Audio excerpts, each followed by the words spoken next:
Welcome in, everybody. It's Saturday. I know we don't normally do this stuff, but you guys want more, so we're going to give you more. And today, folks, is a stream unlike any other. Now, of course, we're going to be talking about Wokebusters, but this stream is kind of like a celebration of everything you like on the channel. We'll be talking about toys, comics, everything. So it's not just going to be me going on all day for Wokebusters. No. We're going to talk about it. We're going to get that thing past its goal. We're almost to the halfway mark, and it keeps picking up. The last couple of days have been the best couple of days, and it keeps on rolling. So, folks, we're going to start out talking about that and our goal. And then what we're going to do is we're going to move on to some other fun stuff and keep it rolling. Oh, it moved up again. Awesome. So, folks, we're at $4,303 of a $10,000 goal, which sounds crazy, but anything's possible, and I'm not giving up at all. So, folks, the link is in the description. You can go over to Kickstarter. You can check out Wokebusters. It is a graphic novel written and drawn by me. It says a lot about the world we live in today. So, someone's going to go see Twisters with their mom. Tell me how she liked it. I took my mom because my buddy was busy. And I was like, Mom, you want to go see a movie? And she actually liked Twisters quite a bit. So that's exactly what I did. And it was a good time for both of us. By the way, folks, let me just tell you, it is burning up in here. I got my AC on, but I got a different shirt on. And I'm starting to get a little warm. So let me take care of this real quick. And yeah, sorry, Indiana Jones. So I'm going to show you guys this. Ooh, you're going to a Comic-Con. Have fun at Gem City Comic-Con. I'll be at your local Comic-Cons very soon in the near future. So, folks, again, this is written and drawn by me. I did the art. I did the story. It features all of us, and we're having a lot of fun with it. And it's a celebration of Ghostbusters. I see a lot of people on the internet going, why are you making fun of 2016? I'm not. I have a parody cover. This is a celebration of Ghostbusters. You think we're really dumping on Ghostbusters when we got paintings like this in the book? No. But, it features the four of us. There's a reason why the guys have to be different color for Wokebusters to work. It's kind of the joke of the story. But as you can see, it's bright, it's colorful, it's got a lot of action, big scale, big monsters, bigger monsters, and a lot of threats. So Wokebusters is 100 pages long, but it is 0% fat. That book moves at a lightning pace. You'll be able to read through 100 pages in record time, but it doesn't mean the story's hollow. No. It's a visual feast as well. And we're going to talk today about some of my inspirations as an artist, because I don't think a lot of you guys know just how deep my love goes. This book right here is one of my all-time favorites. It's John Romita's art book. We'll talk about that. We'll talk about a whole lot of stuff. I actually went out toy hunting yesterday for some video footage, and I found an old collectible from 2007 on the shelves. So I'm going to show you that in just a minute, and we're going to check in with this stuff every once in a while. So this is the cover that I think gets the most attention. It's also got the most backers. People really like it's got more backers than any other book. But people really like this parody cover right here, and I had a lot of fun drawing it. It's got nods to the trailer. It's got nods to X-Men. It's got nods to Fall Out Boy, and it's got nods to WCBS. I even translated this, I think. It means I got it written down. I'll have to tell you guys a little later. But then we have the Kenner cover, which features the Stay Woke Trigglypuff Ma'am. Now, that is an ironic name. I don't actually name the character in the story because, well, I'm not on the nose with any of this stuff. Hell, if this story wasn't called Wokebusters, you might not, well, I'll tell you, I can't spoil the real thing. But here we go. We have a back cover featuring all of us as action figures in the Kenner style. We have a playset just like the Ghostbusters did. We have a toy car. You can get the Stay Woke action figure, and you can get the wand, which is our proton pack. It runs on logic, which stands for a laser-operated grid isotope catch. I wrote this stuff. Why am I having trouble remembering it? I'm not. But you guys can go to Kickstarter right now. We have tons of stuff to talk about today. This stream can go as long as you want it to. If we cross big goals, this thing could go on all day. I'll restart the stream and I'll go till it's last man standing. And I'm the only one here, so we can keep that rolling on. But folks, we're going to keep checking back at Wokebusters. We have a week from Sunday, 8 days, and then it's gone. So we'll talk about that. Let's see. Mr. Superross says, I'm a big fan of your art. Well, thank you very much. I hope so. We've worked together in the past, and I'm looking forward to working together again with you in the future, my friend. More backers than people who like the Acolyte? I hope so. See, the toy covers are my favorite because I'm passionate about toys. And over here, let's see, let's take this off for a second. How do I change that up? There we go. Over here on this wall, excuse some of the stuff, but yeah, there's Ghostbusters action figures and other stuff up there as well. So I got a lot of collectibles up there, but Ghostbusters is everywhere. And yes, I did play the game. I had it for Xbox 360 back in the day. I was I had both consoles, but I was an Xbox guy that generation. The PS3 was just there. Yes, folks, you can actually call in. What'll happen right now is let me get a couple of minutes into the show, but then you can, first off, you can leave a voicemail right now. That number is real. It will get to me. It's a Google Voice number, but you can call the Wokebusters. So, folks, call in, listen to the spiel, and a whole lot more. But I should make a room tour video. Dude, I have so much stuff in terms of collectibles. This isn't very much of it. I know people look and go, wow, that's a lot of stuff. I bought a lot more stuff. A lot more stuff. I got stuff. You name it, I probably got a collectible of it. You know, if I dig under this desk, what do we got? We got Mario in a Tanuki suit, and we got Hugh Grant from Dungeons and Dragons. I don't pay full price for crap. But what I do have to share with you guys is I was out toy hunting yesterday to make a video, which I did, but I found this on the shelves. This is a Spider-Man 3 resin paperweight statue. I was surprised to see it. It's the real deal. It was brand new and it was only $10. So I picked it up because I needed to have it. I got tons of Spider-Man stuff. Do I have anything Rocketeer? Yeah, I have a Rocketeer candy dispenser that I've had since I was a kid. It was like a figure of him, and I used to play with it like it was a toy, and I'd kind of fly it around. I saw that movie as a kid. I had I think like a storybook and a coloring book and a couple other things, but it kind of came and went for me. I was into other superheroes and other bigger things. Also, too, folks, if there's ever demand and we keep on rolling, down here is a hot toy that I have yet to unbox, so we can even check that out together. But let's check out the Spider-Man 3 resin statue, shall we? Because this was always going to go up on the shelves. This was never going to be an in-box thing. It's Spider-Man. And I'm one of those people, like, why keep your stuff in the box unless that's how you collect everything? And then again, you know, it's different for each collector. I don't judge, but I don't like to keep my stuff locked in carbonite. Certain things will stay, like doubles or like things that have gone up tenfold in price. I'm not silly about that. You know, you can treat these things as an investment if you like. Me personally, I kind of take pleasure knowing certain things have gone up that much in value. Like these Ninja Turtles I have behind me. I bought them because I wanted a definitive version of the cartoon Ninja Turtles.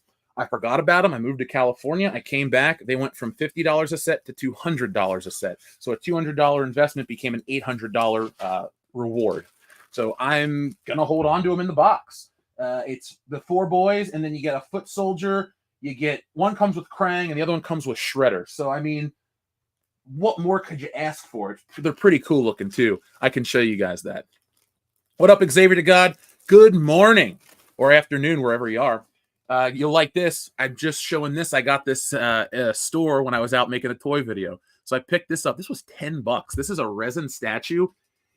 See, folks, we had it really good. Now, in terms of collecting, we still have it good, but around maybe 2008, 9, 10 maybe, action figure prices went from like $6 to $12 to $20, and everything stayed at $20. And now they're $24 to $27, and it's getting kind of crazy. But one thing I wanted to draw your attention to is we used to get really high quality stuff across the board. Now I know you're looking at this and say, well, the eyes are a little wonky or this or that. This is a hand-painted resin statue. When this shit was new, it was only like $25. And now it goes for about 40 or so. But I got it for 10, and I'm very impressed with it. I mean, there's raised webbing. It's got the webs are painted on fairly well. The blue part of the suit's got texture. I mean, you can argue that the hands, feet, and head are a little big, but you can say it's a stylistic choice. Maybe the head's not that big. Either way, I thought this was a cool little thing to add to the shelf, and I thought, well, why not for $10? So there you guys go. I unboxed it, and we checked it out. Maybe I'll show you where it goes on the shelf later. I guess I could put it up on the Spider-Man shelf next to the Hot Toys and the Mafex and my old Toy Biz figure from up there. Yeah, I don't know how well you guys can see it up there, but that's what that is. You know what? Let's get some more lights on back here, shall we? There we are. Can you guys see that better? There we go. Illuminating television. You guys remember that shit? God, I used to love One Saturday Morning. So it looks awesome. Thank you, Enrique. So, let's see. I remember Spider-Man 3. I was 17 years old, so that toy still looks that good. I was 18 when that movie came out, so we're only a year apart. Pokemon fan 18. I was a senior in high school. It was our very so I went to private school because in the area I live in, public school's a joke. They're doing research on how bad the school system is, like how ineffective it's been for the last 20 something years. And they're getting rid of the superintendent. They're doing all these things at CPS.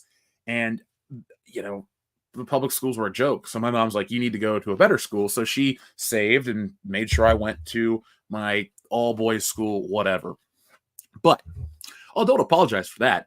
But the thing is, we had these days off, but you had to go to school. So it was called like Elderfest. And what you did is you could take your Xbox. I took a Nintendo 64 my senior year. We played GoldenEye and No Mercy on a projector. It was cool. But I remember we cut out early. They let you leave like an hour early if you chose to. Most people stayed because it was fun. Because this school had money, so you could go to like the projection labs. We had those smart boards. The year before, 2006, we did a SmackDown versus Raw tournament on those early smart boards that had the projector thing. So we had a PS2 hooked up to that, and we had a tournament. And I wish I still had the graphic. It was like me with a title belt. I'm like, can you beat me? And it got to the very end of the tournament, me and this guy named Mike, and it had to draw because school ended. But long story short, that day I went to go see Spider-Man 3, and I was blown away by it.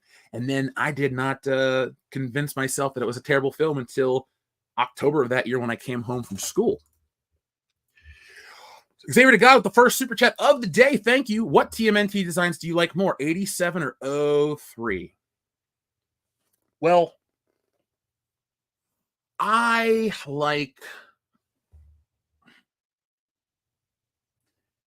like toys based on both, but the 03 ones I think might be my favorite because they blend the cartoon and the comic book. They have, the all white eyes. It's a little more intense looking. They got more angular turtles. They have a Super 7 series out right now, and I kind of want to. I don't want to buy them because I know I really don't need them, but they do look cool. If I was going to get a set of turtles, it'd be the Super 7 based on the 2003 TMNT show. I do like that one quite a bit. Will I be coming to Florida anytime soon? Possibly. Well, I know I'll be going to Florida for personal stuff this year. Probably Halloween Horror Nights, but definitely I'll be going to Miami for New Year's. Nick, Dion, and I, and Hillary and everybody, we're all going down to celebrate New Year's together. So maybe you'll see us doing a live stream from our high rise. Who knows? We do put the class and world-class bullshitters when we go out. I got the suit chilling over there. I got that jacket you guys see me wear sometimes up on the door. I got my other suit jacket in there. My Axel Foley coat. I'm not going to wear that on the stream. I will melt. Oh, Jeff's favorite TMNT designs are the Beatles. Well, folks, this has been a fun stream. I'd like to thank you for joining us. I'll be back next. I'm just messing with you, man. Oh, thanks, Caffeinated Wolf. I appreciate you, buddy. If you would have taken a good turtle design and put those over the action in the Michael Bay produced movies, they wouldn't have been great films. But what they would have been is they would have been. That's all I'll say. They would have been films that I didn't love but could tolerate. The way they are now, they're films that they weren't that bad, but they weren't good at all. It's kind of like, I know this is going to be weird for some people in the chat. The first Justice League, the Justice League one, I don't think it's a good movie, but I don't hate it either. It's just kind of okay. Like, yeah, hot take, Sam's Megan Fox. I actually genuinely enjoy those films. I don't see what's so terrible about it besides the designs. The Turtles acted pretty much like the Turtles. I thought they, when they were snowboarding down the hill, that looked cool. When they were in Madison Square Garden hanging down, getting pizza over the basketball game, I thought that was cool. Yeah, I was into that kind of stuff. In terms of Transformers, I'm a big diehard fan of the cartoon versions. I prefer, I would love to get one of those Masterpiece series Optimus Primes, but I just can't justify it. Transformers is on my tertiary list of collectibles that I need. Hail to you too, my friend. So Optimus Prime is up there. I'll show him a little later. It's one of those red ones that doesn't transform, but he looks like the cartoon. And that's enough for me, but I'd like a bigger one, a metal one, please. Like, so if Transformers are in my tertiary list, surprisingly, as much as I love Ghostbusters by dedicating my life to do Wokebusters and stuff, Ghostbusters is it on my second? No, it's a primary collectible. I was going to stop myself. Like, I backed both HasLabs day one. I got a proton pack in storage. I got a wand. I don't have a costume because I love Ghostbusters. I would never run around in a fucking flight suit dressed like a Ghostbuster. It just doesn't seem comfortable to me. The humor is how doofy they look and how cool they are based on the writing and stuff. So I love Ghostbusters. That's a primary collectible. Beetlejuice is a primary collectible. Star Wars has become secondary, maybe tertiary at this point. I don't buy much from Star Wars in that galaxy far, far away. 007 is number one. There isn't anything James Bond related that I don't buy. If I just go underneath my shelf right here and I dig out this, we got a Johnny Lightning from No Time to Die. Terrible movie. Do not enjoy it, but I gotta have everything 007. I even bought a bootleg Daniel Craig figure at a con. I was over there. Sorry. Seattle's that way. I was out in Seattle for Emerald City Comic Con, hanging out with Laser Pants from the 3POA podcast, and I came across this thing called Top Agent, and it was a really nice silvery box. It looked like the opening to Casino Royale, and in it was this Daniel Craig figure that was incredible. You know what? Let me give you a second. I'm going to go get it. You can keep talking like you can hear me, like I can hear you guys. I'm here. Don't worry. But, this is a visual medium, so you definitely want to see more than you want to hear. And let me give you something for comparison, too, and scale. And we don't need that. So, folks, I'm coming right back. Don't worry for those that have joined the stream thinking, what happened? I thought Jeff was on camera these days. Oh, I am. Xavier to God, thank you for your super chat. Xavier to God says, let me get myself on screen. If you ever want to get into Transformers, I would recommend Transformers Animated and Transformers Prime, and of course, G1. I have seen a ton of G1. I like that show. So He-Man, Transformers, G.I. Joe, those 80s properties that all those kids loved. I wasn't born for them. Doesn't mean I dislike them, but I don't have the same affinity for them. Like, I was a Power Rangers kid, die hard. And as an adult, I still buy the stuff. They're on that rarefied air number one list. But let's show you even 007 himself. I dislike Daniel Craig. You guys know that. But this little bad boy right here was too nice to pass up. If I could get out of frame so you can see it, will it focus? No, it won't focus. Let's try this. Oh, no. My point is, this thing is photorealistic, and I really, really like it. It makes me like Daniel Craig James Bond a little more. But it's even got a magnetic jacket. So when you open it, it looks normal. You put that flap over, and it locks in. His watch has the time hands painted on it. The silencer is removable. There's a clip or a magazine in there. It's an awesome figure. Guess what? This is a bootleg. This is not officially licensed, but if you look at it, you'd never know in a million years. I'm kind of okay with bootleg toys now, to the point where I'm going to pick up the Shaun of the Dead 2-pack. But here is an officially licensed Michael Myers Mezco. These are those little the 1/12 collective. It's like a special line of toys. This is a pretty good looking Michael Myers. I got a better one over there, but the reason I'm showing you him for scale is he scales with James Bond, and James Bond is the same quality, like the same weight. The articulation's fairly close, to be honest, on the bootleg, but the tailoring's great. The paint job's better on this one.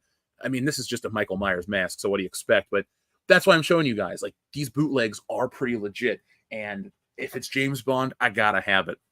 90s Bond is the shit. Dude, I love me some 007. Pierce Brosnan's my man. I like Sean Connery. I think Connery's the best one, but Pierce Brosnan's my favorite one, and I love GoldenEye. That's my favorite movie. I'm working on this toy series for you guys where I'm going around the country to see toy stores and show cool stuff.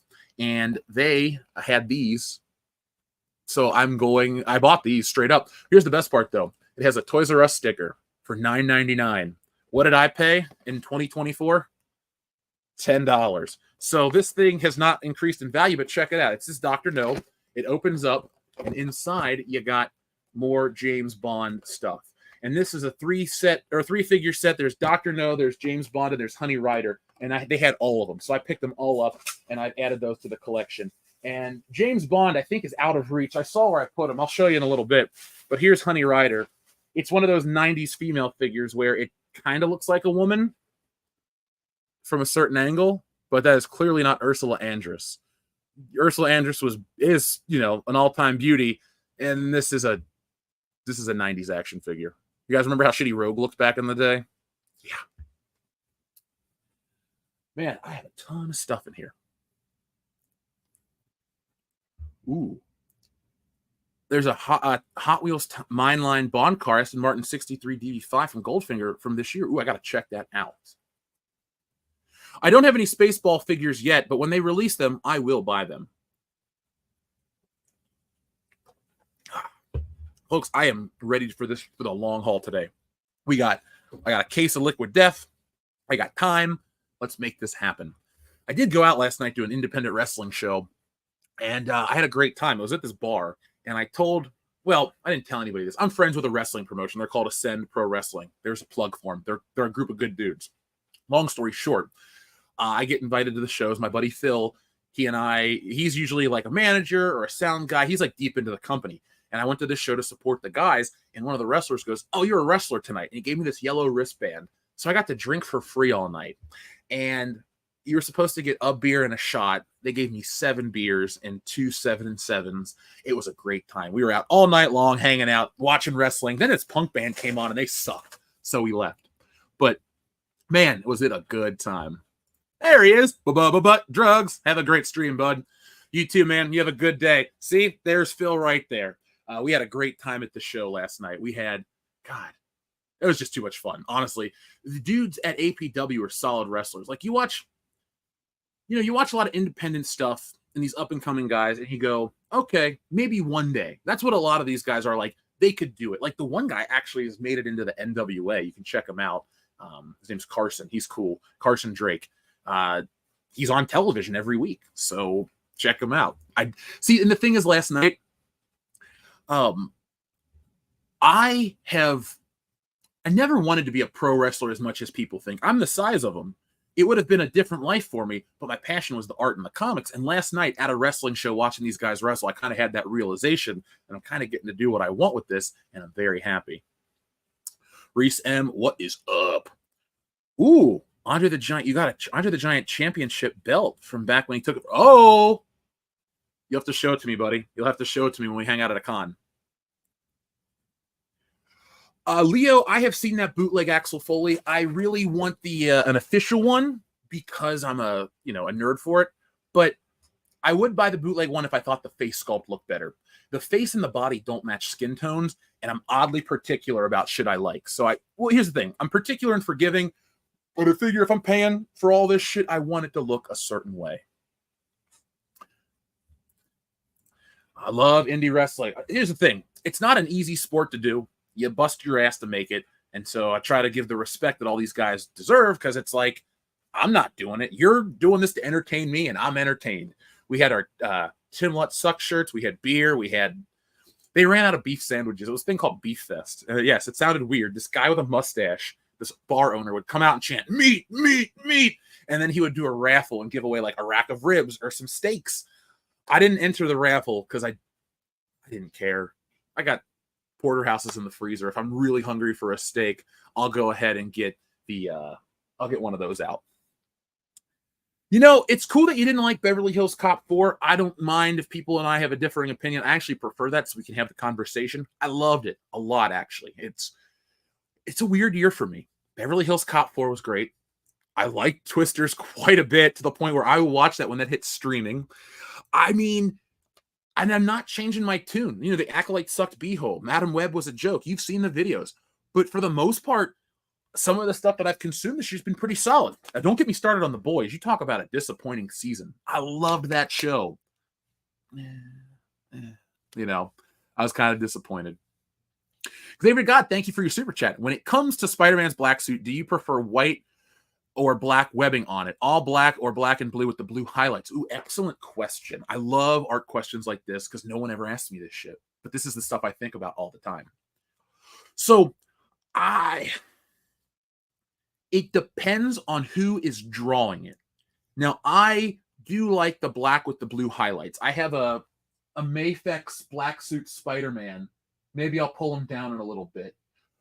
But when it comes to comic art in general, and this is kind of just a me thing, if you have a black figure, and I don't mean like an African American black guy, and I always call him black anyway. But my point is, when you have like a person dressed in black, I actually really enjoy when it is a solid flat black. John Byrne draws like this, and I think it's a really neat contrast. So let's say like the guy had a black turtleneck on, but like a brown sport coat. So in his art, you would have this black space, just fully black. And it doesn't matter if it's boots, pants, hair, well, not hair, anything like that. Any kind of cloth. It was like this flat black. But then you'd have rendered folds and detail and other stuff. And it kind of was this weird look. And I've kind of adopted that myself. I really like that flat black look with other things being detailed.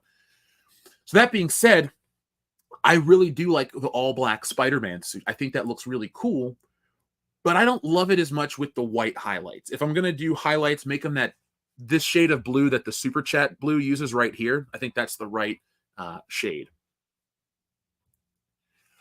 Oh, you changed your name, John Chipola. What is up, man? Great to see you. Appreciate you coming and hanging out with us on a Saturday morning. Jason Evangelista, thank you for the super chat. Just because for the channel. Well, I greatly appreciate it. I appreciate all you guys hanging out with me. We got more people rolling in all the time. This is going to be fun. Xavier got the straight black with the white logo. Okay. I love that logo. I love that design. I'm a diehard like traditionalist for Spider-Man, but traditional also means the black costume because the character was around for what? 21 years, 22 technically. But he was around for 22 years in that red and blue suit, never changed it. You had different artists, but it was always meant to be the same suit. Even the armpit webbing, he took it on, he took it off. There's a couple issues where they talk about it. He does personally. But, it's pretty much the same suit. That black and black and white suit is awesome. I have there was a thing called Spider-Man Classics. That's the toy line. I picked up that black suit. I played with that a lot. Funny thing is, when I was really about maybe from 12 to 13 on, when it came to toys, I would use them to draw.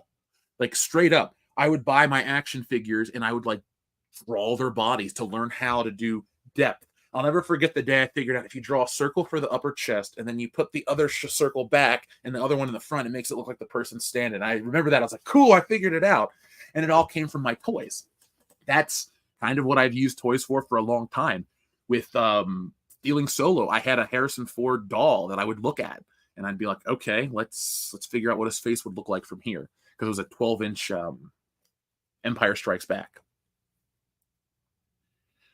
Classic suit all the way. The classic suit's great. I mean, dude, when he varies from the classic suit outside of the black and white or the Future Foundation, I'm always like, no, thank you. I actually have a preference for my Spider-Man stuff. I like the old school style. I like him to look a certain way, all of that fun stuff. John, you can draw, man. It's not as hard as it seems. I know that sounds crazy, but it's about putting in the time and the effort. And actually, if you can train your brain to study everything that you're looking at in terms of art, it all kind of comes together, because everything is it's like Legos. You know how everything goes in a Lego set. You build it up. This piece goes onto that. Oh, there's the flux capacitor. Let's put that there.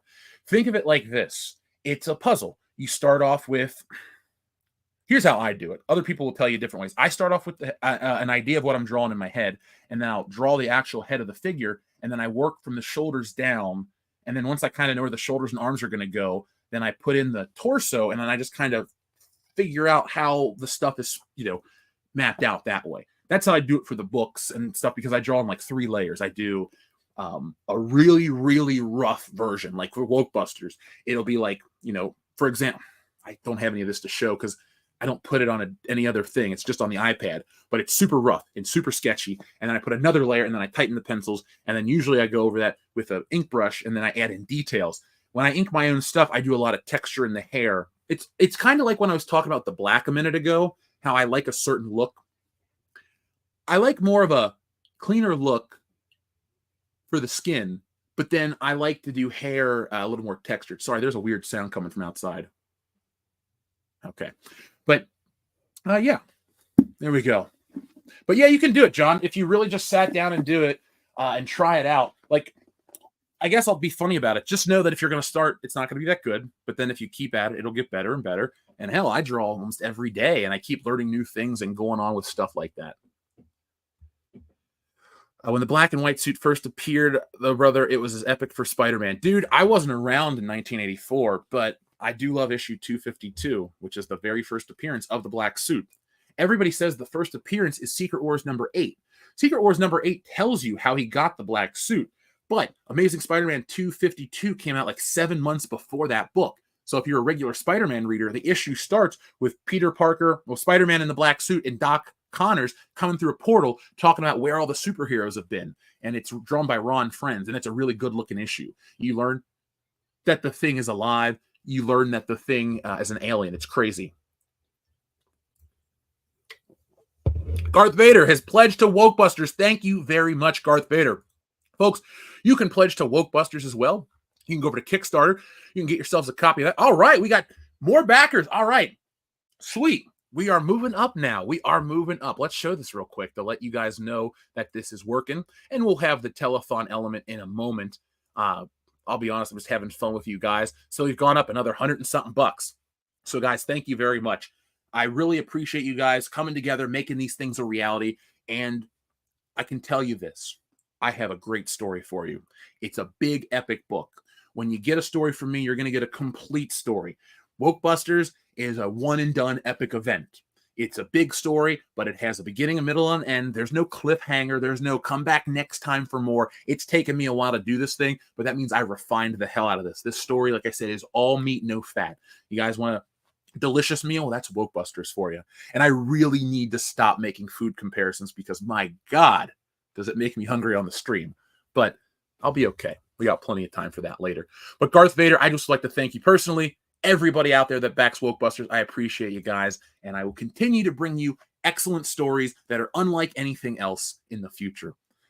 I've been inspired over the last couple of days. I don't have the notebook by me, but all the Mark Hamill comments, and I told you guys, we're going to do Stealing Solo 2 to lampoon that. I wrote it. I have the outline. I have the way it ties into Frankenfisher. I have the ending of Frankenfisher mapped out. This is it. You're going to get that trilogy, guys. That is going to be something you're all going to get. So you got to remember, always keep WCBS on the top of your pull list because we're always going to deliver unique books that you can't get anywhere else. What up, Horace Cock Johnson? Yes.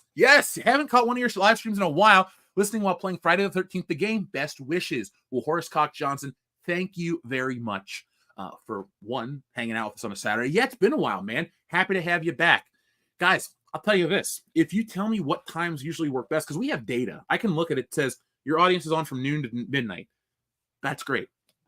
What is a fun time for streams? Do you like day streams? Do you like night streams? YouTube is my job, so I can definitely adjust and do these things for you guys. I like daytime stuff. I got more energy. You know, I'm not, oh man, it's the end of the day. We're trying to get people to talk and stuff. No, it's noon here. Well, 12:34 now. We're here to have some fun. I'm going to show you guys all kinds of cool collectible stuff. We're going to talk about comics, art, me, you, the world, anything you want to talk about. I'll tell you this, Horace Cock Johnson, I wish I would have got into the Friday the 13th game when it was newer. And I wish that the Victor Miller lawsuit would have gone differently for that game because I think they had Jason X lined up and all of these extra things. I really do like Friday the 13th more than I let on. I'm a big Halloween fan, a diehard fan. That's why I got, Michael Myers here, Michael Myers there, a costume, all of that stuff. I've been Michael Myers many Halloweens. But Friday the 13th is a better franchise. Halloween is the best horror movie ever to me. That first one is just perfect, chef's kiss, and the ending every time. Loomis looks like this, and you hear the music, and Michael Myers' body's gone, and he looks, I knew it, and then it shows everywhere he's been while he's breathing over the music. That, to me, is the greatest ending in any horror movie. And I know you're going to say, what about The Thing, Jeff? The Thing is a science fiction movie to me. That is a horror, like a science fiction horror movie. But I put it as science fiction first. I love The Thing. But Friday the 13th is such a good franchise because it knows what it is, and it continues to be schlocky and fun and bloody and over the top, naked women, all the stuff that you love in a horror movie is in Friday the 13th. And that's why I love it as a franchise. I love going to horror cons and seeing all the guys dressed up as Jason. I love meeting the actors. I love meeting Jason himself. Kane Hodder's a nice dude. He calls me brother and shakes my hand when he sees me. It's nice. Very friendly guy. I wish more actors were that cool. That's the thing too I love about horror fans or horror icons and wrestlers. You know, they have fame, they have this stuff, but at the end of the day, they're just people that get where, like, they understand how fortunate or how lucky they are. You know, I've never met a wrestler, I take that back, only one, who's a douche. But every wrestler is always like very kind and polite. Oh, thank you so much, this and that. And the fans are always grateful too. It goes back and forth. Same with these horror people. You go meet like, what's her face? Amy Steele from Friday the 13th Part 2. Super nice lady. Frankenhooker, that woman was the nicest. Oh my God, she was like so touched that people had seen her movie. That's the kind of stuff I like. I really like when people are that cool. Well, was Pat McAfee that big of a deal in WWE? I think he's annoying on game day. Looking forward to Wokebusters and the best trilogy since the original trilogy. Well, Boar Legion, thank you very much for those kind words. That's going to be our marketing slogan. The best trilogy since the original trilogy. Stealing Solo. By the way, I'll tell you guys the title of that book, too. It's no longer going to be Shadows of Bullshit Stealing Solo 2, because I want this book to be into people's hands. It's going to be called Stealing Solo 2, Power of the Farce.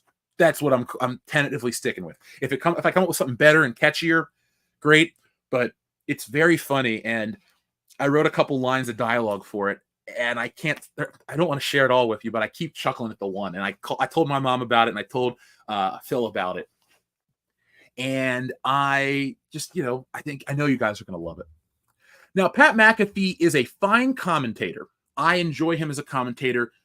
It's a little, okay, I know he's a little much in football, but football and wrestling are very different beasts, and Pat McAfee is clearly a wrestling fan. He knows his stuff. He knows how to tie stuff together.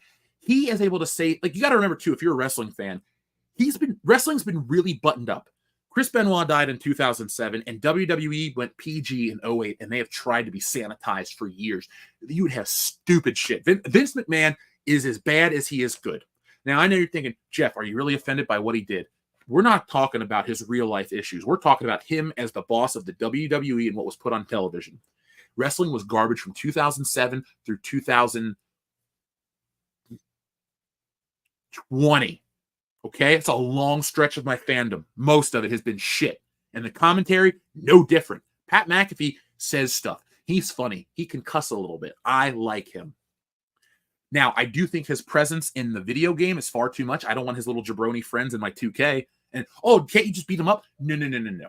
I don't want them. When I play my wrestling games, I want the best. And the fact that we can't get certain legends and icons for stupid reasons, but we can get Pat McAfee's whole crew, no thanks. I'm not going to buy the Pat McAfee figure, but I would love to meet Pat McAfee, shake his hand, talk about wrestling. That's cool. Just because I don't like somebody involved with every part of something I like doesn't mean I don't like them involved with it. I hate Logan Paul as a YouTuber. Fuck him. But man, is he a fun wrestler to watch get his ass beat. And guess what? He really puts in the work. That's the part that blows my mind. He's just this whatever guy in real life. I don't get why him and his brother are famous. I don't understand that part of YouTube. I'm not that kind of YouTuber. But in the ring, he's a dick, and he's actually talented, and he pulls off big moves, and he looks good doing it. So I hate to admit it, but fuck, Logan Paul's fun to watch. Demetrio Nieves says, I pre-ordered Wokebusters through Indiegogo years ago. I still get it all the way. Yes, you will. I guarantee it. No matter what happens on this Kickstarter, you guys are getting your stuff. I have that put aside. The resources went to finish the book, but everybody that backed it that way, you will get your book signed, and you will get a little certificate in it. It'll be like a sticker with Wokebusters, and it'll be numbered. That'll show you that you were an early adopter, but I have your information. I did update the other day on the Indiegogo itself. I told you guys, all you got to do is have your addresses updated, because I will ship everything out. The way I'm doing this is I'm playing it for laughs a little bit. It took me 3 years to draw it. I'm going to fulfill it in 3 days. So what I'm going to do is I'm going to sit down with my books, and I'm going to sign all your books, make sure they're labeled, put away, and we're going to roll out quickly, because I understand that you guys want this project. You're very, very patient, and I'm very, very grateful for that. But I wouldn't feel good about myself if I didn't deliver. When we go back to the printer that messed up on Stealing Solo, what happened? Well, I almost sued them. They gave me my money back, and you all had brand new books with a new back cover. Originally, it was just a Starfield. They messed that up. I went back, and I gave you guys the best book. I even spent a little more because I went to the company who prints out of Canada, who did DC's comic books. Same with the Fandom Menace edition. I went above and beyond to make sure there'd be no gaps, because I was embarrassed as a creator. This is my dream. This was something I've always wanted to do, and somebody outside of me messed it up and made me look like an asshole. So I always go above and beyond. And like I said with this one, I appreciate the patience, but you will get that 100%. All you got to do is go update your address. That is it. Everything will come to you guys directly as promised. I sent out your shirts. I sent out your slime. I sent out a postcard with a Wokebusters pin as a thank you for your patience, but you guys are getting that. This is not one of those situations where, well, sorry, due to the terms of service. No, no, no, no, no. I want you guys to get excited for everything I do. And you guys believed in that project at an early stage. And now we're going to make sure it comes to everybody. But no matter what happens, I'm still believing in the Kickstarter stuff. No matter what we do with that, you guys will get that 100%. It'll just mean that the Wokebusters print run is very minuscule, enough to cover all that stuff, and then we're going to move on to other projects. But this is a situation where I'd like to get a bigger selection of books, or a bigger order of books, because the last year I've sold through thousands of Stealing Solos, and I would love to be able to do that with Wokebusters moving forward. And so it's a situation like that. But Demetrio, thank you very much for backing it early on, and that's exactly how it will go. If you guys have any issues or questions, let me know. You know how to contact me, info@worldclassbullshitters.com. All I want to know is what you guys need. Just let me know over there.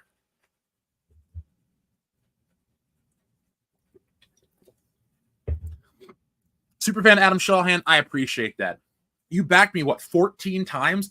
Superfan Adam Shawhan, when I talk about there's somebody out there that will have Stealing Solo signed by all the bullshitters, you know what? It's the guy right there. This dude is awesome. He comes to all of our shows. He travels around the country to hang out with us. He's in our photos. He goes to the dinners like Dr. Coffin Nails. He's become part of the crew. That's what I say when I'm like, guys, come to these shows. You'll never, ever meet me at a show where I'm behind a table and I go, thanks, and want you to go away. No, man.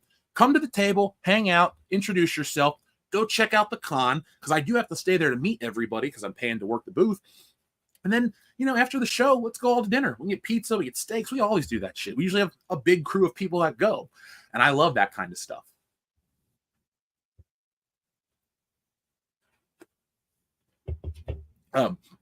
You missed me and EVS together. Funny thing is, he invited me to come on a trash cast a few weeks ago. It was a couple months. It was earlier this year, but I had like another commitment.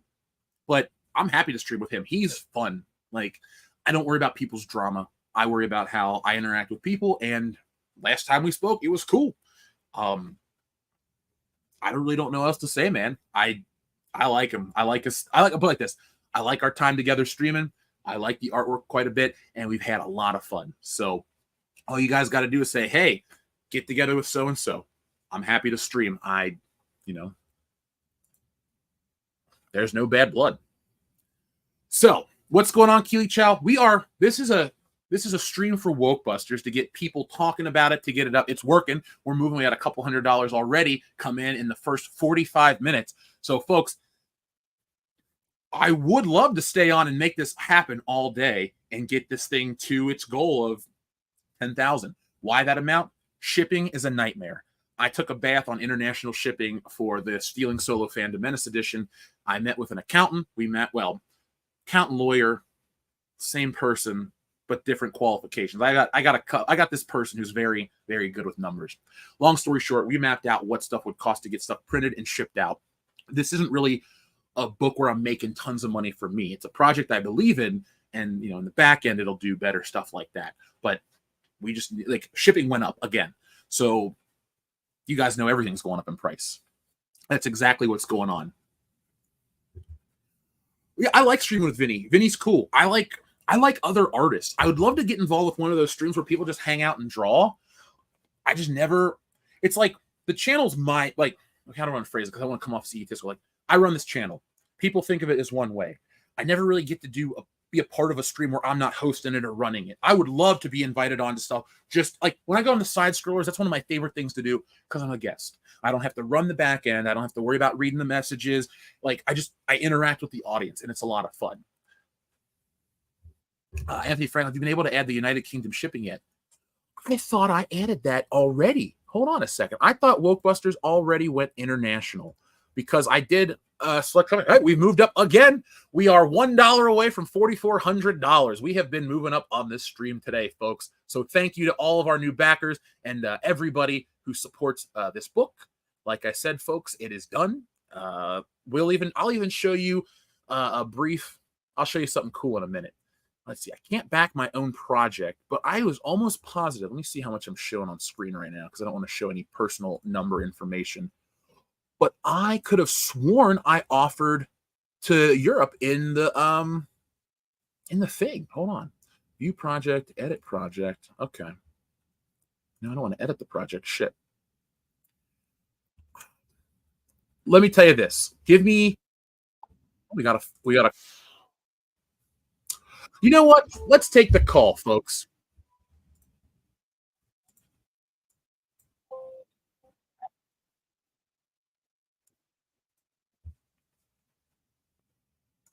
Hello, you're on the air. Welcome to Wokebusters. How you doing today?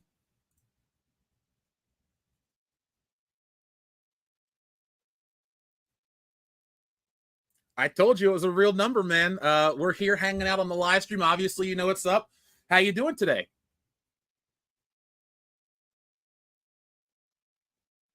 Hey, what's up?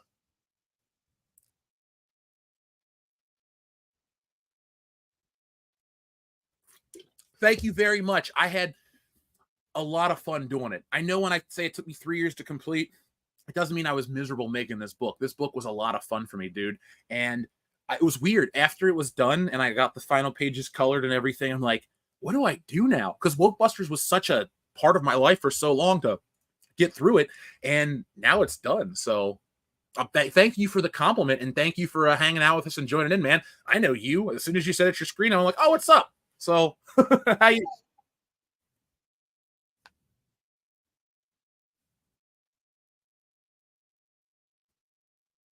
Yep. I didn't realize how fast the production of that book would go. Oh wait, you guys can't hear in the chat. Sorry. Sorry, the audience can hear me talk to you, but they can't hear what you're saying back. I'm sorry, folks. Crap. Hold on. Let's try it this way. Can you hold on, folks? Let's share this screen this way. The audio should come in. Let me change this tab real quick because it does show the numbers that call. There we are. Let me do this now, folks. Thanks, Andrew, for letting me know. And can you hear the audio now, folks? Headcase Laboratory, say something, man. Woo! Let's go, Andrew!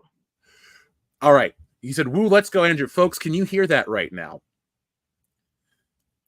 Let's see. I do have most of Europe, says Anthony. Does that not include the United Kingdom? Shit.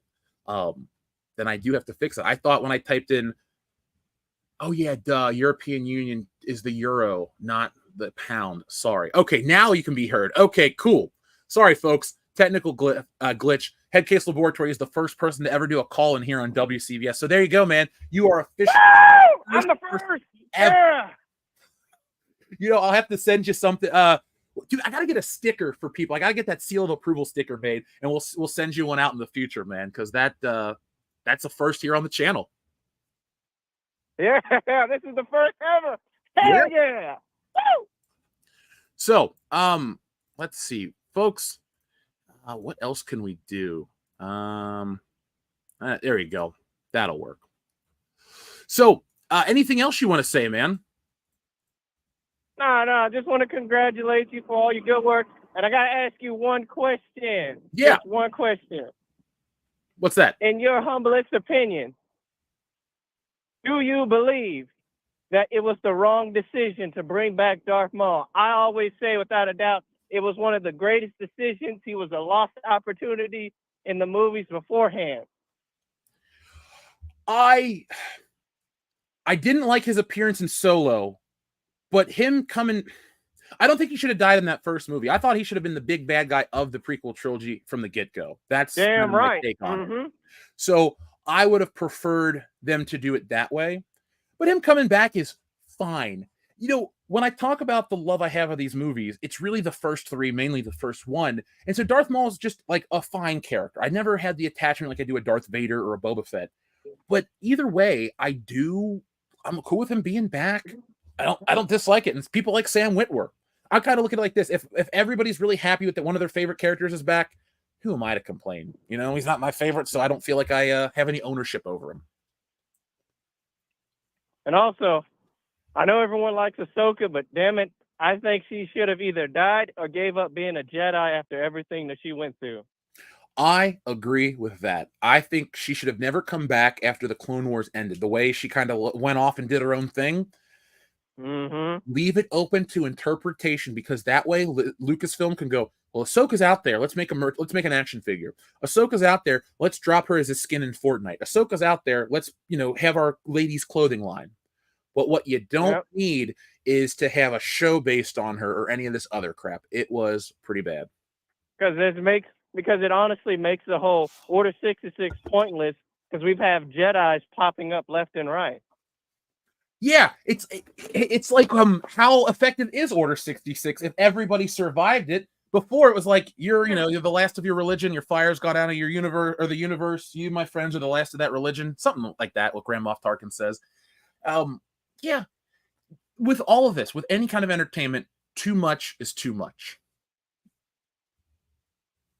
And I'm guessing you already watched The Acolyte. Dude, I reviewed it every week. It was a nightmare to get through. I also believed in my heart that a kyber crystal should not turn red so easily. I saw in the comics how it literally almost killed Vader just to turn it red. It should literally take a lot more effort than that. That's all I agree with. Dude, it was so hokey. It was terrible. I'm glad it's over. I'll do a post-mortem for the channel because I'm trying to, balance a couple things here and there. But I'm never going to go back and watch The Acolyte or Ahsoka for enjoyment. It's academic. It's for the audience's enjoyment. And for me, it's a chore. It's work. But I like Beverly Hills Cop 4. I had so many other things that I enjoyed this year, including Twisters. So I'm just going to find stuff I like and call it a day. Awesome. Well, I won't take up too much of your time. I'll let the other folks get a chance to give you a call out. But let you know, Dr. Headcastle is always checking out your channel and always hopes for it to evolve. Thank you very much. Thank you for being you've been a listener for years. So thank you, man. Have a good Saturday. You too. Peace be with you. Peace be with you, my friend. All right, folks. Well, that was our first call. That was a lot of fun. So, is this real? Let's see. Ahsoka should have ended the rebels. Let's see. I'm going to try to figure this out. That's what I had the one part on the screen for, trying to get that. Can we just share the audio? Maybe that's a thing. When the next person calls, we'll try it that way. You know what? We'll figure it out in a minute. Let's see. So, Ahsoka should have ended the series. I agree with that. That was cool. Headcastle Laboratory call. Thank you very much. So, let's see what else we got going on.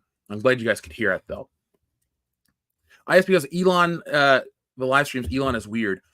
The only thing we've ever done is we'll do a pre-recorded show and upload it that looks live, but that's it. I don't do like fake live streams. That'd be kind of weird. What's the point? I want to hang out with you guys. So, we'll figure out more about that. One thing you guys always talk about here on the channel with me is like how much anime you like, how much you want me to talk about anime. Well, I have this right here, Anime History. I've been checking this book out because it gives you kind of a history of it. Instead of just talking about like Demon Slayer or One Piece or something big, this one kind of goes and gives you a historical look at it. And of course, you get into Miyazaki stuff. You get into, here's Hellsing right here. We all know Hellsing, right?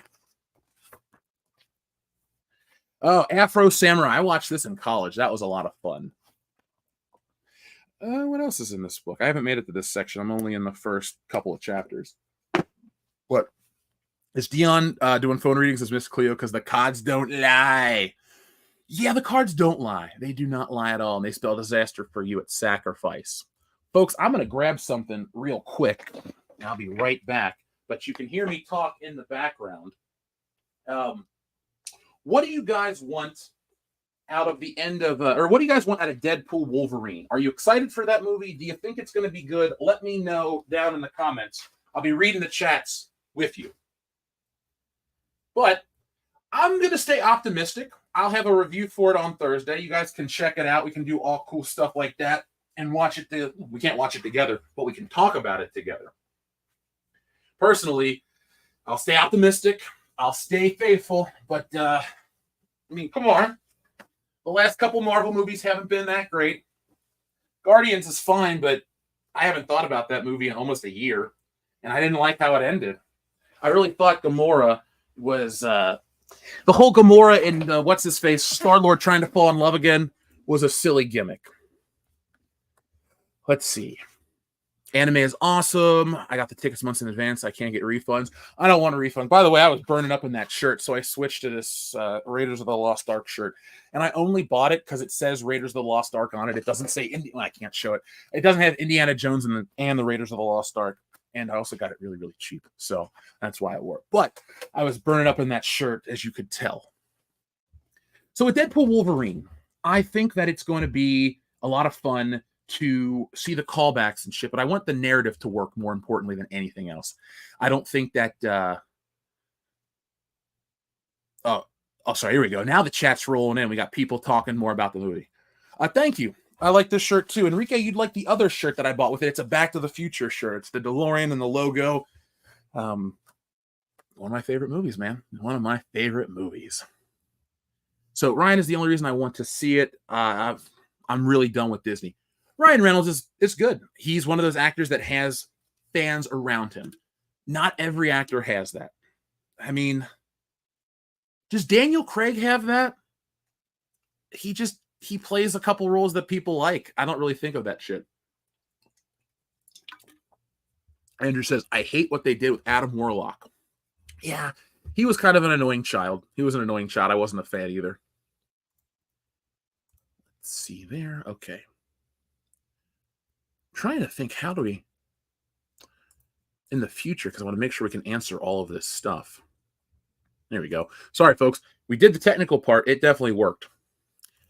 Let's see. Graphic t-shirts are the epitome of art. We do have some graphic t-shirts over at Shop WCBS. So if you want to get a graphic t-shirt with a graphic of us drawn by me, well, go to shopwcbs.com and you can check that out right now.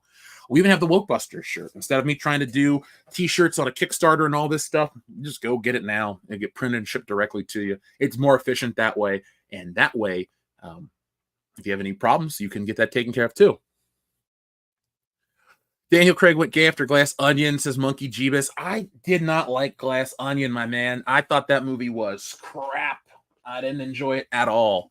At all. So, you know, I was telling you guys more about influences and stuff to let you know more about me. I'm a big Jim Lee fan. I have this Justice League Unwrapped by Jim Lee, which I will look through to study the pencils because, I mean, Jim Lee is one of the all-time greats. I mean, how do you not... People are saying about learning how to draw. Study the greats. Study the working greats right here. It helps with, you know, learning the craft better. That's what we all want. Nobody sets out to be the world's worst comic book artist or an incredibly untalented one. Everybody wants to be good enough to make it or be the best. And, you know, study from the best. That's one of my pieces of advice right there.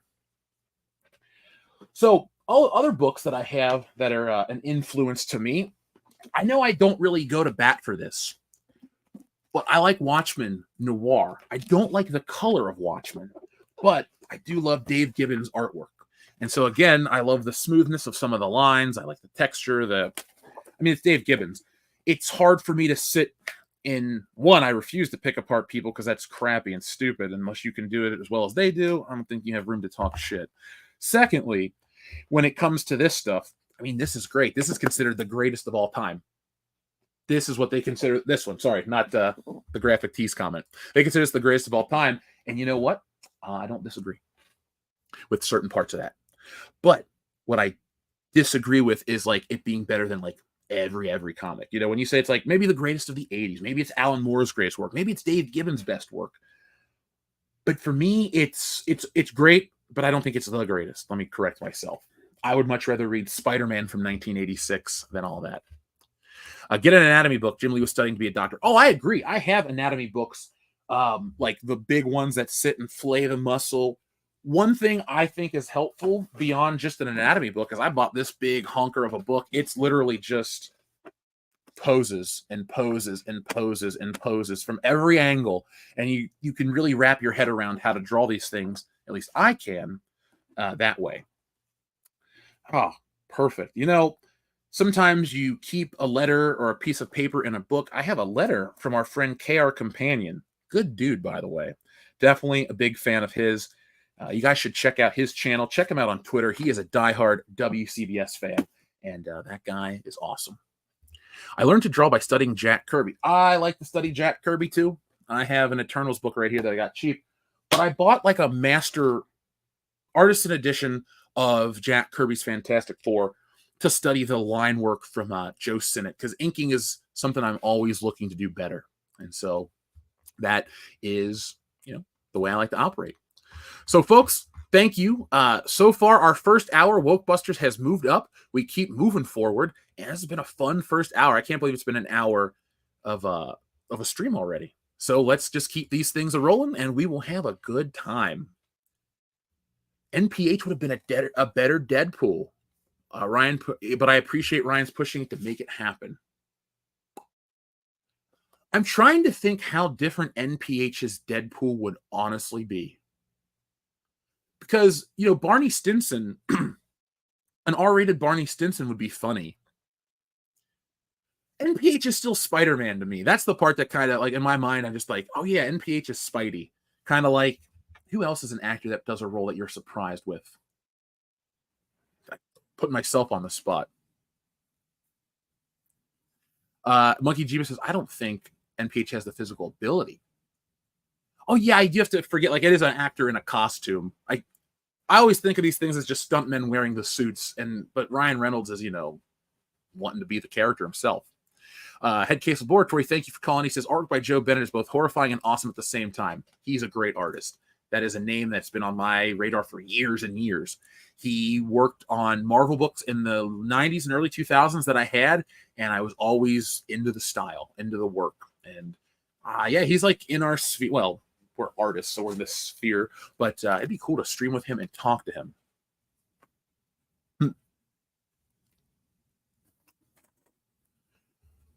So many backers wanting to bust some woke. Yes, folks, a lot of you want to bust the wokeness. And it's all done in a very funny way. I know you guys are going to get this and laugh. And it comments on so many things today. It's one of those situations where I really read the room and I poked fun at everything that I felt needed to be poked fun at.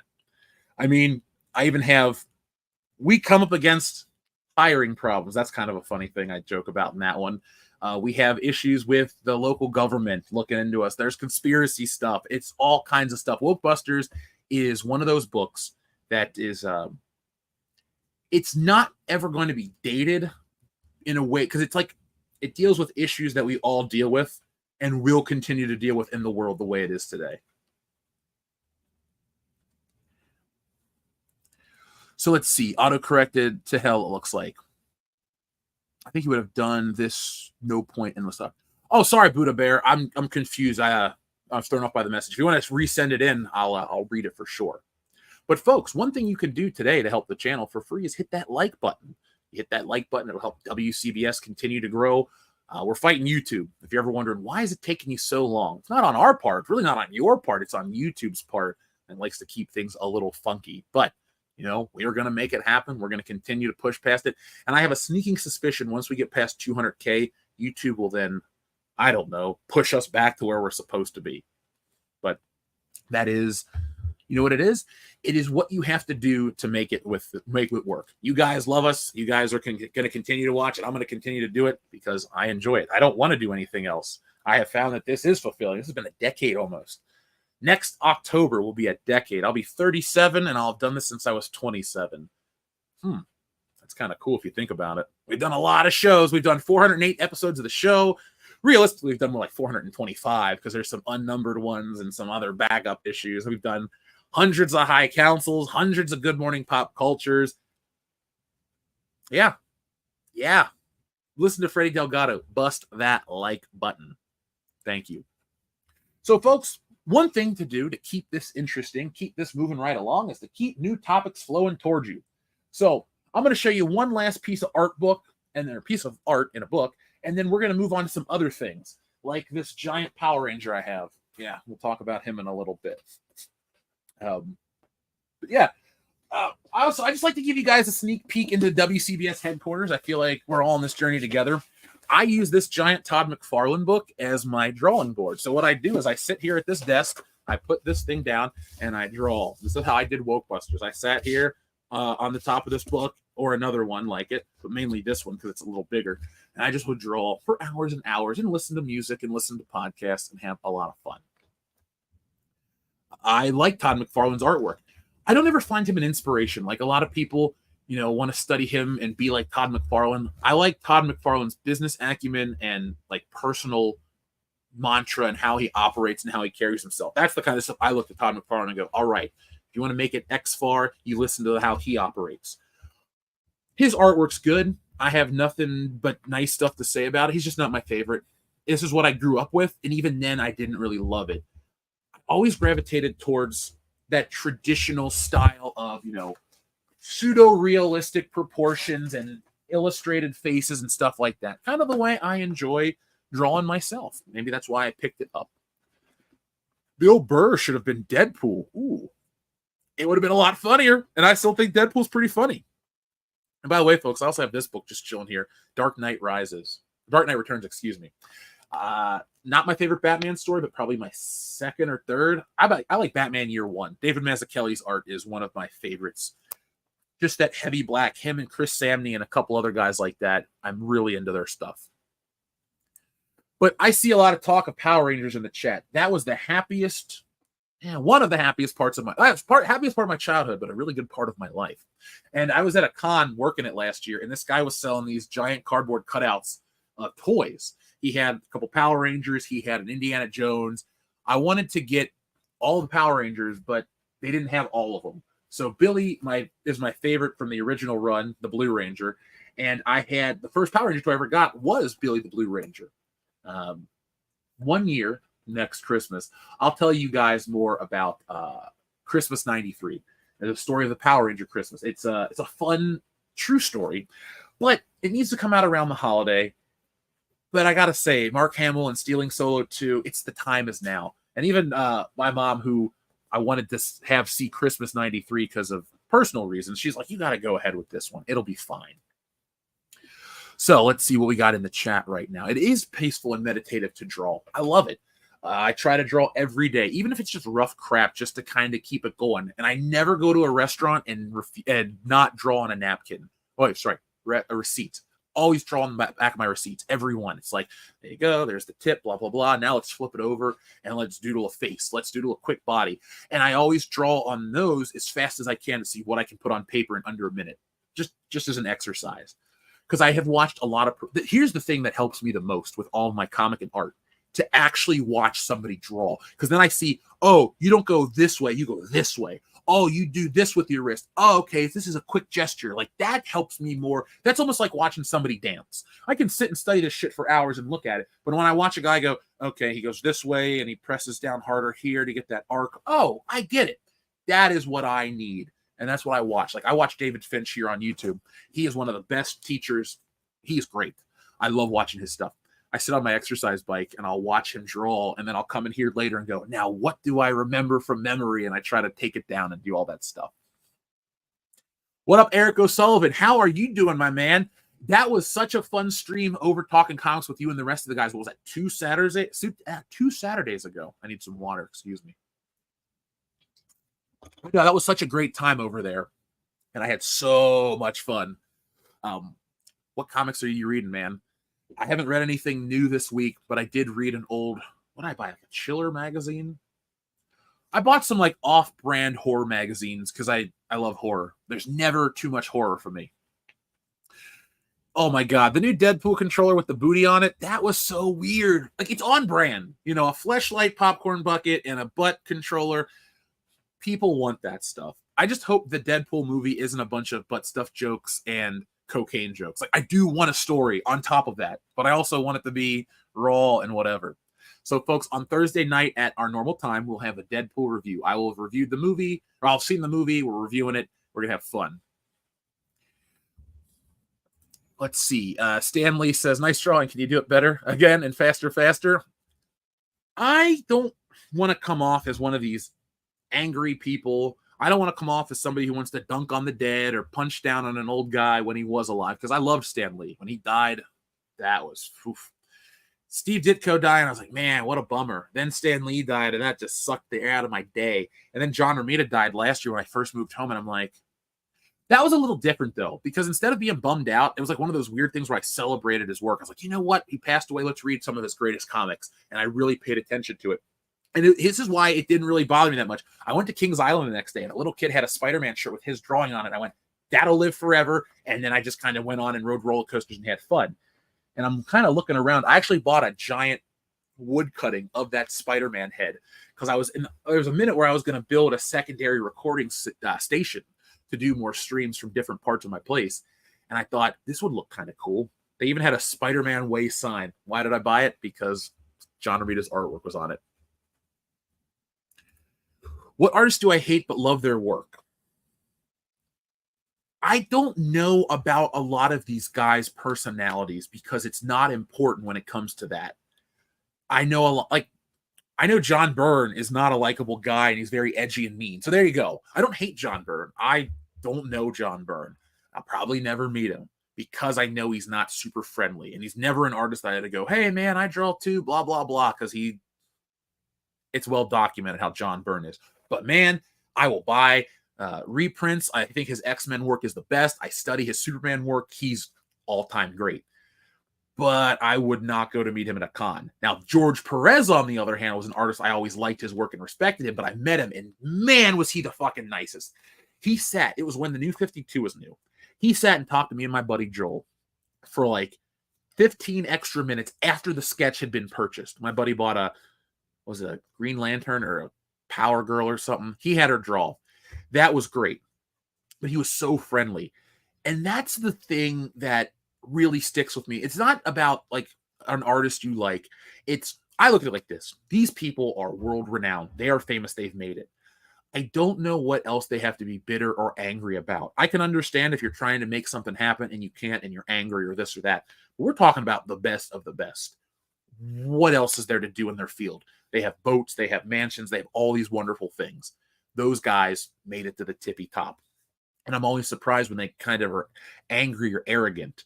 Now, I get it. You don't want to have people going on how great you are or that dumb shit like that. I understand that. But like, everybody's art means something different. So like, if I were to meet Jim Lee, well, I don't know what I'd say to Jim Lee. That's another one. I don't really want to meet him outside of like, I love your work. But who else? Everybody says that to him. And it's not like he's going to teach you how to draw something. I wouldn't want to anyway.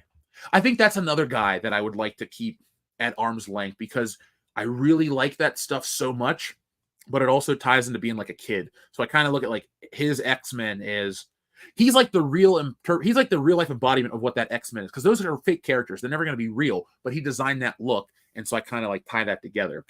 And so he might be cool, he might be not, but I just gotta keep it, at that. Jim Lee is short. I'm sure he is. Yeah, I know he is actually. And I'm really tall.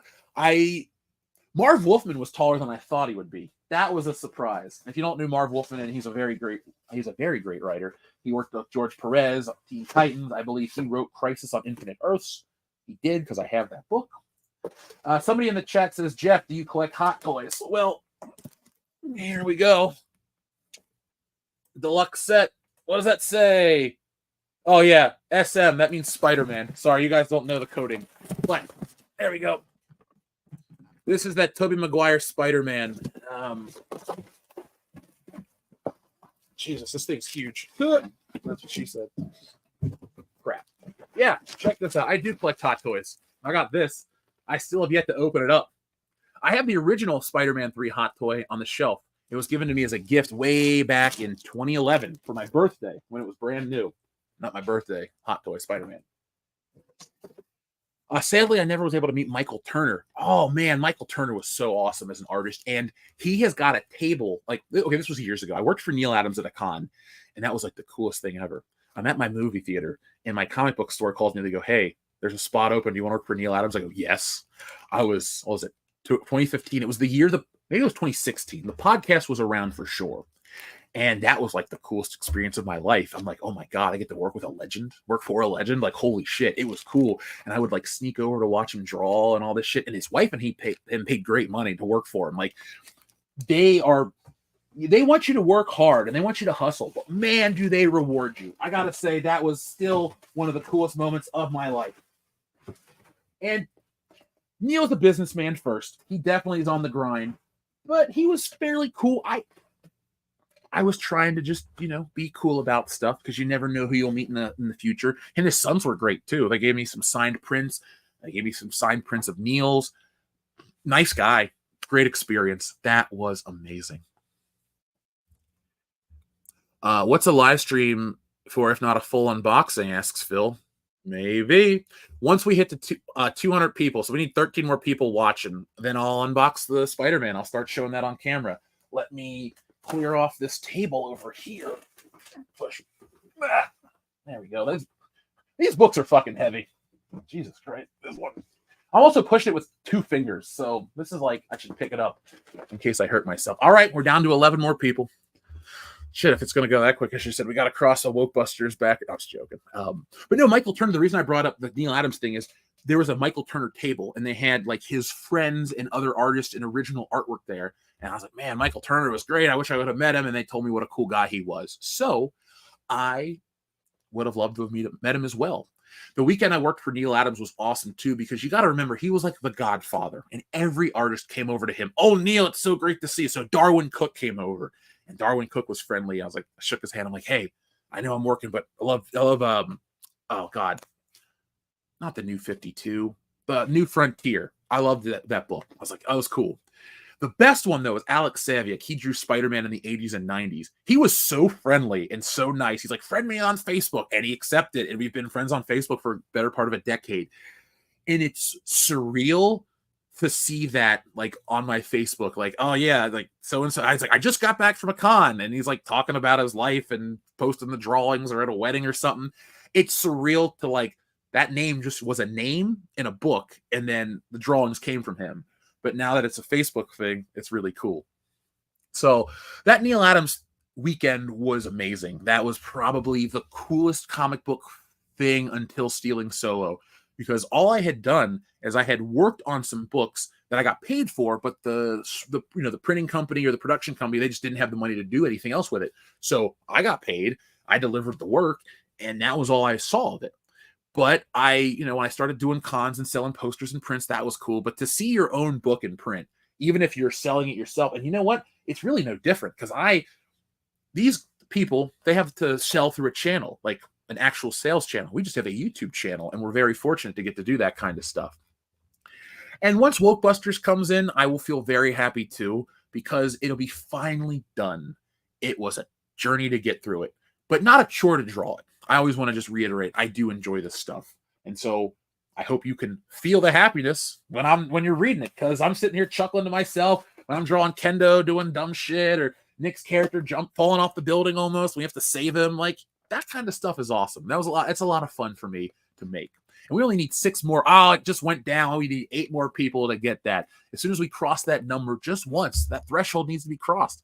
And then I will unbox Spider-Man, and we'll show you what he looks like here in the WCBS Blue Room. Yes, I like the color blue, as you can tell. Behind me, I have a couple of lights and a ton of toys. And I cleaned it up a little more so you guys can see more. Let's remove this. Oh, thank you, Eric O'Sullivan. I need to check Blood Will Run. I got to check that out. Now, as you can see here, folks, this wall that look, these rectangular things right here, these are all my Japanese import figures. They're all, well, not all of them, but these are all Japanese. Like, these are the Jim Lee X-Men. We have Wolverine, Cyclops, Gambit, Storm, Jean Grey, and Psylocke. I still got to get Rogue. Then we got Magneto, Dark Knight Returns, Batman, Mullet Superman from Return to Superman. And then we got Jim Lee Hush line of Batman, Superman, and the Joker. Like, I really like Jim Lee. I put my money where my mouth is. My favorite color is midnight blue. So I'm pretty sure, I don't know the name of the colors, but James Bond's tuxedo is not actually black, but a midnight blue. And it's not just Daniel Craig. It is all of them. Like, that's what Sean Connery is wearing. He's actually wearing a midnight blue tuxedo. So everybody thinks like, oh yeah, I got to get the black tux like Bond. That's technically blue. Yes, I'm that kind of a nerd for James Bond. These are Mafex. I have SH figure arts. I got Dragon Ball Z. I got Super Mario. I got Lupin the Third. I got Cowboy Bebop. Those are all my figure arts. I got Fujiko as well. But Mafex is my favorite Japanese line because their figures look better to me. They have a better build. I have this Spider-Man up here, and he's got a weird, like, diaper-looking crotch joint. And it's kind of funky when you stand him there. He looks like a guy in a diaper. Mafex has a better engineering system. Their figures, if they have trunks, they build like a rubber outer trunk, like a real pair of underwear would look, and the joints are hidden in there. And even on Spider-Man, they do the same thing. They actually have developed that. Maybe I'll show you guys that in a minute too. If you have anyone you're eager to meet from the comic book industry that turned out to be a huge disappointment, I can thankfully say no, because the guys that I would be eager to meet have passed away. Like, I always wanted to meet John Romita. In the back of my mind, I was like, one day I'm going to see him at a con and just be like, hey, and just shake his hand. Maybe I'll pull off some of that art energy. But a lot of the guys I really like have passed away. And then I had those cool experiences with the Neil Adams situation. I don't really put as much credence into a lot of the modern guys. Now, that doesn't mean I don't respect their work or think they're talented artists. And so let me preface this by saying this. I think Greg Capullo is an awesome 10 out of 10 artist, but I don't have the connection to want to meet him. It's like, if I ever met him at, like, you know, behind the scenes at a con, I'd be like, oh man, you know, it's a pleasure to meet you. It's an honor, blah, blah, blah. And that's all genuine. But I've never like gone like, man, I want to meet this guy or that guy, like, of the modern guys. Even Jim Lee, who I really do, I guess I do want to meet Jim Lee. But that's really about it. I'm lucky that I've never been that disappointed. That's why I'll just avoid John Byrne, just flat out. I was like, nah, let's just never meet him. There would be more actors and stuff like that I would want to avoid meeting because it would change my perception. Like, if I met Eddie Murphy and he was a douche nozzle, I'd be like, ah, man, Axel Foley's a fucker. And look, I know they're not perfect people. They're not saints. They're not anything besides actors. But I know how to approach people in general. Like, I know how to talk to anybody. That's my superpower. I can be affable to the nth degree. That's what I can do. And I can talk to people. It doesn't bother me. Status isn't a thing to me. We're both humans. I don't care if you got $1 billion or $1.50 to your name. You'll be talked to the same way from me. Same thing with like everybody here. It's like, if you're a backer, if you're not a backer, I appreciate you just the same. We're all here to have a good time and experience this stuff together. But that is what we only need 6 more people to get this unboxing, folks. Jettison the guy. Come on, folks. Share this stream out. 3 more. Come on, let's get the energy high. Once we cross the threshold to get to 200 people, then the Spider-Man hot toy will be checked out here on stream. 2 more people. Come on, folks. Come on, folks. Come on, folks. Let's keep it rolling. We need 3 more now. We're almost there. We're almost there. Let's see. Now waiting for the Spidey unboxing. Wishing you all the best with Wokebusters. I think I'll grab a new G.M.P.C mug. Well, Jettison guy, thank you very much for grabbing the mug. I got mine on the way. So as soon as it arrives, I will... We hit 200. As soon as that mug arrives, I'll be showing it on the stream. I have not seen Eddie on the Coffee with Comedians. I think if I were to ever meet Eddie Murphy, I wouldn't want to geek out about how much I like Beverly Hills Cop. Like, if I was in one of those like Q&A settings, I would just flat out ask him a very basic question, like, you know, I've heard you talk about a million things.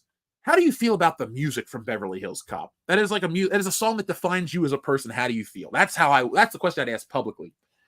But if I like had like a one-on-one, I would talk to him like a normal person, and I wouldn't ask about partying in the 80s or anything like that. I would find a way to learn from him and make my writing better as a comic writer, because I know I write comic books, but every book I've written so far is funny. So they're comedy comics, essentially. And I like writing comedy. I love comedy. It's my favorite genre. I mean, I laugh. I love to laugh. I can laugh at dumb shit. I can laugh at myself. I can laugh at anything. But I won't be laughing at this hot toy that I fucking bought. Excuse the language. I'm excited. You gotta remember, this is like Christmas. I've had this shit sitting in a box covered up for almost a year, okay? I haven't even thought about this thing, and I apologize for the sound. I apologize if anybody's like, ooh. I'm just pulling the tape off here, because this is a high-end collectible, and I gotta make sure I do this the right way. Sorry, folks, if anything seems slow. But if you knew how much I paid for this bad boy, you'd understand why I'm going to treat it the way I'm going to treat it. I treat all my collectibles like that. Kind of like how I talk to people. If this thing costs me $10 or $10,000, I'm still going to take good care of it. So here we are without the plastic. Check it out. It's nice and shiny.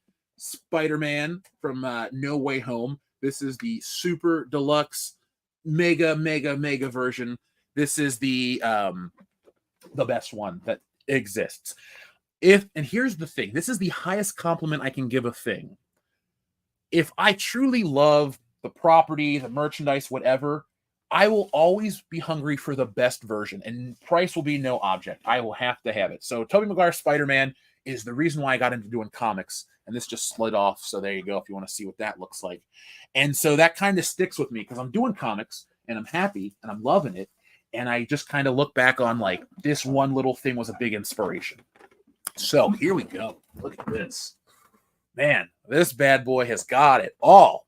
I'll even do a little comparison for you guys after the show. Not after the show, excuse me. After we unbox this, I'll go get the original one and we'll look at it together.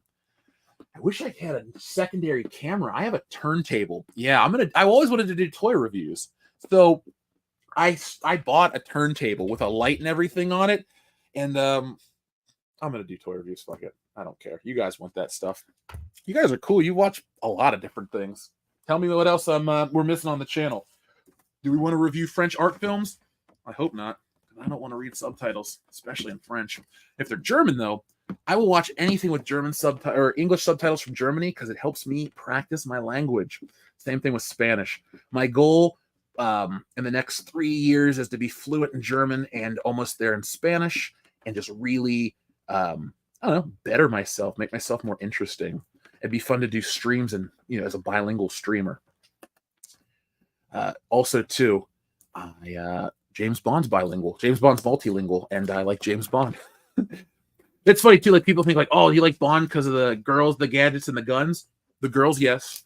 The gadgets, not so much, but it's the lifestyle. It's the coolness. I've always wanted to be like James Bond minus the killing. I'm not really a violent dude. Sorry to be boring. But let's check this out together. All right. God, this is awesome. Why did I wait so long to open this? I've just been busy.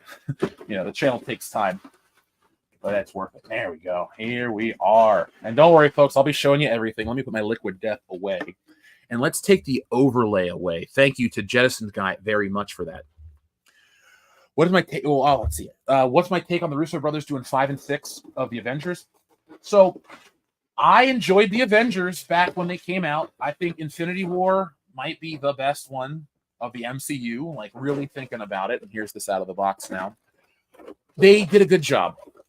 I understand the hesitation we have with modern Marvel. I think it's bad at times too, but their last go through was awesome. And so I'm willing to give them a chance. And I really am not as hesitant about them taking on the role because I do believe that they will have the creative power to do things the way they want to. I do think a guy like John Watts, who directs the Spider-Man trilogy, he's just a gun for hire. He is not a person who really has a lot of creativity. I think he just kind of does what Kevin Feige and Sony wants. And I don't want to seem like an asshole to that guy because I don't know him personally, but that's my read on the situation.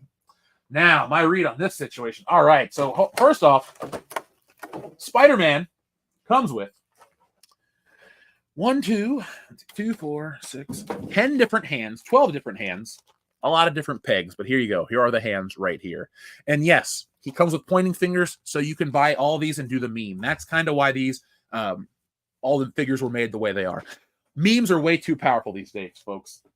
Now, I'm going to make you wait on the Spidey figure for just a minute. Let's look at this Tobey Maguire head. This is freaking real, and it's creepy looking. Look at this. Look at this. It's like he's here. What's crazy is there are a lot of people who will use Hot Toys images in pictures and posters and not know that they're fake, like toys. I know because I know what these beauty shots look like. And so anytime I see somebody using a hot toy instead of a regular toy, I chuckle. Now, this also comes with a Doc Ock tentacle because I bought the Super Deluxe Edition and it's got a giant Sandman base with it. Yes, fly, up, and away, Web. Go, go, go, Web, go. Yeah, that movie's great. I'm not going to pull all these out because they're kind of tiny, but there are these webs. These are all webs in this piece of styrofoam right here. And you can check that out, and you can see all the different webbing in there. And there's about 5 different pieces. And here, wow, this is probably why this set was as expensive as it was. Not the Spidey figure, which I'm still going to make you wait for a minute, but this base. Holy crap. Where am I going to put this? I'm out of space. I got another Hot Toy Spidey up there. I might have to rearrange my whole Spider-Man collection today. Maybe we'll do that. I'll do that after the show. Let's see here. But I got, this smells weird. I got this deluxe edition with the Sandman. And it's gritty like sand. I think there's real like particulates on it because some of them have come off a little bit on my fingers. It's weird. This feels like the Sandman. Oh, this is cool though. Check this out, guys. We got the face, which looks great. And then we got the hand. And we got all the rubble and the detail on the inside. This is cool as hell. Man, I can't believe this was just chilling behind me the entire time. I would have had way more fun at Christmas. And then finally, the main event, why you clicked on this. This little cloth Spider-Man. I'm actually joking. No, this comes with a cloth mask. That's really cool.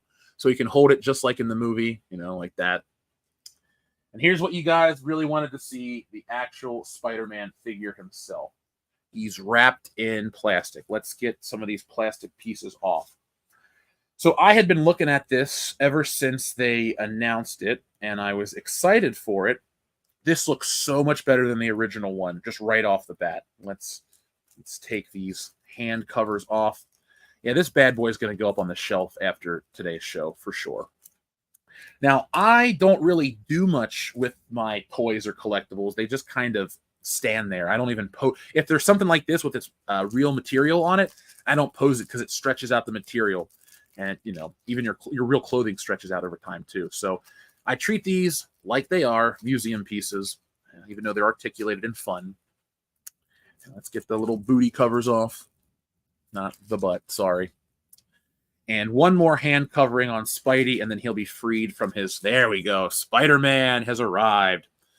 It is safe to say this is the best interpretation of the Sam Raimi suit. Well, Tobey Maguire, whatever you want to call it. God, this looks great. Here it is. Here's that Hot Toys Spidey. And it doesn't look that great on camera, but you can see that the webs are metallic. You can see the light shining off of it. You can see how cool this looks. And maybe I'd do a slow motion or a stop motion movie. I used to do stop motion animation in high school. I would buy wrestling figures, and I was so into photography in high school, but not the kind of photography you think, or that kind. I was really into like doing stop motion or taking pictures. Like I was into toy photography before it was a thing on the internet. I wish I would have got into Instagram earlier because I would have been that guy. But this thing is beautiful. First off, this is like a fake, like a leathery type of material, and you can see it's shiny, and I don't mean to keep touching the dick. This is a raised webbing with a different material in the red. Now, his head pops off here in the back. You can see there's a joint, and then you replace it with the Tobey Maguire head. What they did is they got rid of the... Let me get the old figure real quick, and then I will show you a comparison, because this is a big improvement. I'll be right back. So, and I'll even bring the other hot toy over, too.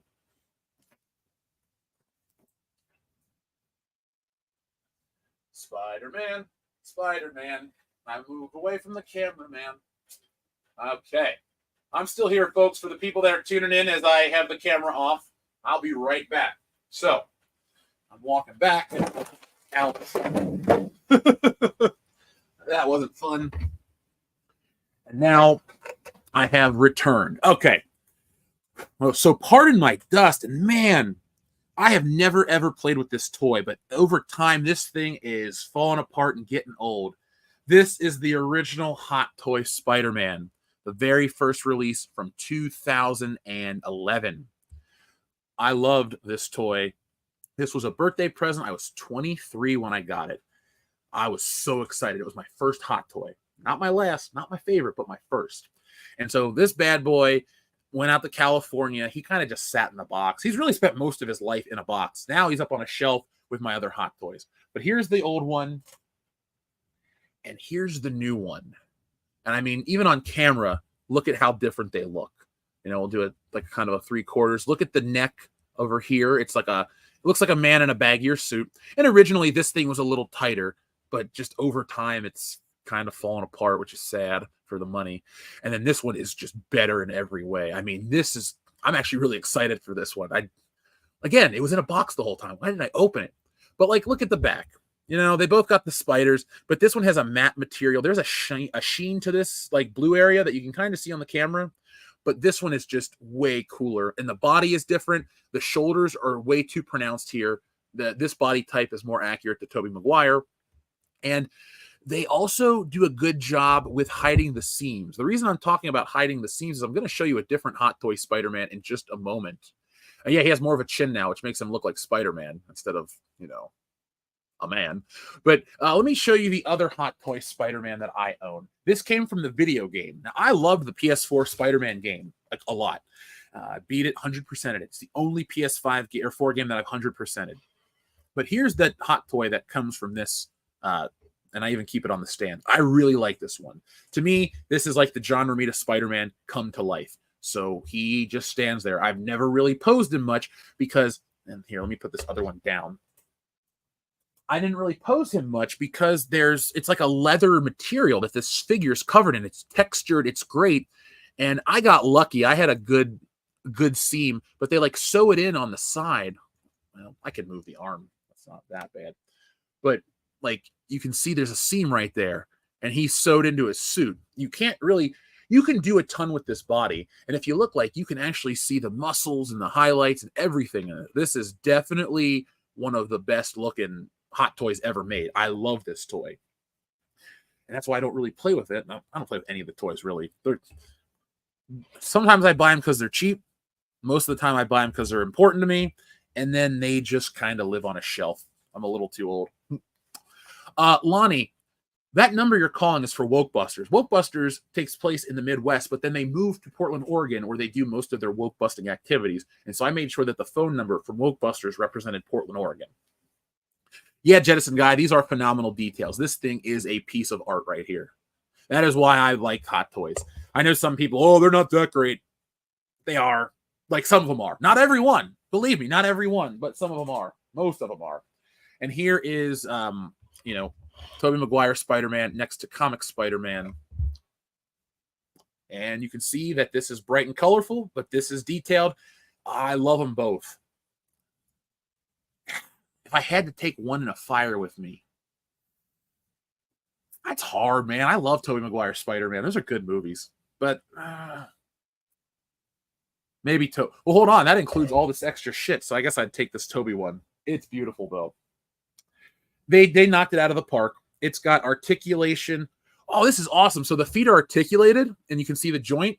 But on the top, there's cloth or something over it. So it hides. Yeah, okay. Maybe it's a sculpt detail. Sorry. This is, like I said, this is new. This is the first time I'm touching this thing, and it's just copyright details on the feet. But there we go, guys. We hit the 200 people watching, and we showed Spider-Man. Now, I don't think I'm going to wrap him back in plastic completely, but I'll at least cover the important parts, like the face, and get him back in the box where he belongs. Here's the Doc Ock tentacle pincer. There you go. We got that. It's multi-jointed. It's really detailed. It's awesome. And it kind of like, ooh, it's good quality plastic too. I hate Hasbro's lack of quality plastic. Oh, now this Spider-Man, almost lost a piece. And this little cap. Here's the Hot Toys come with these metal like bases. So, you know, this is a piece of bendable metal and you screw it in the base and then your figure won't droop or fall. I like that attention to detail. Then again, this is like buying a Mercedes or a high-end sports car. Like, of the collectible world, this is the top of the line. I mean, hell, it even comes with little pieces of debris, and it looks like real debris because it's got all this paint detail and weathering and shit. This is not a cheap-looking toy. So, I can tell other people thanks for the gifts over the years. I bought this one for me because, well, I bought this one for me. Oh, there we go. It is me. There are you, Gobby. Out of your mind. Yeah, that's a great line. That's still my favorite scene in that first movie. Wrong answer. And then he throws the razor back. All right, we got. Oh, let me do this one better this time. So, folks, give me a second to get this set up. Hey, oh, it's Enrique. Now, let me try this again, folks, to make sure that we can we hide the dial? Can we hide all this? Hold on. Enrique, I know you're there, man. Give me a quick second, okay? Because I want to keep everything anonymous. Now, folks, can I hide this? Just a second. I know this is live radio. This is live on the air. Now, I know, right? Coast to coast AM. I'm like George Norrie. Now, what's going on? Okay, everything's hidden this way. There we go. Hey, what's up, man? How you doing? Welcome into the show. Good morning, Jeff. Good morning, everybody. How are you? I'm doing well, man. I had a nice, fun night out. I had free beer, wrestling, hanging out with my buddy. Great time. I can't complain about life. People are back at Wokebusters. Stealing Solo is almost sold out. It might be a crazy time in the world right now, but it's a pretty good time around world-class bullshitters. So there we are. So what do you want to talk about, man? Well, first of all, I just want to say congrats on the book. I'm excited. Every time I try to avoid spoilers, but I just look at the pictures. I'm like, whoa, that looks cool. Thank you. And continue, man. Oh, and then that Spider-Man toy, dude, that looks awesome. I remember seeing it in your place when you were over here, and I remember the box. I'm like, damn, the box itself looks awesome. Yeah, this is a bitchin' toy. I should do a show called Bitchin' Toys, where it's just me saying, like, this toy, meets my seal of approval. It's bitchin', that type of thing. Yeah. What is on your list of collectibles that you'd love to get, man? Like, what is your? I won't even ask you what's your bucket list item, but like, what is your or your grail item? But what's something that's out currently that you're really hungry for? So I'm a big collector of Legos, or mainly Lego Star Wars, and the UCS Venator. That one's out right now, and just the scale, the colors of it, it just looks so great. And like, I just want to build it, but it's kind of pricey. Oh, I get it. Hey, folks in the chat, can you still hear Enrique? Enrique, say something for me. I'm trying a different tab. All right. Testing, 1, 2, 3, testing. Because we might have found the perfect setup to where it can answer the calls and not have to show the other screen, but still have the audio. Somebody in the chat, let me know if you can still hear Enrique. We're working this out together, folks, but we're having a lot of fun with this. Okay, you can still be heard and no one can be seen. Thank God. I do not want to hurt anybody's privacy. But I want to go out and do some more Lego collecting, but I don't really know what to get, man. I don't have space for Legos right now. Yeah, it's kind of a hard road. Like, once you start, like, then you're going to want to go back and get the other stuff, and that's where it gets crazy expensive. Because people are just buying and then selling it at a like crazy markup. I have a friend that is good about Legos and collecting and stuff like that, but I wish I knew about money the way I knew about toy collecting, because it's not about like, oh, I love toys, I need to have it. It's like, I just know when something's going to go up in price. I have like a formula that works every single time, and if I believed in like scalping or selling toys secondhand, man, I could make a pretty penny, but there's just something that feels kind of weird for me to do that. Like, the stuff I buy that happens to go up in value, that's one thing, but trying to, sit on stuff or like take it away from, like, there's just like a rare John Cena figure out. If a kid's trying to buy it, you think I'm going to take a rare John Cena from a kid? I hate John Cena, so I don't want it. But my point is, I don't like when people hoard toys and do that stuff. It's supposed to be a fun collectible or a fun thing to hobby, or a fun thing to hobby, a fun hobby to have. Excuse me. Yeah. Yeah. No. Yeah. I understand. So how's the weather where you are? I know where you are. I'm not going to tell anybody, but is it hot? You know what? It's kind of morning, so it's not too hot yet. but yesterday was miserable. It was nasty. It's been humid here, and I'm melting. Like, that's why I had to change my shirt because I was just starting to like. Ugh. Yeah, no, it's just been like dry hot, and did the Microsoft thing affected you at all? No, so Thursday night, I was up late with the show, and then I got up to do some stuff from Friday. When I got back early in the morning before Good Morning Pop Culture, I turned on the news and they talked about the airport and the banks and all this. But by the time I went to the bank about noon, everything had been fixed from the Microsoft. I guess it's an update. It wasn't a data breach. But the thing that I thought to myself was, we are hosed. If something like wipes out technology, we are so dependent on it.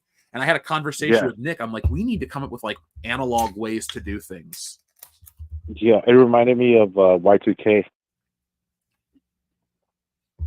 You know how like they're like, oh, exactly. They're like, oh, everything's gonna shut down. We won't be able to access anything. And then it's kind of like, oh, it kind of happened. Yeah. It wasn't as scary as I thought it would be. I realized that if that happens, it's going to be a very annoying world and a very, like, depending on how long it goes for. I think if we were to have... It's an inconvenience. That's what it is. Oh, it's a huge inconvenience. I'll say, though, had we never had the pandemic, I don't think people would have... I think people are conditioned to that kind of stuff now. Not that it's a good thing at all, but I do think people, like, know how to live in the world when things kind of fall apart. And so I think we'll all just be very annoyed until the things get fixed and repaired. I don't think it'll be as lawless as other people think. Yeah. We won't get Mad Max style yet. No, not until we run out of gasoline. Yeah. What's your favorite Mad Max movie? I gotta say the second one. Yeah. Road Warrior. I think that's the best one too. I do like how a toe cutter dies in the first movie though, and they did that zoom up shot of his eyes bulging out of his head, and then like that's a good one. Have you gotten the 4K collection of those? I haven't. Mad Max is a series I like, but I'm on a Plex server and I can watch Mad Max on my Plex server if I want to. Okay. Yeah, that one looks really nice in 4K.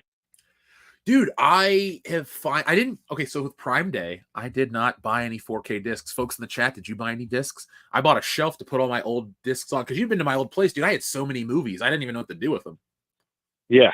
Yeah, I remember they were like right on top of each other too. Because they were all in alphabetical order, and then I ran out of space, so it's like, well, shit, what do I do? So I just built upwards. But that's I think movies are the guilty thing that I'll collect, because I'll rebuy a movie, like a different edition if it's cheap. It's like, oh man, I already got Terminator 2, but the 4K is only $2.99. It's like, okay, I'll rebuy it. It's not going to be much better. That's the same with Back to the Future. I have it like on DVD, Blu-ray, 4K. Yeah. Dude, I'm the same way. I mean, Back to the Future, I got everything I can get from it outside of the real car currently. I mean, there's a little mini Hill Valley back there, folks. That's what those columns are. That's Hill Valley. And I got Biff. And I got another hot toy. I got a Marty McFly hot toy back there. So, ooh, yeah. Hold on a second. Let me pull that up real quick for the chat. Folks in the chat, you can call in. Calling that number actually gets you here on the show. So if you're Mad Cheesemo, what's up, my Gucci? Or what's Gucci, my ninjas? Well, you can contact the show and we can have fun. Folks, we have moved up in the first hour for Wokebusters. Let's keep that rolling. We're trying to cross our goal today on the air, and we will go as long as we need to make that happen. So, welcome to hang out with me on this wonderful hot Saturday afternoon at WCBS headquarters, soon to be WCBS Mansion. And when that's the case, we'll be doing all of our streams outside by the pool. But here is Marty McFly, the hot toy. He is a nice figure. And I can't see it because I'm calling right now. Oh, yeah. Sorry, I'm showing the audience. You're on the air. Okay, Enrique, if you can hear this, that's what this figure sounds like when I'm tapping it with my finger. Ooh. It feels pricey, doesn't it? Yeah. It's a great figure, that dude. It even has the art and revolution, like all the little pins on Marty's jacket. I know, right? It's like, It's the epitome of Back to the Future toys. It's like, why are you tempting me, Jeff? Why are you tempting me? Maybe I'll send you one as a gift in the future, man. Maybe you'll just like, what is this? Did I get something for the family? No, man, this is for you, an audience of one. Ooh. But anyways, all right, Jeff, thank you, and I'm excited for the book. Thank you very much. Yeah, and have a good day. You too, man. You be safe out there, and have a good one. Thank you. Bye. So, folks, we have found a way over our technical issues, so you can call in, and everything will be nice and fun and safe. So that was cool, man. I said if we hit 200, we would get to the hot toy. So now we've all looked at the Spider-Man, Tobey Maguire hot toy, and I brought out almost all my hot toys except Michael Keaton Batman. He's over there. He's kind of inaccessible right now. So, but I do have the original release, and it looks just like Michael Keaton, and I absolutely love it. So, folks, now as we get closer to the second hour of our stream, obviously, we can talk comics, we can talk toys, we can talk Wokebusters, we can talk about Stealing Solo 2, we can talk about anything you guys want. All you got to do is call in and have some fun with me, and I will keep talking about stuff here on the show. Now, you're wondering, Jeff, what are you looking at? Well, I got a Spider-Man Christmas ornament in this box because I'm getting ready for Christmas early. No, I'm not. I have a random box that I have some just junk in this one. I have a Hot Wheel air freshener. There you go. You talk about branding. That's perfectly branded. I also have a what's in this box? What's in the box? My original Stone Cold figure from when I was a kid. What? That was before he started doing that what shit. I'm glad that's died down finally. That was a terrible it was good in the beginning. It got annoying fast. So, folks, you watch the toy videos. We all have fun watching them. One of the things that I love about toy collecting are the exclusives, right? This is an exclusive from Hasbro Pulse. If it's an exclusive from Hasbro Pulse, why did I get it at Ross for $2? Yeah, something is up with Hasbro distribution and Marvel brand as a whole. That's why when I went to Ollie's the other day and I saw the new Ahsoka stuff, I was like, wait, what? Yeah, the new Ahsoka stuff is at Ollie's. I'll tweet out a picture. I'll have a toy video for you guys. Maybe I can Anyway, you would call in, but overseas charges are astronomically high. Oh, I understand. You're calling a Google number, so I get. Oh yeah, it still counts as calling Oregon. Sorry. Funny thing is, folks, when I signed up for this number, I guess a guy named Tony owned it because I've had about 20 voicemails about your storage at this specific storage.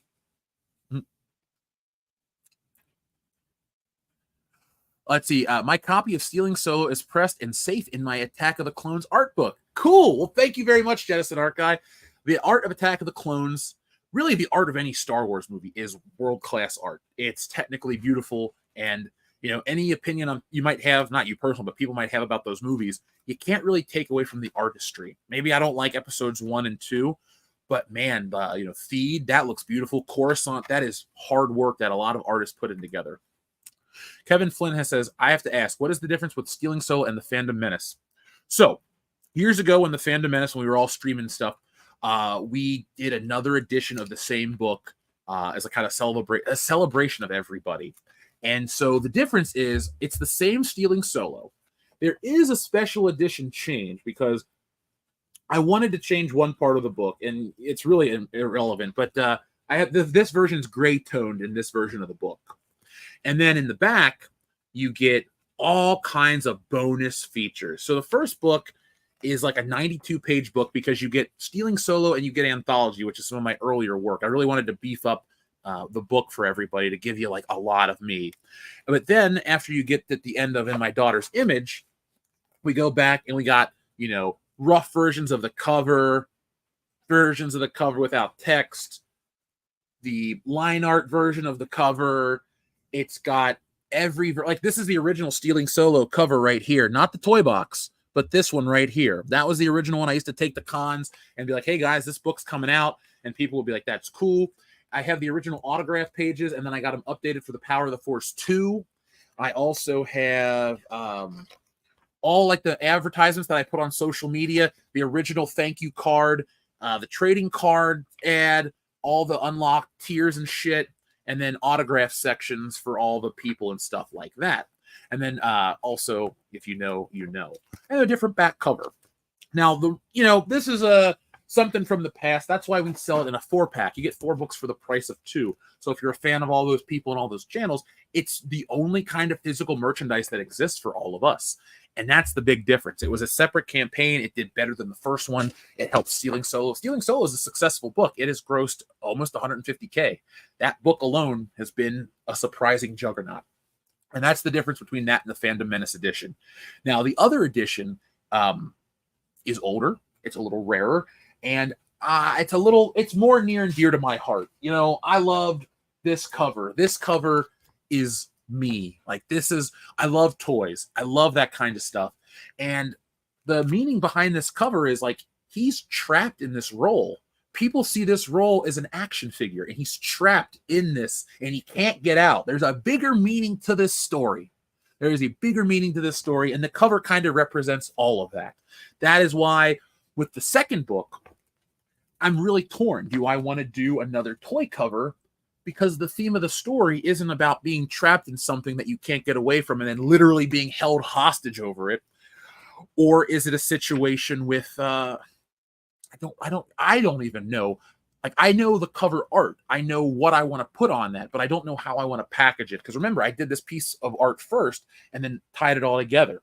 So I'm still figuring that part out myself. But if you guys have the OG edition or you're going to buy a copy, you can't go wrong. It's the same story.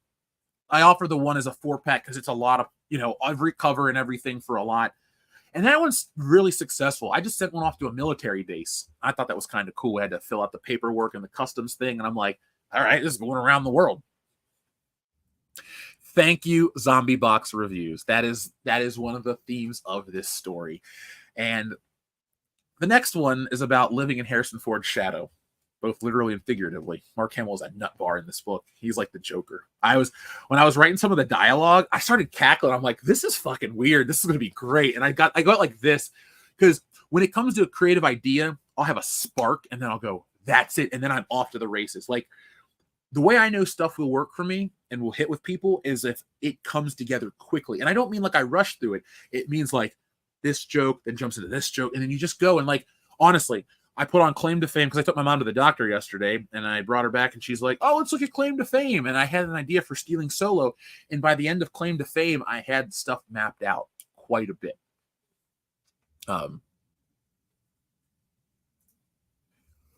Let's see. I have the OG cover. My thank you card is on my wall next to my bed. Represents a great time in the early G.M.P.C days. Well, thank you for being around for such a long time, man. Thank you. I don't want to come off as fake or cheesy, but I'm happy. I'm a happy dude. I like my life. I got away from something bad, and now I'm happy again, and shit's getting good, really good. So I can't complain. When I sit and tell you guys thanks for showing up, I mean it, because I'm lucky. I love doing this shit. So thank you.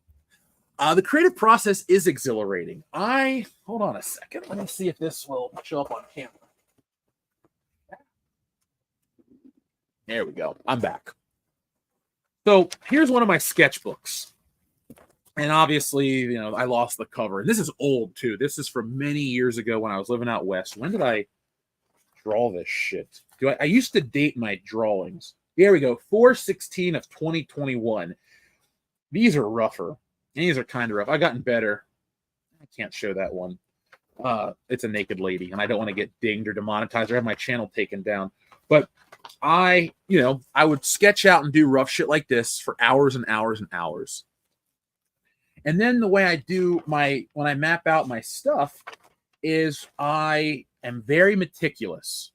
So I will write out notes to myself. I will write out what I want to hit. I will write out how I want to do things, what tone I want to convey, what are my inspirations. So, for example, we all know what Frankenfisher is about.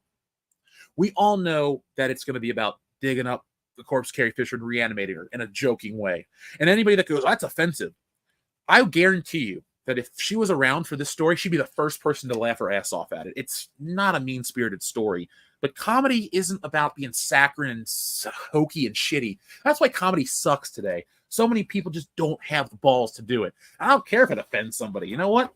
Frankenfisher's fucking funny. And if it offends Mark Hamill, that's the point. And sorry, some of these are sketches from the Tits and Art book, and I don't want to risk. That one actually turned out, that's good for a rough sketch. Anyway, the anatomy's legit. Well, here we go. What I'll do then is I'll map out how I do the pages.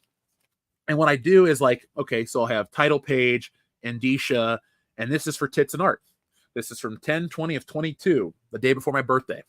And I will go like this, and I will go through each one, and that way I know how to map out a book. And it was, you know, for the first Dealing Solo, I was on the seat of my pants. I did not know. I knew how to draw, and I knew how to use the program I did well enough. But I was like, oh God. And I wasn't nervous of my art. I wasn't insecure about me. It was like I jumped in head first. Because, you know, I was doing the high council with Ethan and everybody. And, you know, that was the day of the days of the first Cyberfrog. Everybody's like, when are you going to do one? When are you going to do one? So I said, fuck it, I'm going to do it now. And like, I was like, oh God, I committed to it. Let's make this happen. And, you know, it worked out. And so I'm happy about that. And now, not everything I work on, though, actually will see the light of day. I actually had a business partner. We were working to create a business about comics. And here's some of the roughs from that. This one was going to be an alien monster story. And I was working on it. And, you know, we just couldn't, we didn't have any issues. We still talk. We're still friendly. But just like the timing didn't work out. And so do I have anything really cool to share in this? Because I work super rough. I think that's the point of what I'm trying to show you. Like, you know, the guy went to his garage to get weaponry and shit like that. And there's a truck he's going to pull out in the truck. But yeah, I work like this. And somewhere over there, I'm not going to spend the time looking for it here on stream. But like, I guess these are newer. Yeah, sometimes I'll admit to folks, I'm like the king of reusing paper. And I'm not, it's not like some hippie, like, oh, recycle shit. It's like, I want to draw. I'm out of sketchbooks, but all these other sides of the page are blank. So like, I will, like on a stream, I got bored and like would doodle some bodies. This is over the last couple of weeks because my style's changed. I do like to make my figures like John Romita, but even on some of the more action-oriented stuff, you know, it's only this detailed, you know, bang, this, that, because this part really isn't relevant to the story. Okay, the detail's not relevant to this phase of the process. The way you do it is you map it out, like I write it out and everything, and then I do these, and this helps me figure out my panel layout, my action for people. You know, the anatomy is rough enough to where I know what's going on, because I don't want to look at my own work and go, what is this? You know? And hell, this is a sketch of some shit I did back in April when we were doing some kind of stream. But the details only go about that far. Oh, here you go. Here's something for Wokebusters. Here's the rough version of that toy ad I showed on Kickstarter right here. This is the original version. Here are the figures at the top. Here's the play set, the Stay Woke. I was originally going to do a Stay Woke Trigglypuff Ma'am light, like a flashlight. You know, the bat signal you showed on the ceiling? It was going to be that. This was going to be over here. I was working on something, but I really didn't need to do it. I even did this drawing for a lot of it. And then I just thought, it's good, but what am I doing this for? We need time for other things. But I ended up going through and doing this entire one. So let me show you real quick. Let me stop sharing that screen. Let's show us the Kickstarter real quick. And as you can see down here, folks, here, what am I trying to show you? The toys, this, that, what else? We had a super chat roll in. Let me read that.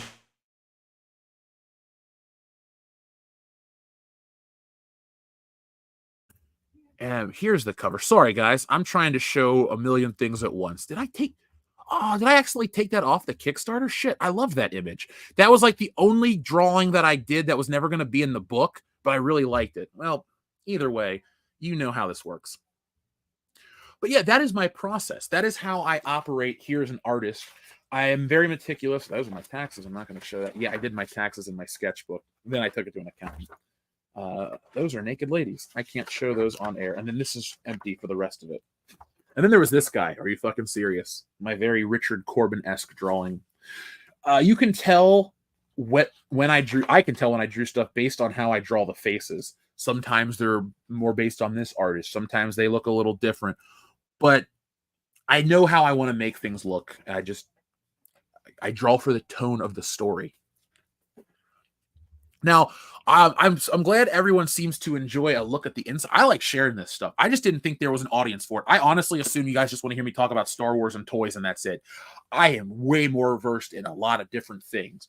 I don't want to bore you with literature talk, but I know all kinds of stuff. And this is one of those channels where I guess I need to just let everybody know what I'm into beyond that. Forgotten Pepe, thank you very much for your generous super chat. What's up, Jeff? I backed the artist box or packaging Kickstarter. Does that include the Fandom Menace edition, or can I get that separately from your website? Much success to WCBS. Forgotten Peppy, thank you very much. If you bought the artist box, which is everything, that does include all the Fandom Menace edition books. That is a huge, it's our big tier, because I want to avoid t-shirts and all these little trinkets and stuff that slows down the process. Like I told you guys, when I get these books, I'm shooting to do this over the course of 3 days. I'll do streams. I will show you guys me getting the box out. But Pepe, first off, thank you. You get 4 copies of Wokebusters, 5 copies of Stealing Solo, and 2 copies of Tits and Art. Everything that I've ever put in print comes in that box. I got a big thing to send out with all that in there. So that'll include everything. But if you guys are hungry for it, or if you backed Wokebusters and you're like, oh shit, I want to get this other stuff, you can go to the stealingsolo.com website and you can go ahead and order any of that stuff there. I have it delineated what's available for the Kickstarter versus what's available on the site. So don't worry. You're not going to get, oh man, I backed it on Kickstarter and then it's sold out. No. I'm a professional. I take care of that stuff on the back end. So don't worry. But first off, again, Pepe, thank you for your generous super chat. Thank you for backing at the highest tier as well. And we will continue to push forward. I'm not giving up, man. I want that 200K. I want the satisfaction that, things got crazy, things in life, but I never let it get me down. We're all here hanging out. So thank you, Forgotten Pepe. I ended up inking very clean, no more shadows, because it gave more freedom for the coloring. Michael, I do that a lot too. I have a really great colorist who adds so much to Wokebusters. Now, that doesn't mean I let him do all the heavy lifting. I don't, cut corners on that stuff. I do like to draw a certain way because I really like John Romita. And if I could clone his art style, I would, but I would never use it for commercial gain. I would draw myself stories, like Spider-Man stories in that vein, and I would get them colored, and I would just kind of keep them for myself. That's kind of something I can do and I might do for fun, because legally I'm not going to get into that. And it's kind of weird to ape a guy's style and try to do that. It is what it is.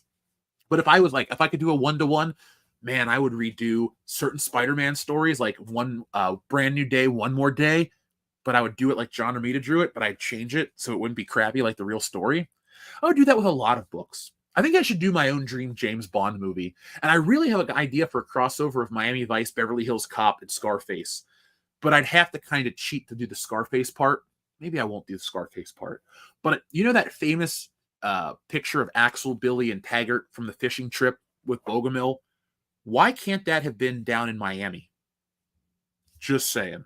That is like my dream project. But I would do it for fun.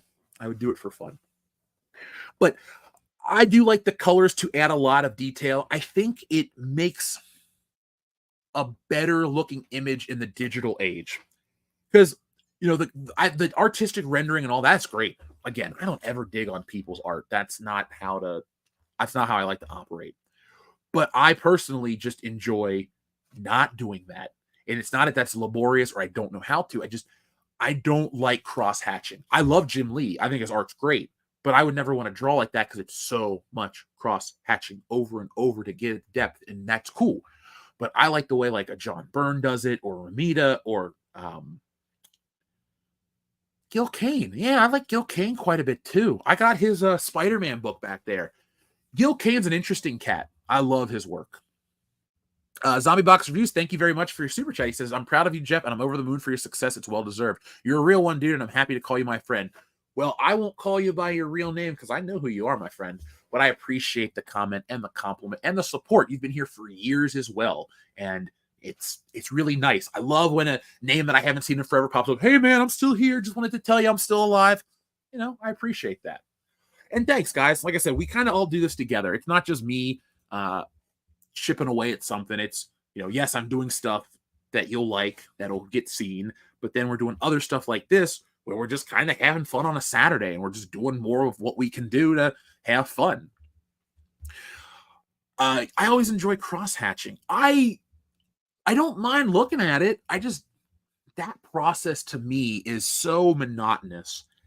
I would rather get like a big, nice, powerful looking figure or a sexy looking female, and then kind of let the color fill in, like especially on the face with a woman's face, of course. Like I don't like to do too much detail outside of a little shading under the nose because so much can be added in the color, and I think it adds a lot to the realism almost. Like Alex Toth, it's what he doesn't draw versus what he does draw that really adds to his style of work. And yeah, you're right, Michael. One wrong line and it does throw it off. That's also part of it too. I've experimented. I've done cross hatching. I don't know how. Like, I have a weird ink style where I will kind of fill in certain areas like I would with a pencil, and it creates like a shadow and it adds the depth to it. And then when you put the color on top of it, it's like a really cool hybrid. And so, by the way, Enrique, who called earlier, was a listener like you guys, but has become like a real life friend. He came to Star Wars Celebration 2022 in Los Angeles, and we just hit it off. And we went and we did toy shopping. I'm friends with his family. Like, he's a cool dude. And he asked me to do a drawing for the announcement of a baby, and I did an alien drawing. And I even experimented with doing more detailed pencils and then getting that colored because I thought to myself, well, that is a viable option too. It doesn't have to be inked. I don't think inking is my best skill. And sometimes I need to get stuff done quicker and no one's going to really care. It's all about that finished product. And that's kind of why I do things the way I do. I also tell you guys, I draw on an iPad. I don't do paper. Doesn't mean I shouldn't do paper or won't do paper, but it's all about the expediency of it. Plus, once I establish myself and have a bigger draw with my name only, then I'll probably do original art on paper because then I can make more money from that. It will be an interesting place to be. It's like, oh man, now my drawings are worth a lot of money. Like, people will buy the books. That's awesome. But now the originals? Okay, cool. So, thank you, Jettison Guy. I will always be following my passions. That's kind of what life is about. My interests don't necessarily change. Sometimes I have different priorities in terms of like, you want a family, you want to do this, you want to do that. That's that. But like this is me, and this will always be me. And I hope you guys are having fun watching this journey. Maybe one day I'll go back and look at all the shit. Well, not all of it because it's a lot. But one day I'll go back and do some reviews of older things. I like to get a little nostalgic. I was doing that around episode 400 of our podcast. When we were doing that big jumbo episode, I was listening to episode 1 and all of this stuff. And I was like, man, it's been an interesting journey. It's been a long time, but it doesn't feel like it. Like, I've been telling people, it's almost 9 years now. And I go, 9 years? Shit. We started in 2015. We've had 3 different presidents. We've had, the world has changed. We have lived through probably the biggest change in 9 years in my lifetime. I mean, from when I was born till I was 9, everything was kind of cool. Then from 9 to 18, you had 9/11 happen, and the world did change. But then since the shows happened, I mean, last Saturday's events are crazy that we lived through that kind of stuff. That is it's something that's happened in our country many times, but not in my lifetime. I wasn't alive when somebody shot Ronald Reagan in 1981, right? Was it John Hinckley? No, was he the one that was obsessed with Jodie Foster? No, that's the guy that shot John Lennon. Sorry, I'm mixing up those. Sorry. But all I'm getting at is from the beginning of the show till now, the world's completely different. It's kind of crazy to like listen to us talk about certain things and you go, oh, wait, that's how things used to be, or that's how things are. It's crazy. By the way, Kevin Flynn out in the chat, be on the lookout. I fulfilled your book in 8 minutes on the stream just to be funny. And I had it shipped out yesterday morning. So that, trying to think where I sent it out to without telling. It should be there early to mid next week. It is out. So let me know. And folks, when you get one of the books from us, tag us on Twitter. It's always nice to see that it got there safely. I use nice stay flat mailers, and I board and bag all my stuff in golden age sized bags and boards because they are bigger and they won't fold the spine. Plus, I can do double duty. When I send you the Fandom Menace edition, I keep them nice and flat, but I'm able to fit both of them and have them with one board in the bag, and it keeps the spines nice and tight. And then you got them on the Stay Flat mailer, put the Do Not Bend sticker, and you got a really nice package. That's pretty fun to me. I was for a while trying to follow because, oh, we got a call. Now, folks, give me a second to get this going.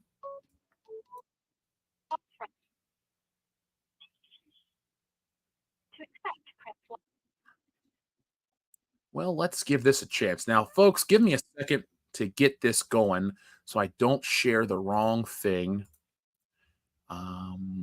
Let's put this up to block, and then we'll be able to show it. Give me a second here. Hello, you're on the air. How you doing, dude? How you doing? Good. Head case coming at you here again. I got some free time, so I wanted to ask you a question. Yeah, shoot. All right. My thing is this. I know there's a big stigma on the whole multiverse in stories, right? Yeah. It's the big problem that DC and Marvel have. Thank God the Rippaverse has not done that or won't do that anymore. Anyway, if I was going to do a series of different books and wanted to have some kind of big battle, what would be the best way to go about it? I'm not trying to have multiple versions of characters, kind of like how Kingdom Hearts did it, to where there's different worlds and places and they're interconnected. So I liked how it used to be in Marvel when you would just get all of the characters from their own separate books team up.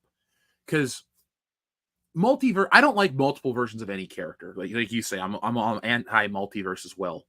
The way I would go about it is, well, if you're the creator, maybe keep this in the back of your mind, and that way when you make books, you can know, okay, so if this book takes place, let's just say New York City in unless it's really integral to your story that it's a certain time. Let's just say it's the modern day. And you're going to do another book or another team book, just put it in a different city and don't address it. Mm-hmm.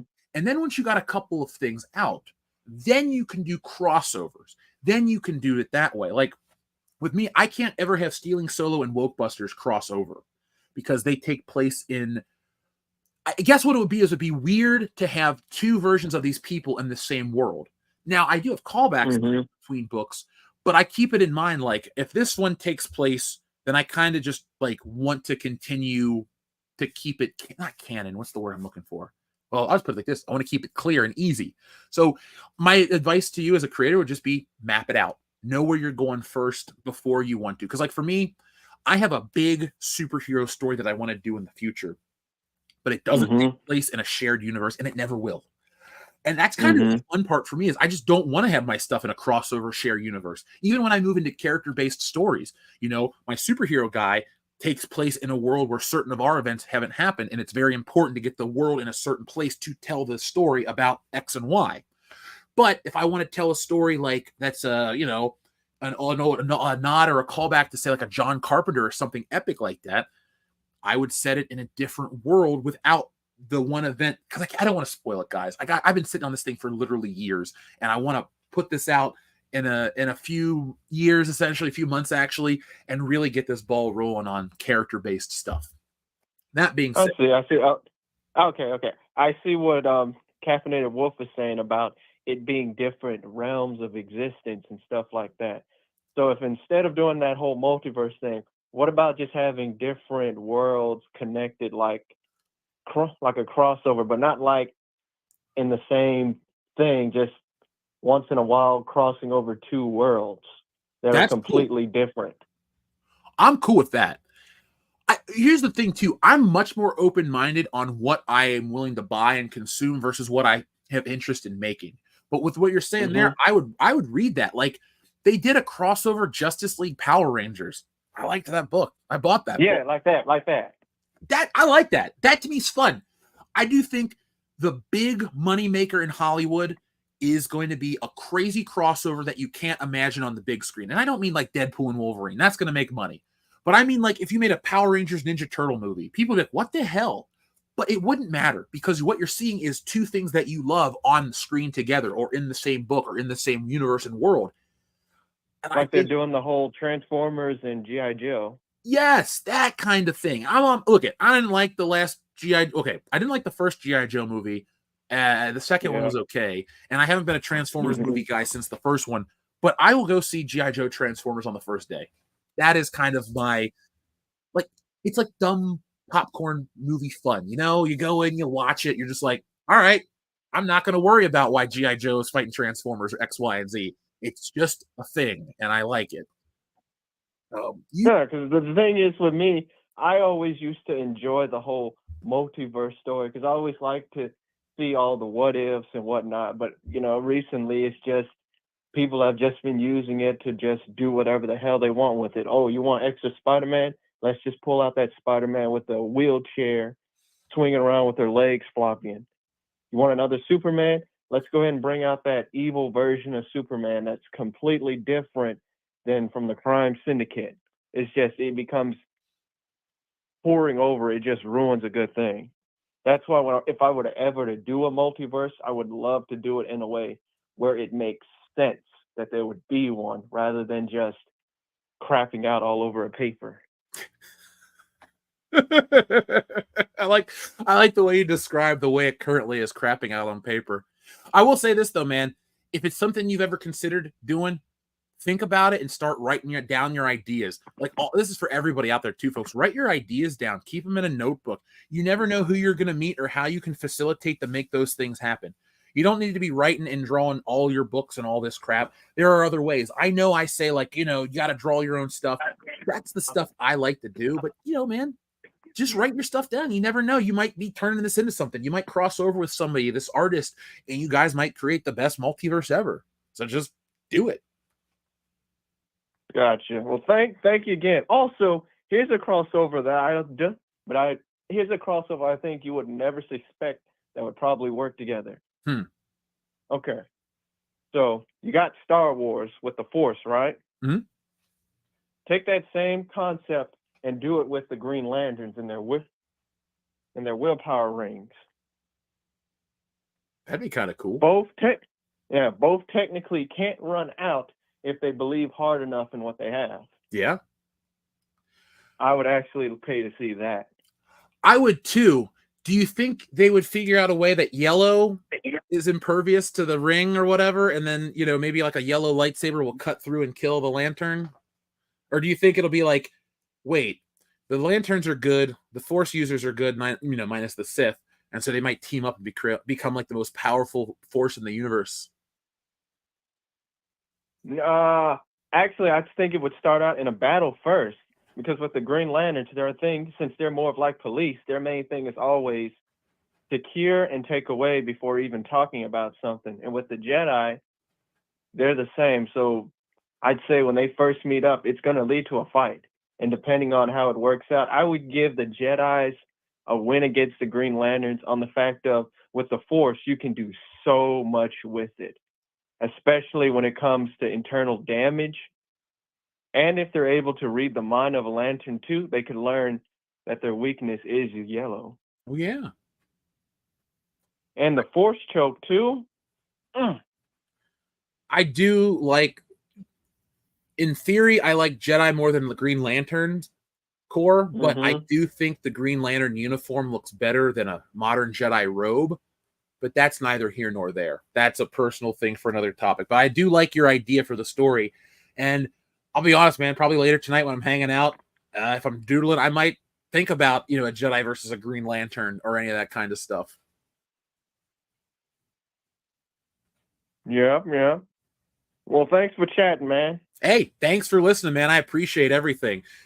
Folks, you can call in. There's the number underneath the screen right there. It'll get you right here on the show like Head Case Laboratory. 2 times, and I'm still the first one. Yeah, you are number 1, man. All right, see you, man. You have a good day. You too. All right, so there we go, folks. I figured out a way to keep everything kosher. Let's see what's going on in the chat. We had a super chat from our friend Zombie Box Reviews. Thank you for the £5, my friend. I need to bounce. Once again, congrats on your successful campaign. We need to do a stream sometime. It's been forever since we did one. Yes, we do. You have my contact information and my email. Shoot me a message, man. Let's talk. Let's hang out.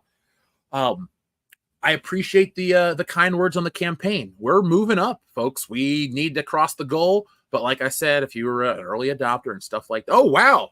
That was a nice big jump. There we go. Now we're at 4431. So, folks, thank you very much for making Wokebusters keep on moving. I guess you like these kind of streams to hang out with me. I never thought people wanted more streams like this. I just thought they wanted videos. I really do follow what the view, like, it is a business, and you got to go where people want you to go. And I do look at those numbers and certain kind of topics and videos, pay the bills and take care of that. But I'm always down to do more stuff. But thank you, Zombie Box Reviews, for that. And thank you to everybody. Wokebusters keeps on moving up. Hell, through the course of this stream over the last 2 hours and 25 minutes, we've had a nice bump, and it keeps on going. So thank you. Thank you. Oh, now let's check in what everyone is saying right here. I would like to see a Ghostbusters movie with the Samhain Real Ghostbusters episode. I'd like to see a Ghostbusters movie be really scary and really dark and really like an old school body horror movie. And I'm just going to say this, and I don't think people like it. Ghostbusters is not a family movie about like for the kids. It's not an adult movie either. It's a merchandise juggernaut for the kids. I'm not acting like it's not, but it's a PG in the 1980s PG comedy. There's BJ jokes. There's all kinds of stuff about Dickless and this and that. It's not really a kiddie movie. And so when they try to make the newer one about kids or passing it on to the kids, I don't want to see kids cussing. That's really not like a funny thing to me. But Ghostbusters can be scary, and it should be scary. I think you should have a little bit of blood, a little bit of gore. Like, remember, it should be as hard as Poltergeist is. That's where kind of the Ghostbusters line is, like funny Poltergeist. And what that means is there are true moments of terror when that guy rips his face off and all those gnarly things like that. I want that. That is what I would like to see. And I think that would be a good episode. I do like the real Ghostbusters. You can see that in Wokebusters. That's why I kind of drew it too. It's a cartoon to parody the cartoon world we live in. But I kind of wanted to get a little vibe from the real Ghostbusters. That's where a lot of people's love is too. Oh, you remember us? The first time you saw you guys was the beers going down, providing commentary on some shitty film. Dion with Billy Zane in that suit was a highlight. Horror Hound 2018, our first convention. Yes, not my first convention personally.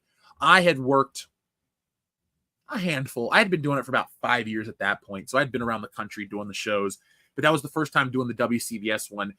And ever since the WCBS podcast and the shows, it's been a blast. I mean, I'm doing it with my friends.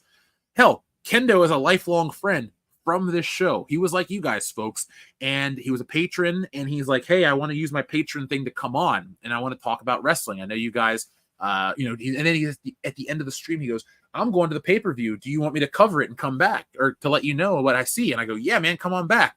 And then I kept inviting him back, and then we had Dusted on the show for a long time, and he had to step away for family stuff, and I was like, to Nick and Dion, I was like, this Kendo guy's really good. We want to have him on as the permanent replacement? They're like, yes.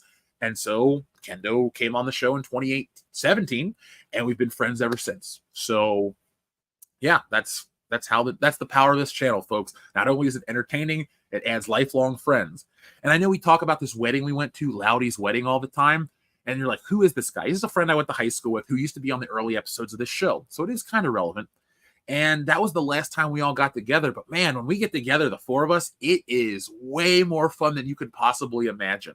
We need to get like a fifth guy in there with a camera and just kind of film us hanging out bullshitting. It always is a blast. And now things have changed for the good for all of us. And so now it's even easier for us to get together, and you will see us more together as a group, and you will see us do more physical things on a camera and have fun and go places and do things. I'm glad that we're no longer just, remember when the channel was just like this, where it was like, welcome to World Class Bullshitters. Well, it was never that boring. It was, welcome to World Class Bullshitters, that kind of thing. But now we're on camera. They can put a face to the name, and it's way more fun. You can look at my blue illuminated room. And by the way, it's way less blue in person. Like, it's like all blue back here. but not really. You know, it's the power of a crappy. Well, it's not a crappy camera. It's just a camera. Now, folks, time is ticking away. Things are moving up, and we're not stopping. So do not worry. I'm not tiring out. But if there's anything you'd like me to cover or talk about, let me know. Obviously, I got tons of collectibles. I can just go and say, hey, we like Casino Royale, right? Well, here's the car from Casino Royale. The Aston Martin was a DBS. Yep, DBS. And no, it didn't say it on the back, so I wasn't cheating. I know the license plates by memory, okay? BMT216A is the Aston Martin DB5 license plate from Goldfinger. And there's BMT214A as the version from GoldenEye. You know how people get technical about Star Wars? 007. I actually was talking to a really great Facebook channel, or excuse me, a Twitter group called Thunderballs. They're a really good James Bond Twitter page, or what do you call it, Twitter account.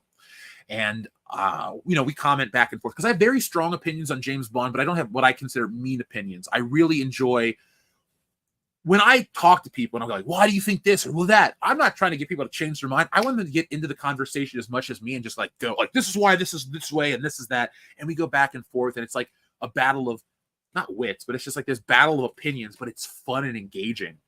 And that's what I love, especially with Bond. You know, like, do you prefer the Walther P99 or the classic PPK? Do you like Pierce Brosnan or Daniel Craig or Timothy Dalton or George Lazenby? All of those things. You know, I'm always talking about James Bond. But the point I brought to that page is we actually were talking about James Bond in DMs and stuff. And I'm just going to keep DMing him. I need a 007 friend. Somebody that really knows Bond and has, you know, differing opinions on movies. Because it's great that people say, like, yeah, I like GoldenEye too. Okay, well, tell me what you hate about GoldenEye, and I'll tell you what I love about it, and maybe you'll come to an understanding, or maybe I'll see your point of view. Because it's never the issue to change your mind. It's just to think about stuff and keep it interesting. I have not seen House of the Dragon yet. I do want to give it a shot. I actually want to go back and watch Game of Thrones. I was a little late to the party, and I do regret not knowing more about it when the whole show fell apart. But I can't talk about stuff that I'm not well versed. Okay, I can't talk about stuff that I haven't seen. I think it would be kind of bullshit for me to sit and go, oh yeah, let me tell you about this movie and this show, and then I just watched a trailer. Because you can pick apart stuff, you can look for messaging, but I'm seeing a lot of people call Twisters woke, or it has a girl boss message, and somebody's like, yeah, I heard it's about a bunch of mixed kids who fight storms. No, the opening is about a group of college kids who try to fight storms, and they all fucking die, except for two of them. And that diversity thing that people were talking about, it's like, I went to college. It's not, everybody looks different. Like when you go to a college, you're going to see, like, I had never been around as many Asian people in my life as at college. And that's not a dig or a complaint. It's just, I'm from Cincinnati. There are a lot of different people here, but we don't have like an Asian section. Like when I live in LA, there are certain parts, like if it was at Monterey Park, it was all like Chinese or Korean. And I apologize for getting my here's the thing. I wouldn't mistake the people by looking at them, but I don't know the text. I can pick out Japanese and maybe some Chinese characters, but other ones I have to see a lot of text to kind of figure out what's, you know, Taiwanese or Korean. But my point is, like, people complained about Twister, and they're saying it's all this stuff, and it's not really that. Like when you go to, it's about two different tornado teams, and like Glenn Powell's team, his buddy's like a Hispanic dude. I got a Hispanic friend. Like, that's not a big deal to me. And then, like, the old dude's black, but so there are old black people. But my point is, like, I am very much aware of all of these things and the culture war talk and the wokeness and this and that and stuff that we don't like. But, like, you know, when you have, like, an organically diverse cast, you don't think about it. And that's how Twisters was. And somebody that said she's a girl boss, no, not at all. She is feeling bad about the shit she did and the deaths she caused, but like she doesn't try to talk down to Glenn Powell. It's like a very traditional romance. If you're looking for that kind of a story, it's got it. He's likable and cool. She's fine. Like that was the definition of a fun movie that doesn't have any of the crap. Like they didn't put the climate change message in there because they didn't put it in there. It's not that type of movie. And again, Warner Brothers does not sponsor me or this channel. This is me liking a movie that I organically saw, I paid to go see, and I thought you guys would enjoy hearing about something that doesn't suck and that isn't woke and that doesn't feature the message of today and any of that stuff. Like when, as we'll talk about current day, I get what he says. Like I get what he means when he's like current day. Okay, I understand that. And a lot of bad genre entertainment has that. But I think as I start to consume more and more outside of genre entertainment, it really is less and less applicable in certain things. Now, on TV, that's like a fucking cesspool. And on the internet, you got this stuff. And at the end of the day, too, everybody is entitled to feel the way they want to feel about this stuff. But I'll always go the extra step to let people know what's in this stuff without spoiling the entire story, so you can make up your mind. Because if you're vehemently opposed to this shit, who am I to sit and tell you you're wrong? I'll just tell you what's in it or not. Right or wrong that way. You enjoy the original Twister. I don't really like it as much as I thought I did. And I went back and rewatched it after Twisters. Like I was saying on the podcast, it's one of those situations where the first one has become so dated. Now, hear me out. Yes, I was around in 96 and I saw the movie then. But there's like a tech jargon and a way they discuss computers and the way things work that is not really how it ever worked. And I'm not saying like the weather data and the stuff like that, but just like if you watch Independence Day, that shit wouldn't work. And I know it's an alien invasion movie, and I know this is a movie about these tornadoes and shit. But what I'm trying to get at is like they modernized Twister in a way that doesn't suck. And Bill Paxton's great. Helen Hunt's better. I'd say Helen Hunt is better than the a new girl, but I think Glenn Powell is better than Bill Paxton. And yeah, I said that. Like I love him in Aliens. I love him as Chet. I love him in movies. He's a really good actor. R.I.P. But I like the new guy better. He's a little cooler. And there's no love triangle, and there's no Jamie Gertz character trying to be like, you're going to change and become you. It's not a story about, a storm chaser guy who's trying to, reclaim his old ways. Like Glenn Powell's a YouTuber and he's got his little crew, and they're kind of endearing. Like there's the one older British guy who's like a writer who's following him around, and he's a little uppity, but he's an old British guy, and it's kind of funny. Yeah, man, game over. I'd say 006 is the greatest Bond villain to this day because he is the dark side. He's the mirror image of James Bond. Because James Bond, depending on the lens you look at, he's a villain. He's not necessarily a good guy. What he is he's a government assassin who's going out to kill. He's really not a superhero kind of guy. Now, he does these crazy things because he's that talented and skilled, and it is a movie. But, if you're, and I don't want to make it like that kind of politics, but let's say you're from China and you watch Tomorrow Never Dies. James Bond might look like the bad guy to you. If you're a Russian, grow up in the Cold War era, and I know there's propaganda in all these countries, don't get me wrong, I understand this stuff. But let's say you came to America in the 80s before the Berlin Wall went down, and you're now an American, like what is it?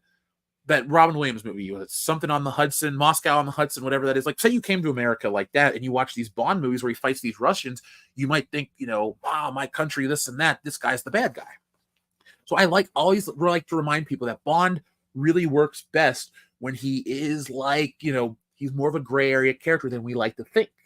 I don't like, super moral James Bond. But my point I'm getting at is Trevelyan is the flip side. Like he is if James Bond went, gun runner, that kind of route, like dark. And he works well because he knows Bond, he knows the tactics. And I think the best visual of what Trevelyan versus Bond is when he pulls out the watch. And he's like, new model about the Omega. And I know that's kind of a weird thing to say about or comment on, but it goes to show you like Trevelyan operates at a different time, essentially, in a different way, in a different world. And Bond keeps kind of evolving with that. And, Trevelyan's just Bond with one twist, he does it for himself. He does the same things Bond does essentially, but for his own gain, not for Queen and Country. And I do agree that that's what makes Trevelyan the best 007 bad guy. I mean, I like Jaws and Odd. Jaws really isn't a villain anymore. Jaws becomes a hero at the end of Moonraker because Drax is that big of an asshole. Like, I hate Moonraker, but I do love the fact that like we're gonna destroy the world, and Jaws, like everybody's like, nah, that's a little too far. And so Jaws kind of steps up and becomes the hero. And I like Jaws. Richard Kiel. I had a chance to meet him. I was younger in college and I didn't have the money for the autograph, but I did go up and like see him. I felt tiny. Like, there are listeners out there that have met me. Enrique can vouch. I'm not a small guy. I'm, 6'5", very broad, big body. But Richard Kiel made me feel tiny. And I was like, holy shit. Like, oh my God, this guy's huge.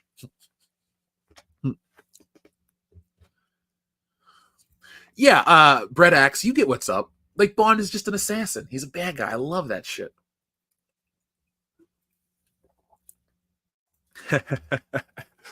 I saw Twisters in an RPX with like the vibrating seats.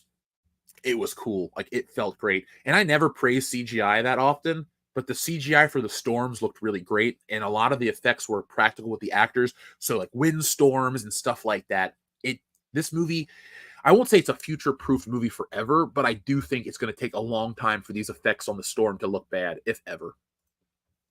Big Z says, you make me feel tiny, Jeff. Well, I know you, man. I guess I do. Enrique says that I'm 6 feet and Jeff makes me feel tiny. I was hanging out with a friend at this wrestling show last night, and he's like roughly the same size as me. And I'm like, I wonder how people feel looking at us right now. Because we're like we're bigger than all the wrestlers. And look, it is what it is. Oop, I said it once. Shit. I should take a shot every time I say that. I should have got booze for this stream. It is a Saturday afternoon. I don't think anybody would like look at me like, you got drunk on a Saturday afternoon and you haven't? Last Saturday, I was hanging out with Biggs in the chat. I went to that baby shower that I went to. I still got to send the gift. It was, nowadays, everybody does things like, here's my list, send it here. It's like, oh yeah. And you don't even go to a store anymore. You just go to Amazon and send them something. So I got to do that. But, no more baby talk. We're here for a lot of things on the channel. Comics, games, movies, all sorts of things. But not baby talk. Now, guys, let's play a little game. We can play this via email, info@worldclassbullshitters.com. We can have fun. We can do it here. But let's pick a button or a card, what we're going to do. Since we don't have a word of the day from Clone Geek, let's see. What is a good question here? Oh, wait. These are the podcast ideas. Shit. Sorry. The other ones are the interesting questions. It was like, what's your bucket list? What's your greatest fear? This is a deck about episodes of the show. Maybe we'll start doing these for some bonus content. Hello to Peter in the UK. What time is it there? About 7:43 in the evening? If my timing's right. I still would love to visit your country one day. Now, I know this is a very basic reason to like it, but as a kid, I watched a lot of PBS, and I watched a lot of British TV. Saturday was my night for British television and Canadian television. It was an international night around the Hicks household. So on my Saturday nights, about 7 or 8, I don't remember exactly what time it started, but I would watch Are You Being Served, Keeping Up Appearances, As Time Goes By, then the Red Green Show out of Canada, and I feel like I watched one other British show. Doctor Who would come on, but it was the Tom Baker stuff. And as a little kid, the effects were so weird. And I was like, what is this? So I would move over to SNL or Mad TV. But this was like for years, I would watch Are You Being Served, Keeping Up Appearances, As Time Goes By, you name it. Like when I watch Tomorrow Never Dies, I don't go, man, it's M and, the general. I go, oh man, it's the married couple from As Time Goes By. Love British television. I've been watching this show with my mom called That's My Boy. It's got Mrs. Slocum, Molly Sudgeon in it. But watching the show and the culture that I picked up from it, I definitely want to come visit. I want to come hang out and go to pubs, drink beer, talk about life. It's funny, Kendo's done that, and he tells me about how everyone will come to him and complain about America, and he's like, I just live there. I don't make the policies. I don't make the rules. Script Doctor says, One Foot in the Grave. I'm assuming that's a show that I should check out. Well, I will. Yeah, dude, PBS, Channel 48. If you do come over here, beer's on me. I'm up in Inverness, next to Loch Ness. Ooh, that'd be cool to go to Loch Ness. That'd be neat. I want to see the world, with the exception of some parts. There are parts of the world I have no interest in, like France. I'm joking. France seems cool. I'd like to go eat and look at the art. That is two of my passions, food and art. I don't like to draw food. Whenever I draw food, it just looks like a sandwich is easy to draw. But like if you're trying to draw like mashed potatoes and like a steak or something, it looks like a steak and just a lump. Like food and art is harder to do than I thought it would be. Put it like that. It's easy to draw bread. It's easy to draw fruit. I've never done one of those paintings, where they do the fruit bowl. I've taken traditional art classes, but for the most part, I'm self-taught with all my stuff. It's me, my How to Draw Comics the Marvel Way, my Bern Hogarth books, my Andrew Loomis books. You should have seen it years ago, too. Back when the channel started, I used to have a drafting table that I would turn upwards and do my show on there. And then as, channel money came in, I bought a new art setup and a desk. But I used to be the guy. I had my drafting table and a desk and, my regular stuff I had like 2 bedrooms essentially, because my mom bought my grandma's old house, and it was a 3-bedroom house, and it's just my mom and I. So she had her own room, and then I had my office room, and then my back bedroom where I slept in. But man, I was like the biggest comic nerd about this shit. I would get my drafting table, my T-square, and I'd tape up my art or pin it up, and I'd sit and do all my stuff and all my perspective. And God, I'm glad I've evolved. I don't want to get a T-square anymore. Mr. Bean was the other show that was on. Thank you, Blaze Sith 82. Mr. Bean was the 4th show. I knew it was 4 British shows and one, because it was 8, 8:30, 9, 9:30, 10 o'clock was the Red Green show, and then 11 o'clock is when Doctor Who came on, and I pieced out the Mad TV. That was the final show. I loved Mr. Bean. I mean, obviously, we know the one where he's driving the car in the fucking seat. We got, there's a Doctor one. There's one where he's trying to cook. There's a lot. I never watched Blackadder, so I can't comment on everything Rowan Atkinson has ever done. But when I was a kid, I hated the Mr. Bean movie, but I liked the TV show. And the older I get, I still like Mr. Bean. Benny Hill was the OG pimp. I liked Benny Hill. Benny Hill, they would play reruns on BBC America when we first got DirecTV, and I would watch Benny Hill a lot. Monty Python is my shit, too. I love Monty Python. I have the box set on Blu-ray. Now, this is going to sound strange. I'm not the world's biggest fan of the Holy Grail. I don't dislike it, but it's not my favorite movie of theirs. I like Meaning of Life. I think that's a funnier movie. But my all-time favorite thing they've ever done is The Show. Like the funniest joke in the world. That's the first episode, I believe. Then there's the gay pilot, and then the Bruce thing. The weirdest one is like they're the old ladies in the house, and then she's like, "I'll be right back," and she goes outside, and they're on a ship. Like, I guess that's the joke. It's funny. It's weird, but it's funny. And then my favorite is the dead parrot. Polly! All that shit, man. That was my jam. I love John Cleese. That's a celebrity I'd love to meet before it's too late. He's high on my list. Again, just want to learn something. That's all. These guys they made it to where they are because they're awesome. And John Cleese, he's the best of Monty Python. Eric Idle, there's no bad people. I'm not saying that, but John Cleese is like the top. Julia Child was pleasant to watch. I have watched a lot of Julia Child as well. I've even watched that movie, Julia and Me. Not proud, but I've seen it. I like cooking. Did I ever watch The Goodies or Danger Mouse? Remember, you always have a tour guide, fellow pub. If you come down to Melbourne, I want to go to Australia one day. I want to go. I would call you up to make sure that I don't like mess around and get like where the big spiders are or the animals that are going to mess me up.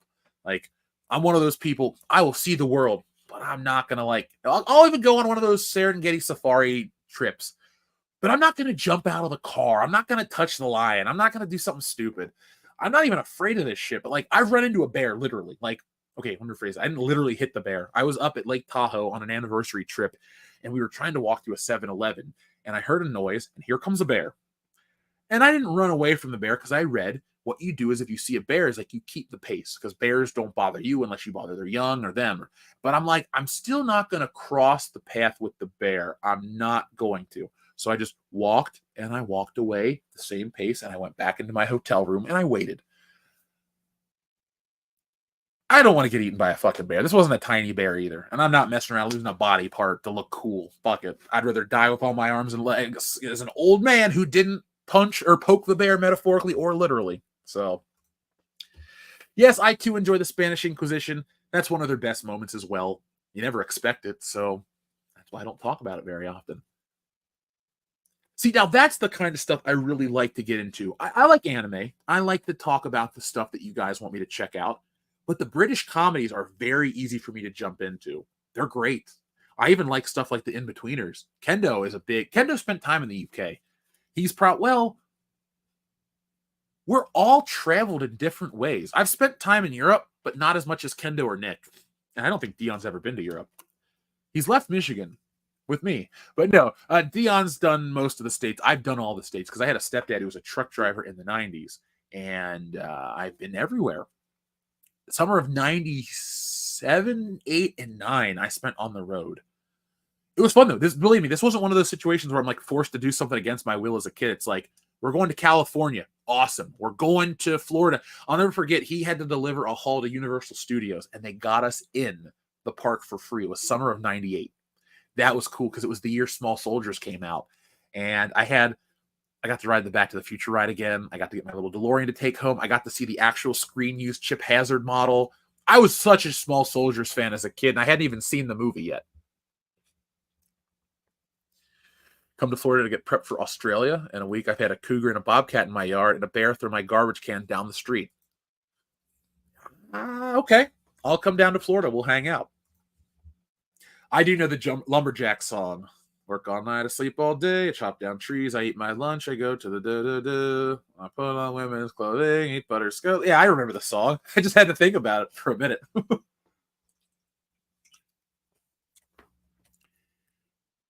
I really like Eric Idle in National Lampoon's European Vacation. He is hilarious. That's one of those situations where the cameo might be the best part of the movie. And I like European Vacation quite a bit. Especially when they ring the bells. That means they're going to hang somebody. Dad! Jason Lively was a good Rusty Griswold. Anthony Michael Hall is my favorite. Johnny Galecki's fine.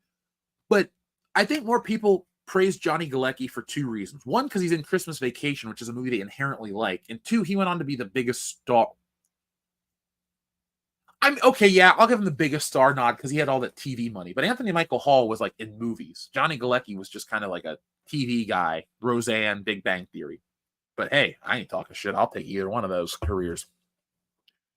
But Jason Lively's Rusty had the best lines. He was more of a fleshed out character. You know, Rusty in Christmas Vacation's like, I got to do this, do my taxes when he's trying to get out of helping Clark, or he's just kind of an annoying kid. But like when Rusty's on the airplane and he has that dream sequence to Some Like It Hot by Power Station, and he's like dancing around in that white jacket, Rusty Griswold World Tour, and he's like picking up a prostitute in France. Like, that's why that Rusty Griswold's the best one, because he does more, and I love it. Oh, let's see. Miles away from crocodiles here, and they're truly the scariest thing in Australia. I don't swim in the oceans either. That shit's full of crazy creatures.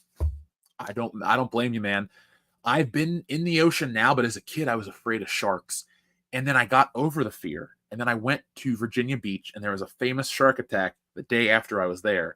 And that put the fear back. I was, 15?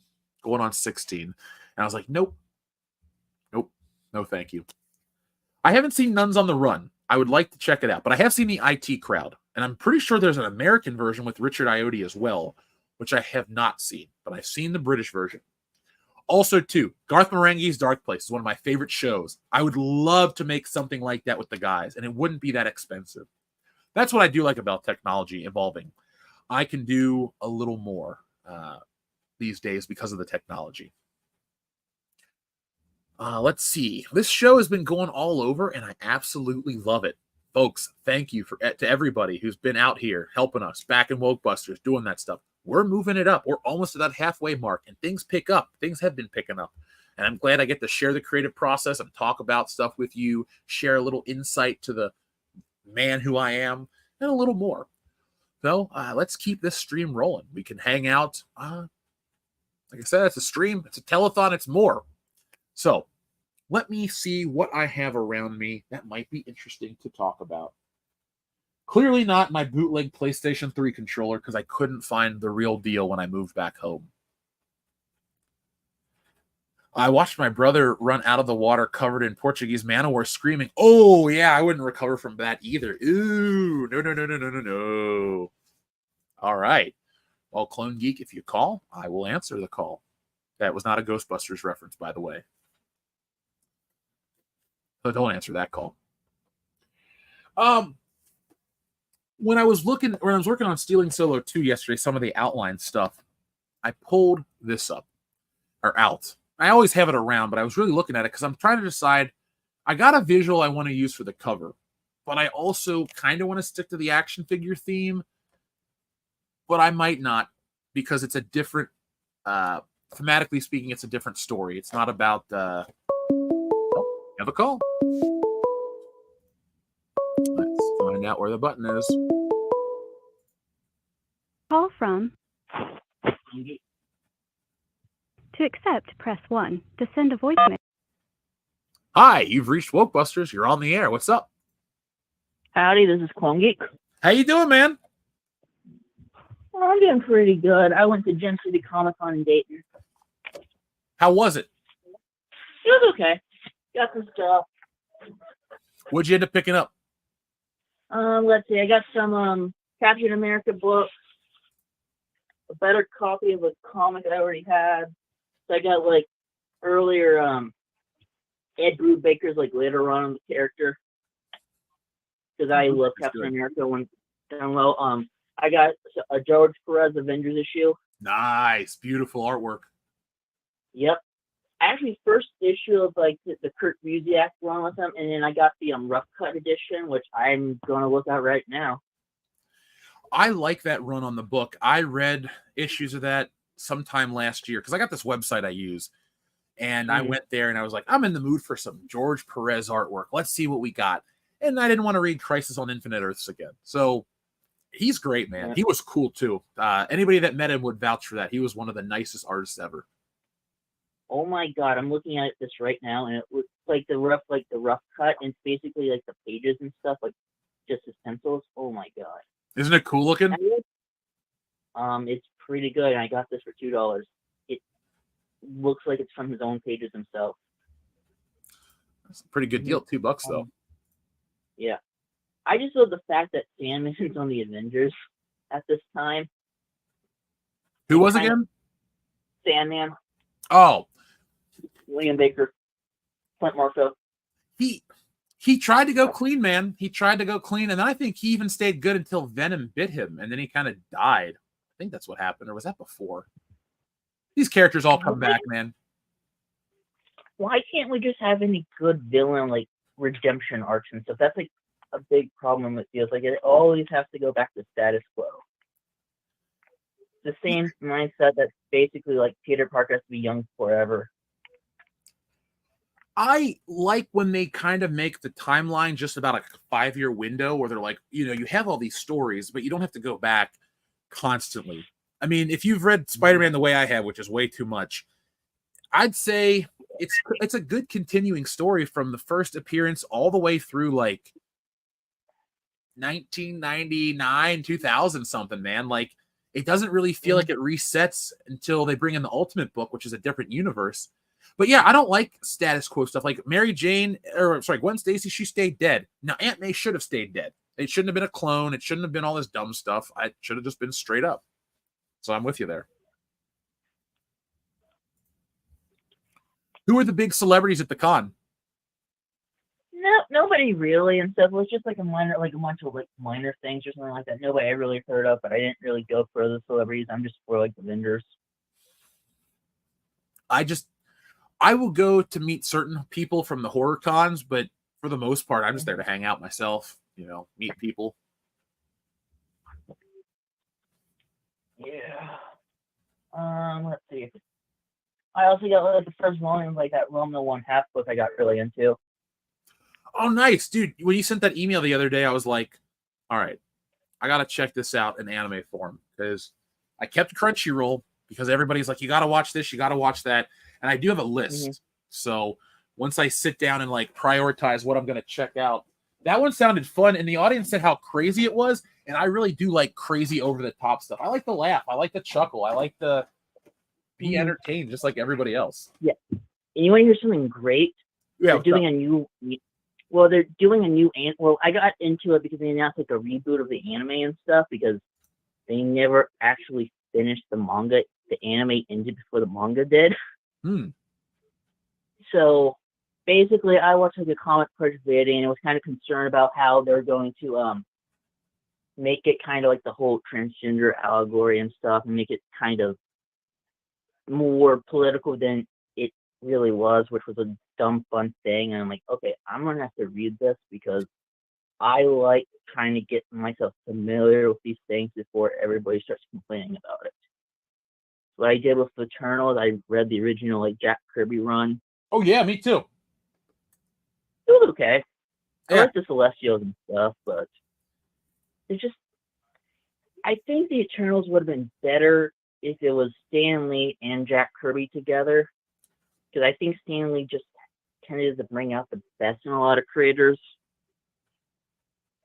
I really agree with that, because I know when I'm on the show and I sound like, Steve Ditko and Stan Lee or this and that, I don't ever want to like make it sound like I dislike Stan Lee's work, because his contribution is the dialogue, and it really helps make sense of some of Jack Kirby's more esoteric stuff. And I don't really like Jack Kirby's Fourth World stuff as much as other Kirby enthusiasts do. So I don't know, and I know the Eternals isn't part of the Fourth World, but I would be interested to see like an alternate version where Stan Lee kind of made the characters pop a little more or memorable. Because like looking through this book, I bought it strictly for the Kirby artwork, and it's great, but it definitely, there are times that it doesn't make as much sense as I think Jack Kirby thinks.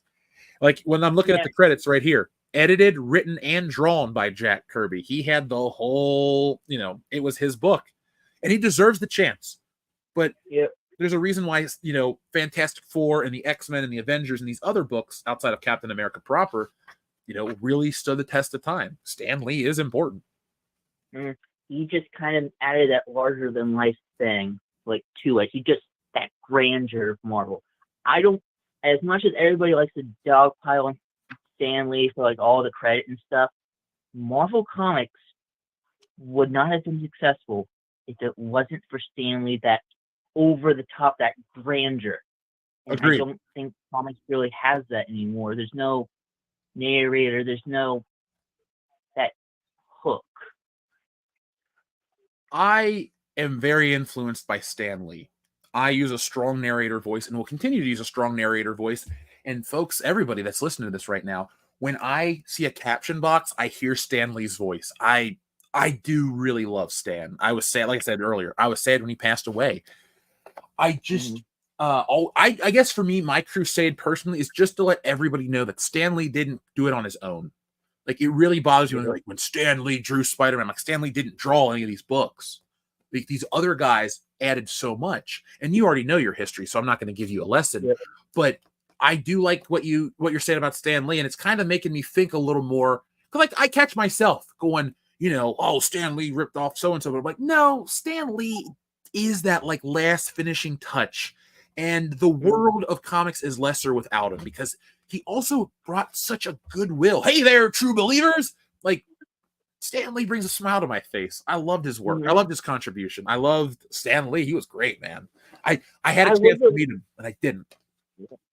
I love like the good Stan Lee cameo and stuff. Honestly, I think the MCU died when Stan Lee died in a little bit, in all honesty. That's a good way to look at it.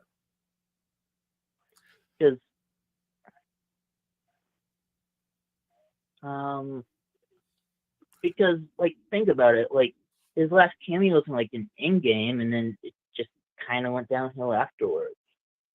I don't really want to see anything afterwards. Like, the only thing I really want is confirmation that like Clint Barton and the Punisher teamed up sometime during this, like the whole 5-year period. That's all I want to know at this point. Who's your favorite Punisher actor? I've actually never seen a Punisher movie or like TV show. I'm a comic guy. Oh, okay. Like, I have like weird pop culture things. Like with Spider-Man, I've only seen 2 movies. I've seen the original Sam Raimi and No Way Home. You've never seen Spider-Man 2? No. You gotta watch it. When you watch these, please email me or call into the show. I gotta hear your take. You clearly know comics and stuff. Yeah. Oh man, I was so blown away when I saw that movie 20 years ago. Jesus. I can't believe it's 20 years old at this point.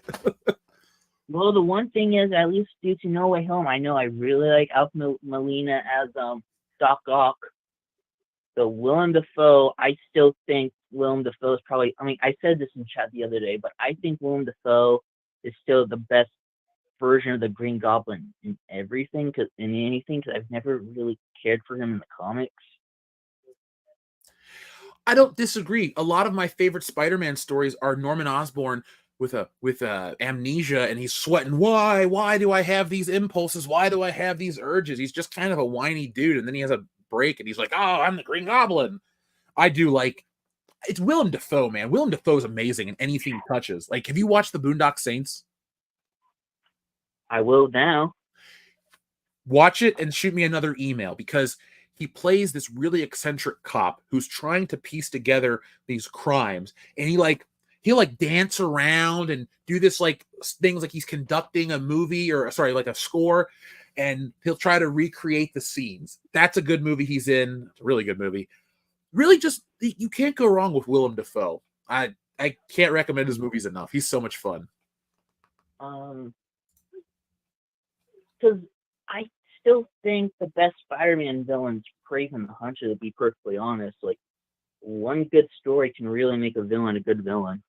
I think we just became best Spider-Man buddies, because Kraven's Last Hunt's my favorite Spider-Man story. I love Kraven the Hunter. I hope that movie doesn't suck, though. I'm looking forward to the movie for whatever reason, because there's something about Sony's batshit ideas for like movies that I can't help but be enamored by. Yeah, Madam Web was a guilty pleasure of mine, so I'm looking forward to that like Spider-Man Noir show with Nick Cage, even though there's like that weird leak, like that weird rumor synopsis in it, like Nick Cage is actually playing Ben Reilly in it, in order to get away from like some of the legal stuff with Peter Parker. That's ruining entertainment when they got to worry about these legalities and loopholes to jump through it. Just yeah. Spider-Man Noir's cool. Full transparency, I only know him from the video game. I played Shattered Dimensions and I loved it, but I never picked up weird thing. I own the Spider-Man Noir books, never read them. I just picked them up to have them. I gotta go back one day and read them. Okay, because the second one is really good. It's like really dark, because it basically has a Nazi version of Doc Ock, and his whole plot is basically eugenics. So he's lobotomizing like African Americans, and he lobotomizes like Robbie Robertson's son. Oh, not Randy. Yeah. Poor Randy. I shouldn't laugh. I still think when you say Robbie Robertson, I think of the episode of the Spider-Man cartoon where Tombstone comes back. What does he call him? Straight Arrow or something. And he like wants to get his son to become a criminal. He's like, "You're gonna take this gun." I was like, "Yeah, it was the '90s. It was very thick with those messages about inner city plight." But yeah, I love it. That Spectacular Spider-Man arc in the comics and stuff was so good. That was so good though. Like when you got Jerry Conway on the book, back with the marriage and stuff. Like Spectacular Spider-Man, that's a book that I wish they would collect more and trade, because I have fond memories of just going to the library and checking out like this first essential edition, like the first 30 issues of it, and I'm like, okay, this is cool. Like you get the Hydro Hustler. I mean, it's lame, of course, but I don't know. Dude, you are speaking my Spider-Man language. I am pretty sure I own all the Spectacular Spider-Man. I for sure have the first issue. My friend bought it for me as a gift.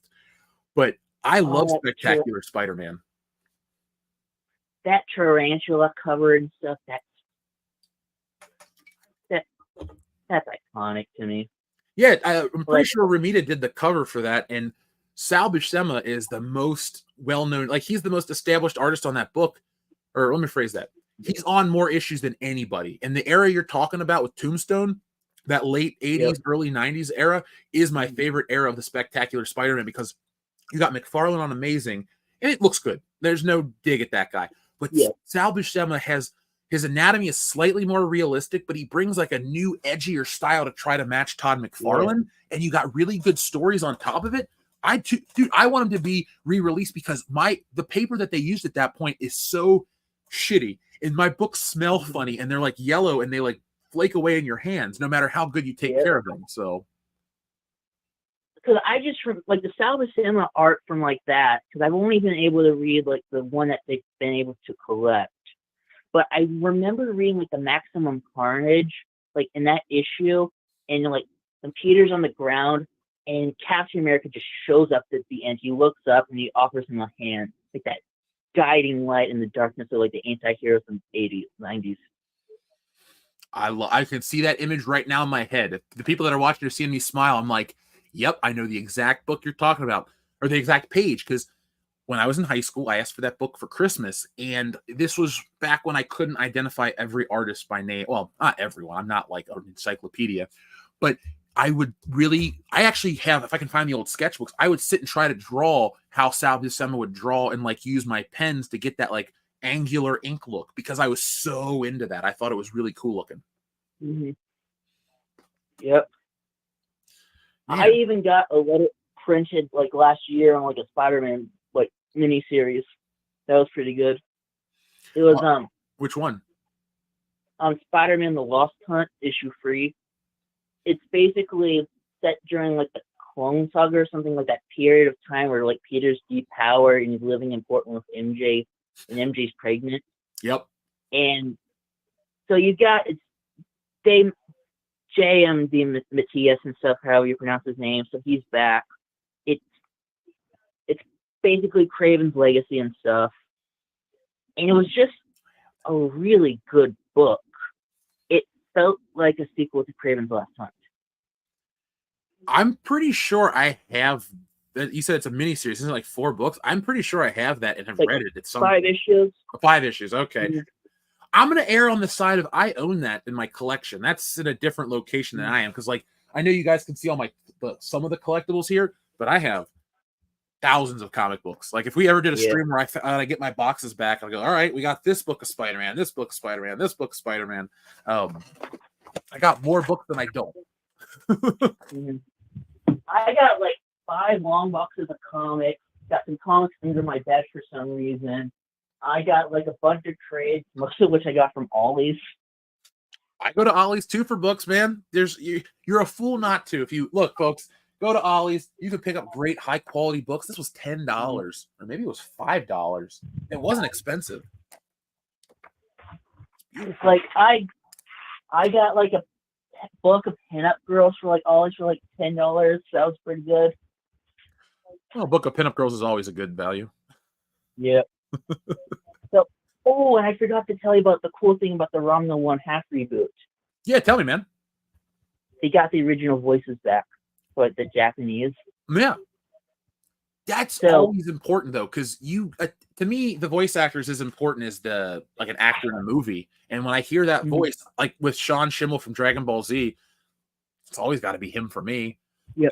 I don't know the lady from Japan though. Yeah, so because I'm hearing the voices in the anime, like the stuff, they sound the same as they did like 30 years ago. This isn't like the Simpsons and stuff where like Marge doesn't sound like Marge anymore. Oh yeah, Julie, was it Canver or Naver, however you pronounce it? Yeah. I think some of these people smoke. Yeah. You know who sounds really weird to me is Harrison Ford. Like in the 5th Indiana Jones is bad, but the CGI when they de-age him, the fact that they use the old man voice, it really ruins it for me. Same with I don't know if you've ever played this, but there's a game on the Xbox, a James Bond game, From Russia with Love, where they got Sean Connery to come back and do the voice work, and it's old man Sean Connery where he sounds like this in the parody that everyone does, but the young Sean Connery didn't sound like that, and it always kind of throws me off when you get an old voice version of the young character. So I know what you're talking about with their voices changing, and it bothers me. Yeah. Speaking of James Bond, I think you might be humored by what I've consumed of James Bond. I've only seen one James Bond movie. That's Goldfinger. Okay, at least it's a great one. I've listened to the theme. I love the themes of like Thunderball, Goldfinger, Diamonds Are Forever. I know Diamonds Forever is not considered a good movie. I love the GoldenEye song. World Is Not Enough. I love that song. Like that instrumental of that good. I just downloaded that the other day. Seriously, I was laying in bed. I was like, "Ooh, The World Is Not Enough. I got to get this on my list." And then Well, Tomorrow Never Dies. That's a good song. I agree. Have you heard did you know that the song from Tomorrow Never Dies isn't actually the original theme song for that movie? No. So you can look it up. It's a song called Surrender by K.D. Lang. But when you watch the Tomorrow Never Dies movie, you'll notice that so every Bond movie, with the exception of GoldenEye, uses their theme song as an instrumental throughout the score. So everyone, you can go back and listen, and Octopussy, excuse me, because Octopussy uses a different type of music. But my point is, when you go back to watch Tomorrow Never Dies, you'll hear this music that'll play through the entire movie. And then at the end credits, the song actually that was meant to be the opener is played, but it's completely different. But the words are still about Tomorrow Never Dies and all this stuff. Yeah. So check it out. It's cool. So besides the movie and the song, I've actually only read 3 of the Ian Fleming books. Which ones? Goldfinger, and I'm going to say something about Goldfinger. The movie's a lot better than the book. It is. It makes more sense. And I mean, good book. I love and I've read Casino Royale, and then what's the second one after that? The second Bond book? Live and Let Die. Live and Let Die. That book was awesome, man. That ending. And the shark attack, Bond's basically oh crap. I hope the bombs go off. Yeah. Dude, the Live and Let Die novel is great. I can't say I like it more than the movie because they're completely different. But when you do go through the James Bond movies, what you'll notice is they don't always adapt them one-to-one. So, for example, the elements that you might like out of Live and Let Die, they actually repurpose some of that for License to Kill, which comes out in 1989 versus Live and Let Die from 1973. So, because isn't the Live and Let Die movie basically a blaxploitation James Bond movie? Yeah, it's awesome. It's great. It's got a funky theme song from Paul McCartney and Wings. It's got really good characters.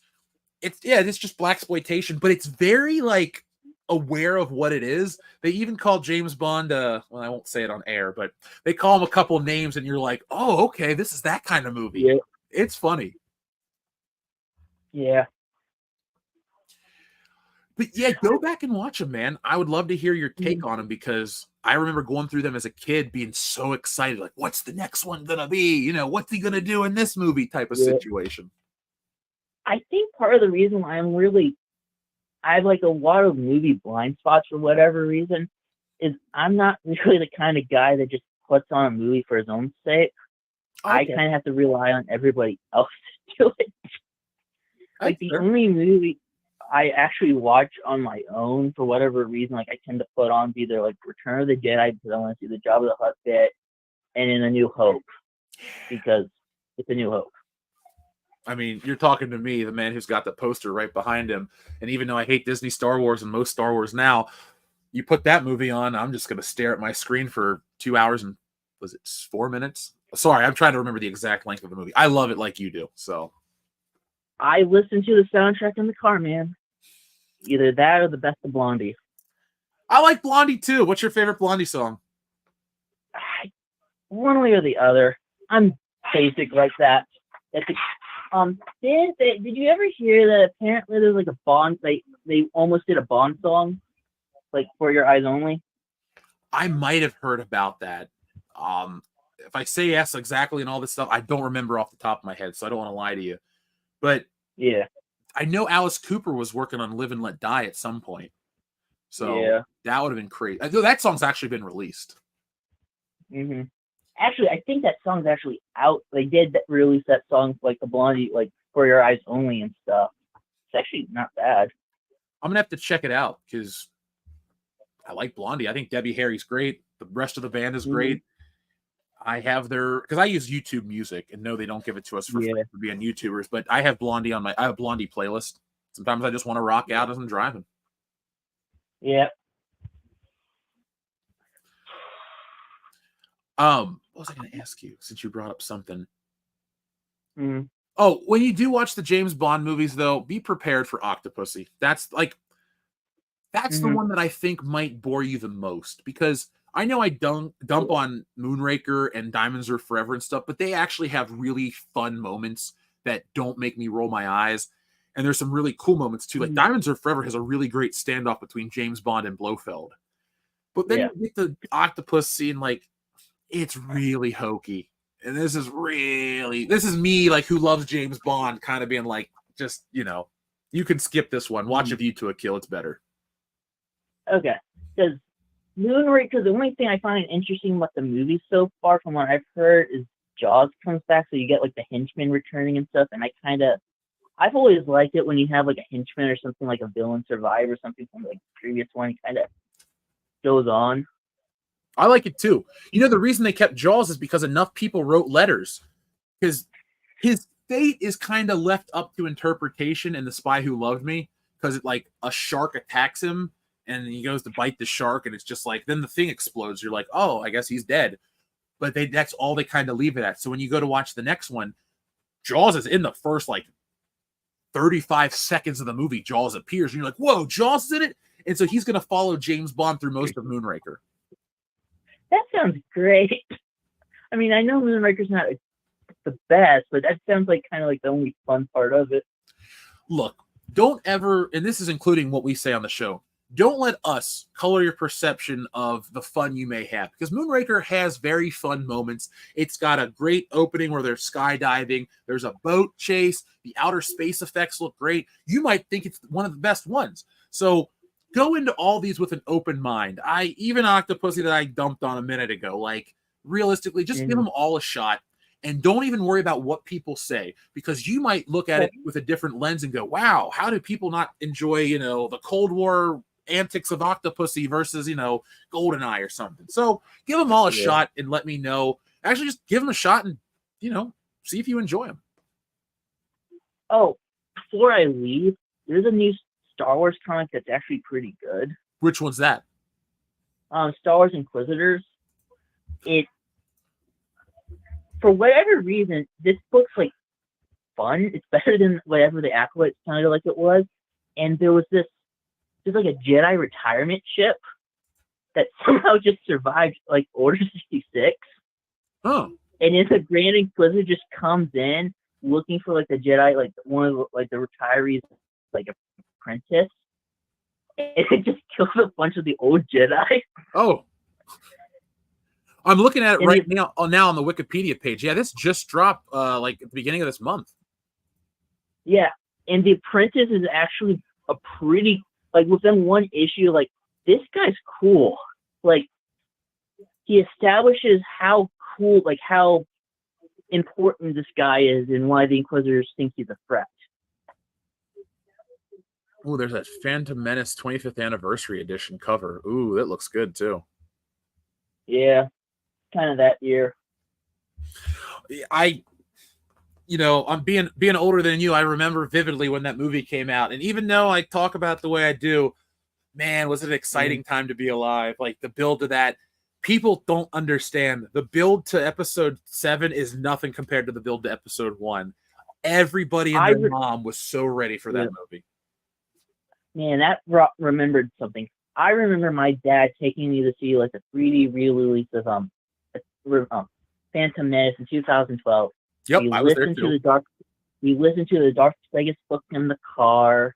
I was like 8. Because those are good memories. I'm just sitting here smiling, thinking about that kind of stuff. And then there's, like, the John Carter, like, trading cards and stuff, because they're trying to make that movie a thing. I saw that in theaters too. Yeah, I remember kind of watching us on DVD with his dad, and then I don't know.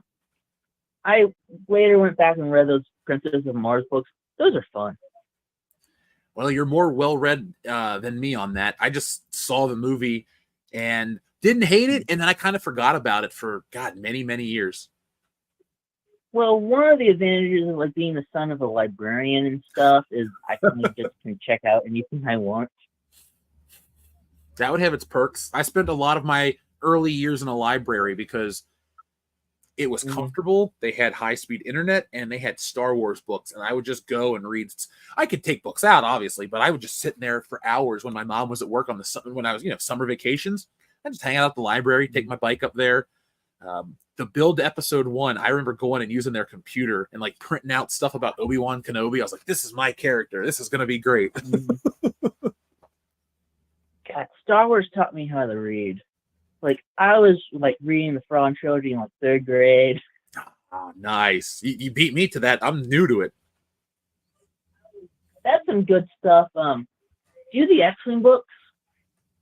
I So do those know are the really X-Men good. books. I don't own them, but I'm aware of them. There's a really underrated novel with like Star Wars Scourge. It has none. It literally has no pre-established characters in it. It's basically based off like in one of the RPG stuff. It's basically about one of Luke's Jedi going off and trying to solve like a mystery involving the Hutt. Yeah. It's a really fun story. I am always open-minded. If I can find a way to read these stories outside of buying a newer edition that, gives Disney a couple bucks, which I'll just go to my half-price bookstore and buy it. That's the way I can still do Star Wars. Because I'm so happy I didn't bear myself to go for the Acolyte, because in all honesty, the only thing I'm really interested in with Star Wars these days is just seeing the classic aliens again. Yeah, the designs are still great. Like the classic designs are still great. Don't get me wrong, the new stuff is kind of whatever. But then again, they don't really make new designs. They just take the stuff that existed before and redo it. Because the canteen is still my favorite scene in all of Star Wars. Like, as I said, I have like the $400 cantina Lego set box next to me. Nice. Enrique would be jealous. I bought this like a year ago. I just really haven't felt like opening it. Like, the only Legos, like super expensive Lego set that I've ever built and was like the Daily Bugle. Oh, you have that? Oh yeah, it's freaking amazing. I'm jealous. I see that at the Lego store. I'm like, come on, this is amazing. Just the only thing I don't like about the set is I wish there was more villains with it. Like, I want more minifigs with everything. And I don't like that you only get Spider-Man in the very last bag. You don't get they don't give you the full Rogues Gallery? You get like Mysterio, you get Mysterio, you get Green Goblin, you get Venom, you get Doc Ock, Sandman, you get Carnage and stuff, so you get a lot of the villains, but I want more. Like, I would have like Blade's in the set for some reason, but if we got rid of Blade and replaced him with like Craven, that would have been better, because I don't know, it doesn't feel weird. Like, I guess they're trying to cash in on the cartoon, because Blade was a big part of that cartoon, but other than that, I'm like, why would Blade be in that set? I mean, I get why Firestar's in it, because they're going with like Spider-Man and the Amazing Friends and stuff, but if they're doing that, why is it Iceman in that? Probably a licensing issue with the X-Men stuff, which is, see, this is why it's hard to be a Marvel fan at times. Because I got in the comics when they're doing the Inhumans push and stuff, so that's probably why I'm not as attached to X-Men as a lot of people are. Makes sense. I mean, besides Wolverine and stuff, and I really enjoyed X-Men 97. Oh, the show, yeah, I liked it until about the end. Realistically, you saw the videos. Yeah, I mean, I disagree with you on that and stuff, but I just kind of thought that was really fun. And I hope they don't shoot the bed, Amber Heard the bed with the next season and stuff. Well, Bo DeMeo is still a part of that, so I'm guessing the next season will follow, or will feel a lot like the first season. But that third season is probably where it's going to get a little wonky. So be on the lookout. Because that show made me like Forge as a character, and I don't think I was ever really familiar with Forge beforehand. But I'm like, this Forge guy is really cool. It made me glad I own a Forge action figure. Like, I bought it blindly a couple years back because I bought every Marvel Legend in 2019, except the movie figures. I bought every comic figure they made. I went nuts. But Forge, I was like, yeah, I'll use him someday. He'll stand here next to Cyclops. But now I actually kind of dig him. He moved up to the main X-Men shelf. He was on the secondary shelf. He's now on the main shelf with the rest of the gang. Well, he got a promotion. Rightly so, man. That's an impressive skill to do all that technology shit. Unlike the girl from The Acolyte, I'm a technic. I can talk to technology. Get out of here with that stuff, Disney. Yeah. What's the point of that show, though? You're trying to do like the Phil and the Sith stuff, but you're trying to do it as kind of like a prequel to the prequels. It's to tell a story that's personal to the showrunner that doesn't fit Star Wars. Morally, I think it's all over the place. And I'm not, you get this from the show, but I don't care about, like, right and wrong isn't about my moral compass necessarily. But sometimes I think when a story has bad morality, it means it doesn't really make sense, or it doesn't really flow or blend together. It's not that it needs to line up with my ideals, but I don't get what the message of this show's supposed to be. But the Jedi are evil, but the Jedi are only evil because they've been infiltrated by Sith. And then why are the Jedi so stupid that the Sith can infiltrate them? Like, they even talk about how they've been, the Sith have been gone for so many years. Like, this show just makes no sense. And then Darth Plagueis shows up at the end for some reason, and you don't really know how he connects to the other guy, like the Kilmar, however you pronounce it. Oh, yeah. And he was a finely acted character. Like, and when I say fine, I don't mean like it's beautiful and stuff like that. I mean, it's like, it's fine. It's just good enough. He was okay. I didn't have any issues with him, but outside of like when he's trying to seduce the girl, I'm like, that's where the morality thing comes. I'm like, who the hell is this for? Oh, yeah, you're evil, but now we're in love. So now it's okay to be justified in evil because this man that who gave me negative emotions is dead. Now I can be my true self. What is this kind of stuff in entertainment, man? We're all kind of rolling our eyes. These people are an embarrassment. Has Star Wars ever really been all that good with romance outside like the Han and Leia stuff? No, and that's where it's supposed to end. It's supposed to be like the idea of a romance, because you only see Han and Leia like get closer together, then they kiss, and then when they're together, they're not really together. They're like, the bigger plot of the story is the driving factor. They don't do stupid things for the romance. They're like, look, we're on an empire. They're running for their lives from Vader, so they're continuing their mission. In the next movie, they rescue Han because he's an integral part of the team. But once they're together again, they don't sit and smooch every 5 minutes. They go to Endor and they fight the bad guys. Like, that's how you do it, because romance is not the driving factor of Star Wars and never should be. If if two characters are romantically linked, just go through the story with them no longer arguing, and now they're in love, and that's it. They overdo everything these days. I mean, you don't want to see like a Star Wars rom-com movie or something like that. No, I don't want to see a Star Wars rom-com at all. One of these days, you should just BS like stupid Star Wars movies in like weird genres. I might come up with one of those today, even, because a Star Wars rom-com would be horrible but hilarious. Like, a Wookiee falls in love with a human, and they can't communicate. Well, I had a good one where it's basically like, well, I think you would kind of have to do the Jedi thing, because with the whole Jedi attachments and stuff, you could probably play around with that a little bit. Mm-hmm. And since I've been reading a lot of Ramla and stuff, like the whole arranged marriage and stuff, I thought it'd be fun if you could. It's basically, she was engaged as a baby before they found out she was force sensitive, and her fiance kind of and then she and her fiance and stuff have to go through like some ceremony on her planet before she can marry somebody else.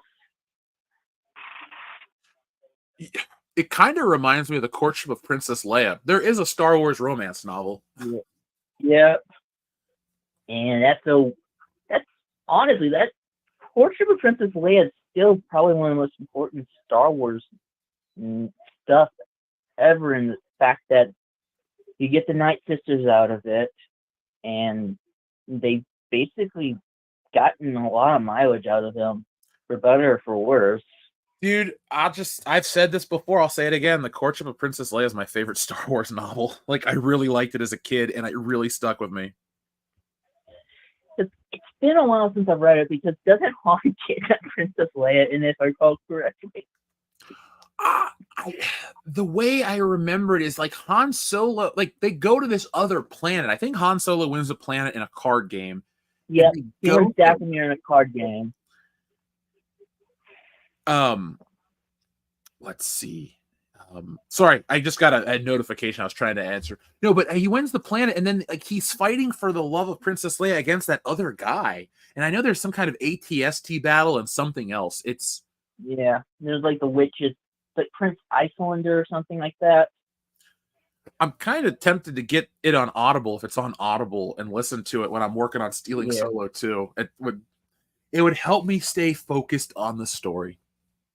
Yeah, because one of the great things about the X-Men books, because it takes that like relatively minor Imperial villain who's kind of behind everything, like Zinglander and stuff, like, and you basically make him the villain of like the 3 of the books and stuff, like the books 5 through 7, and like Han Solo is a key character in like book 7, because it's literally called Soul Command, and it's the X-Men pilot under his command, the General Han Solo. And since you love Han Solo, I do. I think you would really enjoy that. I will find a way to check that one out though, because Han Solo. Here's the thing: I like Han Solo. I just really like Harrison Ford, the actor, and I'm pretty much gonna buy or do anything he's a part of character-wise. I'm like, okay, I'll watch it. It's got Harrison Ford. I haven't seen Morning Glory where he plays the old man news anchor, but it's Harrison Ford. It's kind of hard for me to pass it up. I just still find it weird how everybody's complaining, like talking about how Star Wars needs to be diverse, and then Billy D. Williams was in Star Wars, and he was arguably even cooler than Han Solo in some regards. Yeah, he was fly. Billy, and that's the thing though. Lando's color wasn't an issue. Just black dude. You're like, okay, Lando's a black guy, and he's the most charming one, and I like that he's nefarious and evil, but then he's like, I gotta make up for my wrongdoing, and I'm gonna be a hero and all of this stuff. And he's like a very interesting, compelling guy. And it's not about his diversity. That's where modern day people are so focused on. They think that's a story plot point. No, it's just a dude. One of the few things I wish the EU did was just have more Lando stuff in it.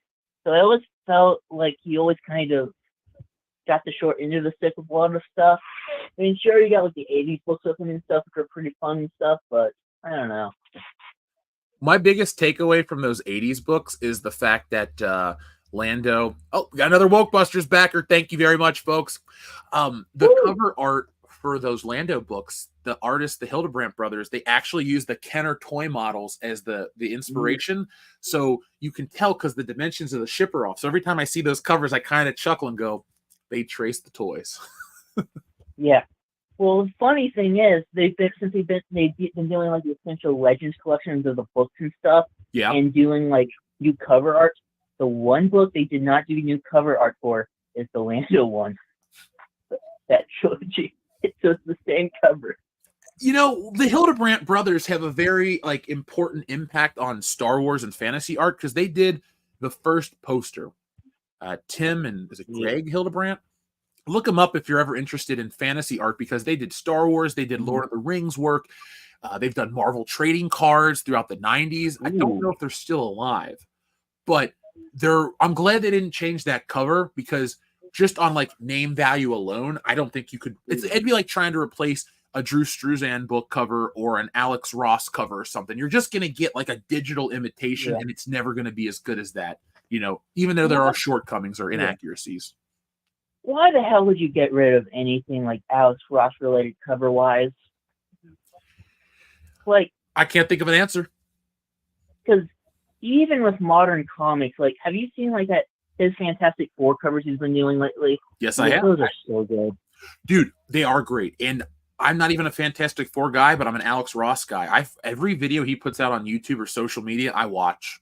I really like his work. That like Fantastic Four like full circle book he did. Oh my god, that art is so good. Oh. Yeah, like he's great. I don't want to sound redundant, but he's great. I would love to have a tenth of that ability to paint like that. I would be so. Here's the thing: I just should try. I've never tried to paint anything in my life, so not too late. I mean, that's probably one of the few things that's probably worth buying by a lot of these comics. If you buy the book just for the Alex Ross cover, I'm not complaining about you for that. No, and I for as bad as like people think the Marvel and the DC books are, and they are, I don't disagree. The art really isn't taking the biggest nosedive. Like there are the Manly Captain Marvels and all those books that people don't like, but there's still a lot of really great artists working in comics, and it's great that like was it Ed McGuinness is working on Spider-Man, and I'm like, well, Ed McGuinness is drawing Spider-Man. Nah, that's awesome. Like I got the Batman Superman Absolute Edition. And that's Ed McGuinness artwork. And I sit and I study the big, bulky characters and the Dexter Vine ink work. That'd be an inker I'd love to work with one day. That guy's great.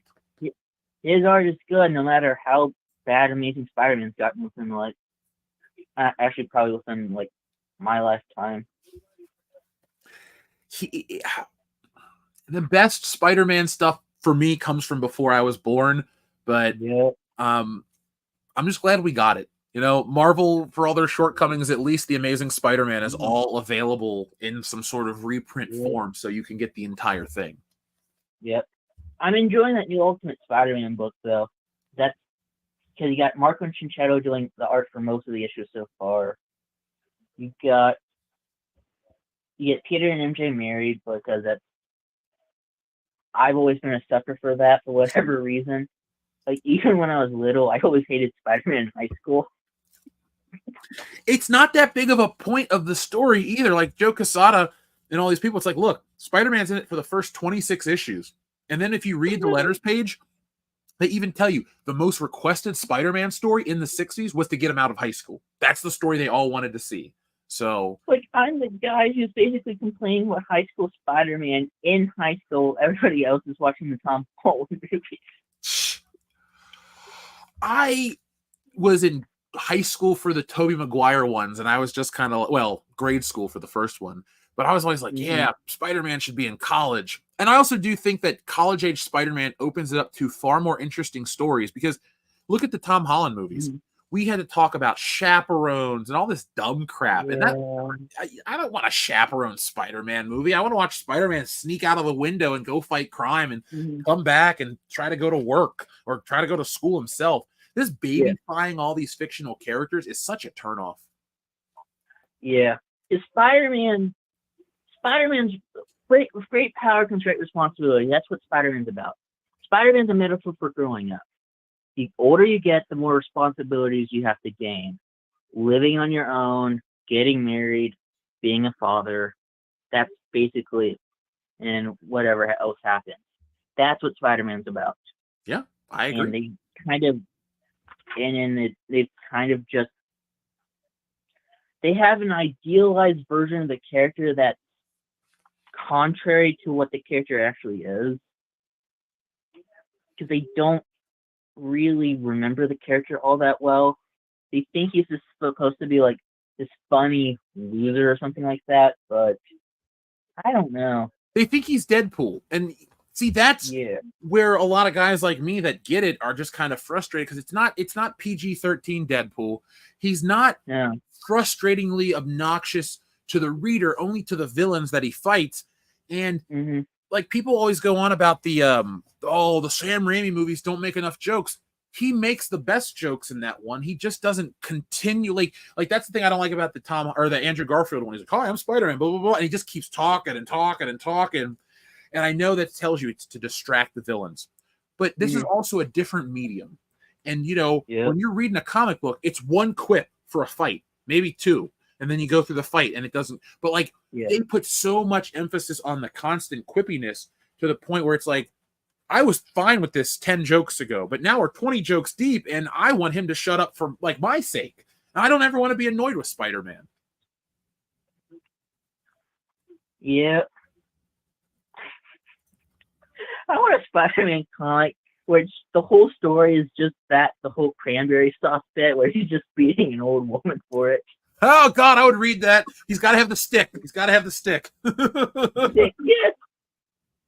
it's like the Vulture's ex-wife or something like that, Lady Vulture or something, and you just make that up. It's all over fan base. Maybe I should make a one strip comic where it's just like, or a 1-page comic where it's like, you remember that time Spider-Man beat up an old lady? What? And then it just tells the whole story. That'd be hilarious. Yeah. Weird. There's let's see.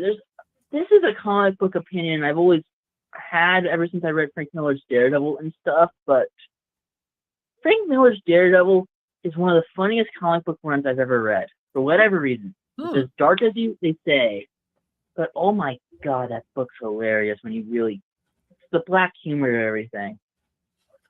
I read it. I got the issues. When I was in high school, Half Price Bookstore was a lot cheaper, and I just picked up everything that was older. And I have a majority of the Frank Miller Daredevil run. I like the stuff. I haven't read it though in 15 years.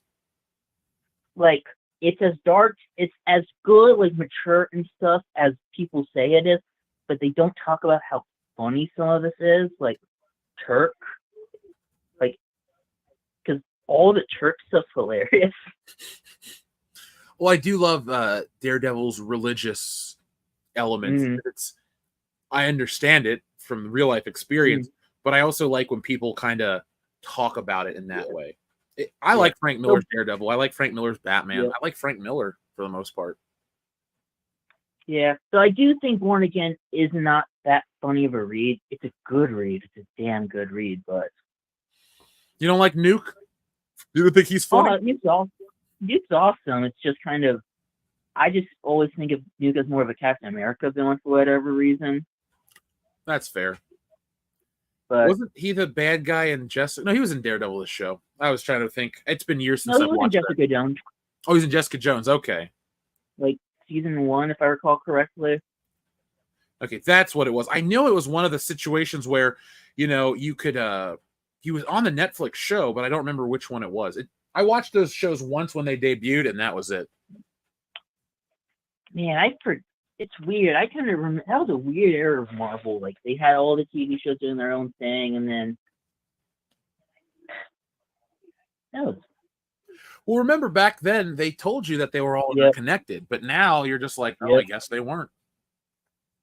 Yeah, because they had to do everything and stuff. I mean, it's all connected, so it was always marketing, which fair game. Yeah.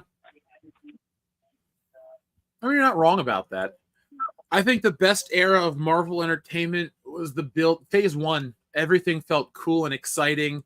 And then we got to Phase 2, and it still felt cool and exciting. But once we saw Thanos, I personally was just like, that was enough, because the story had kind of reached that natural conclusion. Every story has to end. You can't do them forever. I thought Endgame was not that good a movie. I mean, I've heard your opinion on this. But I stopped caring about Thanos once Thor cut off his head. That's over. Yeah, boom. It's a different Thanos. I think it would have... Yeah, I think Endgame would have been better if you had Baron Zemo... not Baron Zemo. Arlem Zola back, and you have, like, Red Skull, since you kind of have him connected with that. And it's basically them reforging the stones using everybody's exposure to them.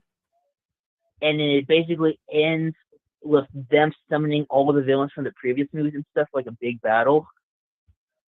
That would have been better. Yeah, I'm kind of liking that one. I wish the Red Skull had a bigger influence in the MCU. I guess it was their issue with Hugo Weaving.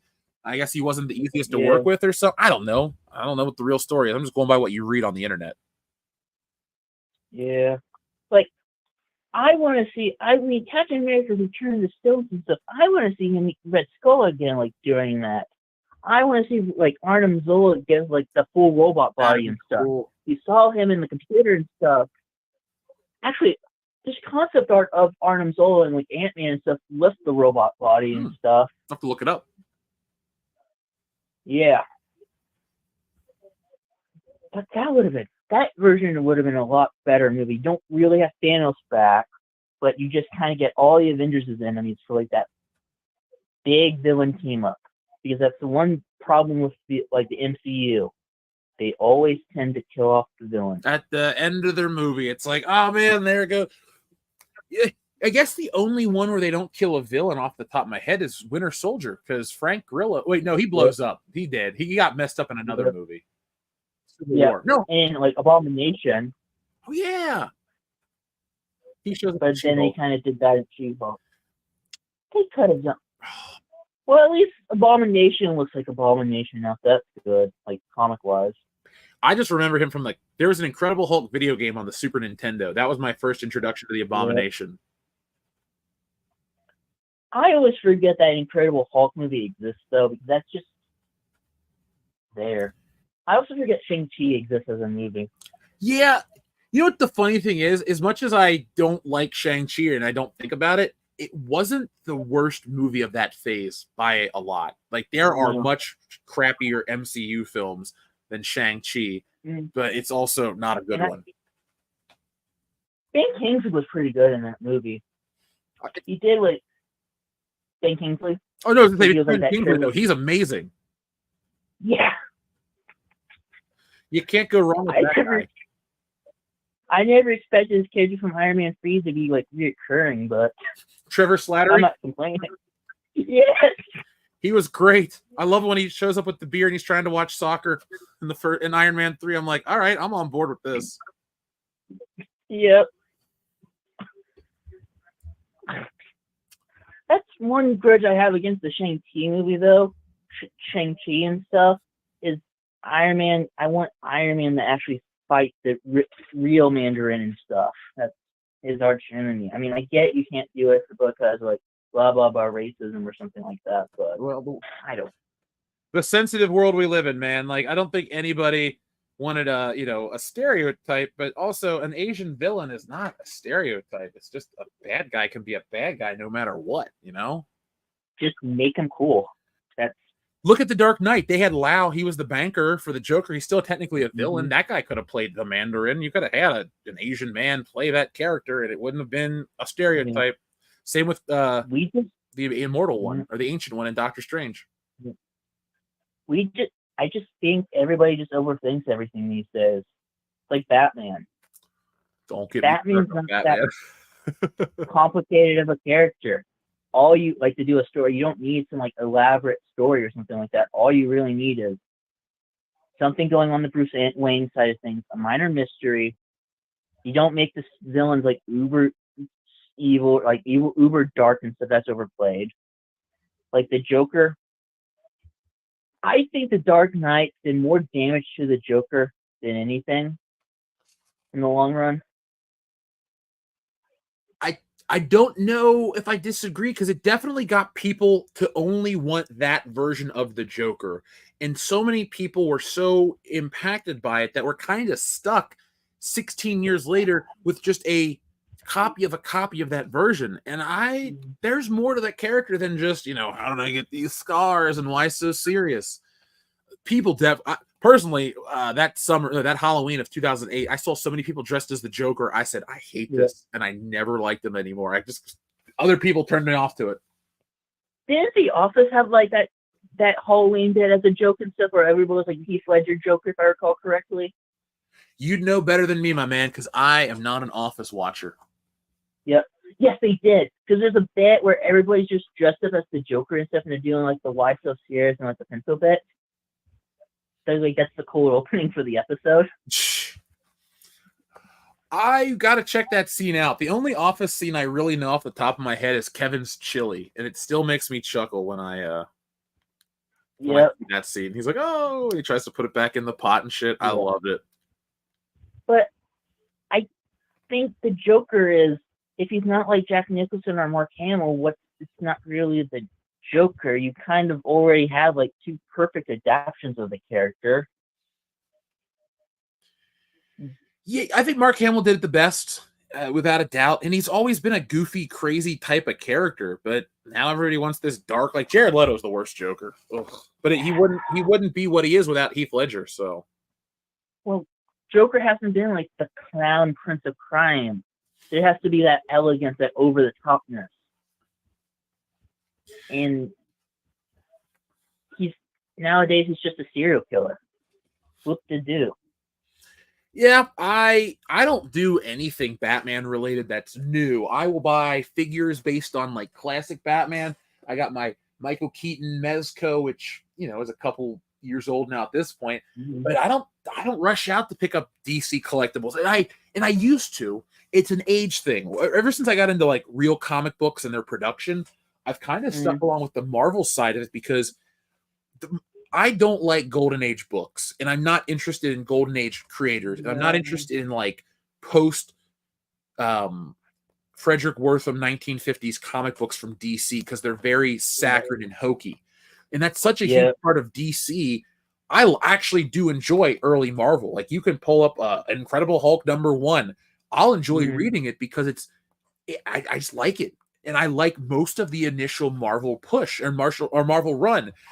And so I just stick with Marvel. Even though Disney owns it and I'm not really happy about that, I still would rather make mine Marvel over DC. I actually enjoyed the Marvel, like the monster books before they got to the superhero bit. Because I remember when I got Marvel Unlimited years ago, I'm like, woo, they have like the issues of Amazing Fantasy, like adult fantasy before Spider-Man. I'm going to have to read these. Those are my types of stories because I love the Twilight Zone and EC comic books. And those are those like O. Henry, twisty, catchy type of ending things. And there's such like digestible, easy reads. You look at them once, you read them once, and you never really go back to them. But I like them for what they are. I do enjoy that era of comic book quite a bit. And I actually have to kind of condition myself out of creating stuff like that because people don't really read that stuff these days. But I do love that stuff.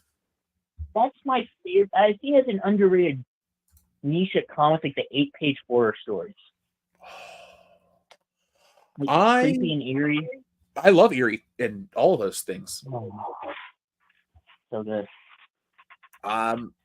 Look at the back of Stealing Solo anthology is it's a little more science fiction-y, but those are my 8-page, like kind of, this is me trying old stuff. When did I come up with this? 2013. So it's old, but I love my old style stories where, this one's about a pandemic actually. So I kind of, I remember that one. I remember the one where it's basically the newspaper clippings and stuff, and like the mom talking about her daughter and stuff, and then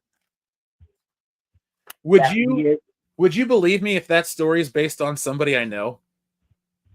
No. It is. I won't ever say who it is publicly, but it's based on somebody I know. They've never obviously done that crap because that's extreme to cut off your daughter's face and wear it. But I do know somebody who's like so obsessed with their daughter. It's like, stop living vicariously through your kid. That's kind of weird. Yeah. Because we all have people in our real life who we kind of want to, you kind of see the idea of them and you kind of want to push them to like the extreme, like that in a fictional format. Yep. And I'm not really a fan of this lady, so it's always kind of fun to make fun of her. Yeah.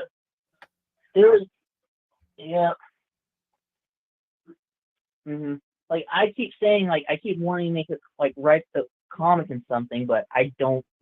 I kind of know what I want to do, but I don't know. I'm too lazy to most of these times to really plot anything out and look for an artist to pay or something like that. It's a process, but it's something that I can help people like figure out because I figured it out myself. It's really not that bad. Like if you have to commit to writing your own story. That's something I couldn't help you with. But if you're on Facebook, finding your business people to work with is really just a Facebook group away. Like there's a couple of them that I'm in. That's how I found my colorists and my letterer. And I'm just like, hey, I need this kind of work done. They tell you what the rate is. You pay them the rate. You own the story. You own the book. And it's really a basic business transaction. People, it's not as scary as you might think. So, when you get to it, give it a shot, man. I would love to see more people make their own work. It's very sad. I have a kind of a plot because I kind of want to do like that man out of time bit. But I'm kind of, so it's kind of like the man plucked from the earth to like some alien world or something like that. And he kind of has to make friends or something like that. I'm trying to figure out, like, is this more like the sword and sorcery story? Is this kind of more a character-driven book, like comedy or something like that? Because since I've been reading Ramna, I kind of want to emulate that a little bit because I'm very fascinated by kind of like that slice of life zaniness and stuff, and like that action, kind of like. Check out a movie called Starman, because a movie called Starman is a lot like this. You might find a lot of inspiration for how you want to tell your story. It's John Carpenter and Nick Castle directed it, but it's got Jeff Bridges in it. Oh, Jeff Bridges, not Kurt Russell. I think it's because you said it's John Carpenter, and I always associate Kurt Russell with John Carpenter first, not Jeff Bridges, as I should. Dude, it's a great combo, man. Between Snake Plissken and Jack Burton, I mean, or fucking McCready, you can't go wrong. That's a great trilogy of movies. They're not interconnected, but it's a great series of movies. I might watch The Thing tonight. I'm not going to stream for 25 hours because there's only 24 in a day. Well, unless you're Hulk Hogan. Brother, dude, I'm going to go around the world and wrestle 400 days a year. Okay. Thanks, Hulkster. The fact that Hulk Hogan's still relevant is amazing. Well, I don't think it's as amazing as you think, because you got to take into the context of how his career actually went. He was the biggest thing in wrestling in the 80s. Then he fizzled out in the early 90s. But then in 1996, when he joined the NWO, wrestling was bigger than ever, and he was at the forefront of it again. Then when the WCW died, he came back to the WWF, and then he went to other companies. And yes, his star power has diminished over time because his age has diminished. But you got to remember, he was the big face for two different generations. And that older first generation is becoming grandparents and they're aging out of certain things. But that next generation, which is me, when the NWO Hulk Hogan was around, like Hulk Hogan is still what you think of when you think of wrestler. To this day, he's like the biggest of all time. And I love The Rock. He's my favorite. Like, I give Hulk Hogan the nod. Nobody's bigger. You might find this funny, though, but when I was taking my business law class in college, like last year, they had like a page or something on the Hulk Hogan Gawker lawsuit. Yes. So that's in textbooks and classes. I never realized that a Hulk Hogan sex tape would be used as academic. I know. The world we live in, dude. The world we live in. It's an insane one. It's weird. Some days I wish I don't live in it, but I'm not gonna lie, it's really fun sometimes. I enjoy my life far more than I let on, which I don't know why. I don't act like I'm miserable. I'm just like, I have a lot of fun. Like, I have fun laughing at the stupidity of the world. I'll tell you that, man. Nothing makes me happier than to just poke fun at stupid stuff. Yeah. I don't know how it gets made or happens, but I like to poke fun at it. It's been a weird ass week, like worldwide. It feels like. This has been the weirdest week. Like I said at the beginning of this stream, man. Like, even though I was talking about the 9 years we've been doing the show, this 1 week. I mean, we can talk about celebrities' deaths or like political things that have happened, but like we're talking like historical things happening over the course of a week, and you're just like, oh, okay, that's what it's like. And even then, there's been a lot of like the celebrity deaths this year, like this week. Yeah, like Bob Newhart, that Dr. Ruth lady, Richard Simmons, Shelley Duvall. Like a lot of people. Yep. I think I just saw somebody from like Friday the 13th died. Oh, I'll have to look that up. I love those movies. Whitney Reedbeck. Which one is she in? Or he in? Let's see. He's in part 6. He was like a mime. Apparently, he was one of the original crash test dummies in an iconic public service campaign that promoted seatbelt safety. I used to watch those. They actually took that and turned it into a television special, which I had on tape. I used to watch it as a kid. I don't know why I like the crash dummies so much. I just did, man. Like in the 90s, they had a toy line. They had a special that they turned, the commercials they turned into a special, and a whole lot more. And I watched all of it. Like maybe one day I'll go through my toy. I keep these boxes of everything that I've ever had. Maybe I'll go through and I'll find all the crash dummy pieces and put them together and see what I got left, you know? Because they were all terrible quality toys. They broke. And that's why you had to keep buying them. Yep. Now I'm thinking about like that scene from Mr. Plow with like the crash test dummies and like the German car and like they're moving. I always, when you say German cars, I think of the old Volkswagen commercials with Peter Stormare, Yep. D-Dub in the house. Yep. Because isn't Mr. Plow your favorite Simpsons episode? Which one? Mr. Plow. Yep, that's my name, Mr. Plow. That name again, it's Mr. Plow. That episode has so much good stuff. You get Adam West. You get Barney actually doing like you get Barney and the Homer relationship. You get Bart. You get that commercial. The Simpsons used to be great, man. It's been a long time since I've watched it regularly, meaning like most of my life. But yeah, I was into it. I watched it when it was new. The only new stuff from The Simpsons I usually watch these days are like the Tree of the Horrors and stuff, because there's usually something interesting a little bit. Because last year's had a really good opening. It's an alternate ending to Cape Fear. I think I watched that because I go back and make it a tradition to watch those during Halloween. Yeah, and then it kind of opened up, like they showed the footage from the original and stuff. It's like the original format, and then once you get to the new footage, it just goes from widescreen, and then Bart, like Sideshow Bob kills Bart, Lisa watches. That was awesome. I just can't stand Lisa Simpson these days, dude, at all. Like, she's very, very was preachy for a minute. Even going back, you can kind of tell she was always mildly preachy, but at least she had that childlike wonder to her and stuff. Like, they forget she's a kid. Yeah, it just becomes a vehicle for what the writers want her to say, and you just, I don't know. They somehow find that balance with Bart better than they do Lisa.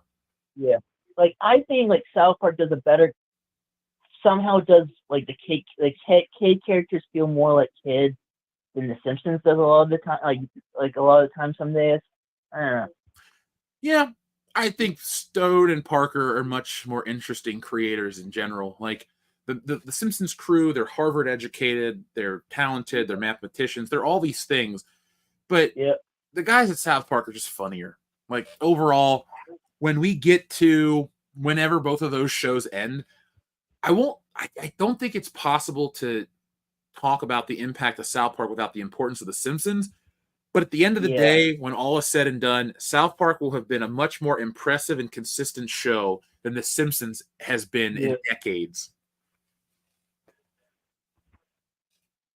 Simpsons is going to get to that weird point because they're going to, I think within the next 10 or so years or so, they're going to have to deal with like one of the main voices dying. I just get that feeling. And I don't know how to. I wonder. I don't know if AI. I know I don't advocate it, but there's millions or thousands of hours of them talking. I bet you they could feed those episodes into a computer, and they could get a 1-to-1 voice. I mean, I wouldn't complain if like Simpsons nowadays just sounded like Marge just sounds like classic Marge. I wouldn't actually complain about that as long as her estate gets paid. Yeah, dude, I'll be honest, man. I haven't watched The Simpsons consistently in so long that I have to like really think back to Marge's newer voice because I still think of the classic, Because as you should, because they're at the point where they're reusing like Homie the Clown subplot, like plot lines. The show's just gotten weird, from what I can tell.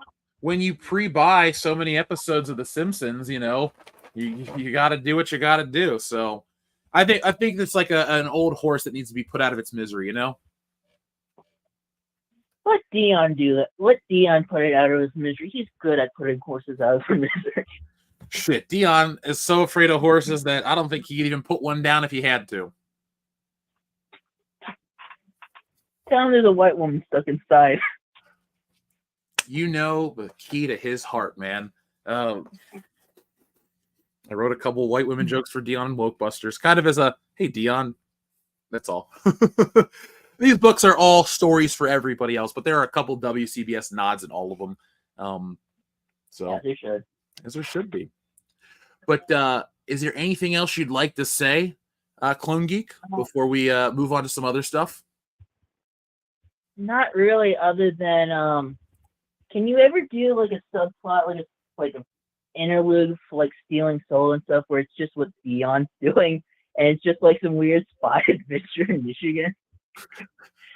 That is a really great idea. That is a really great idea. You know what? Where's my notes? Here's the thing. If I do Stealing Solo 2, well, I'm doing it now. There's no if. I'm literally doing it. But if there's like a couple pages extra, I think it'd be really funny to do like a backup where, like, where was Dion during Stealing Solo 1? That's a good idea. Also, have you seen those pictures like Daniel Craig and like that magazine and stuff? Oh, dude, I tweeted that out. He looks so lame. He looks like he has AIDS. Oh my god, that's embarrassing. I know. Excuse me. I didn't want to yawn in your ear. I stayed up really late. Yeah. Well, Okay. Clone Geek, I want to tell you thanks, man. It's been a fun call. I didn't realize it's been an hour and 15 minutes. This has been a hell of a call. Wow, man. yeah. Yep, that was fun. Hey, make sure you call back in the future, man. I appreciate it. I love the emails. I love the stuff you send in. Thanks for being such a dedicated fan for all this time. And I'm looking forward to seeing you on Tuesday night show and Thursday and so on and so on. Oh, I never told you about the time I wrote WCBS, or tried to write WCBS fanfic. You gotta send it in, and we will read it on Thursday for sure. Because I want you to tell me about it, but I want to be surprised so the guys and I can react to it, because that's the magic of our show that people don't realize. Like, sometimes it comes off as a little like unprepared. It's to get that natural reaction to some of these stories, because the world's too crazy. Because I tried to write like a Star Wars one and stuff, and I basically only got to like the Kendo part. But every time I read the Kendo part, I think I wrote Kendo in character to the point. He's the most fun. Like, I know. In the little notes I have for Stealing Solo 2, I'm writing out dialogue. I'm like, Kendo should say this. Kendo should do that. I mean, when people call this Wokebusters number, Kendo's the one I scream to grab the monster. Like, Kendo is just a fun character in general. It's a page vignette, and I have another one, which is going to be like the WCBS Spider-Man one. And I think it was going to end up being a mild Coming to America crossover and then Night Court for some reason. Because it's all taking place, because I want it to be the 80s and stuff, so they go to McDowell's for some reason. And then, no. And you guys are in, like, and then when they have this thing, like, where Eddie Murphy's like, just a man I met in the restroom, you're passing by and you're like, oh, Kendo just makes it gay joke. And then I think there should be a part where you guys get arrested or something, and you have to be represented by like the people, like, and then you go to court. It's just Night Court. Yes. And like, so John Larroquette's like trying to prosecute you, and Dion's trying to hit on Marchie Post. Wouldn't we all? Yeah. That was a really good show. I love Night Court. I've been watching like the new one and stuff, and watching the old one. And like, this show's fun. It is. It's one of those. It was on for a long time too. It's one of the best 80s comedies. It aged well. Oh, it did. It definitely did. Because people, honestly, I think the technology's changed, but I think humans have always relatively remained the same. I agree with that. And as I watch older TV shows, I realize that even more, because I'm like, oh, it's the same type of humor. Maybe some of the what's acceptable to put on TV is the same. But like, if you go back and you listen to some old stand-up, it's like not released on television, but like albums and stuff, they're joking about the same stuff that we're joking about today. You know, the plight of men versus women, trying to get it, all that stuff. All this humor is really cyclical, but that's not necessarily a bad thing. It just goes to show you like what humanity's priorities are. And I think that's really interesting from a research aspect. Yeah. So before I leave, the Spider-Man one, It basically, I was trying to figure out a reason for you guys to be in New York in the first place. So you're gonna help Brian Lake open his brewery after like Kingpin's trying to threaten him his extortion. And since it's in the 80s, I had to come up with a reason why he's called Channel Dad. So, it's a great thing. He's basically a TV. He was like a TV host, like the Mister Rogers of the Inner City. I'm gonna read you this part, like this bit. The man was so beloved as a teacher that the president personally hired him to do a nationally televised live sex ed class based on his teaching style. In classic Lake style, the sex ed special, later known as "Let's Get Laid" with Brian Lake. Yes. Taking up an actual poker on live TV and making sweet love to girls nation watched.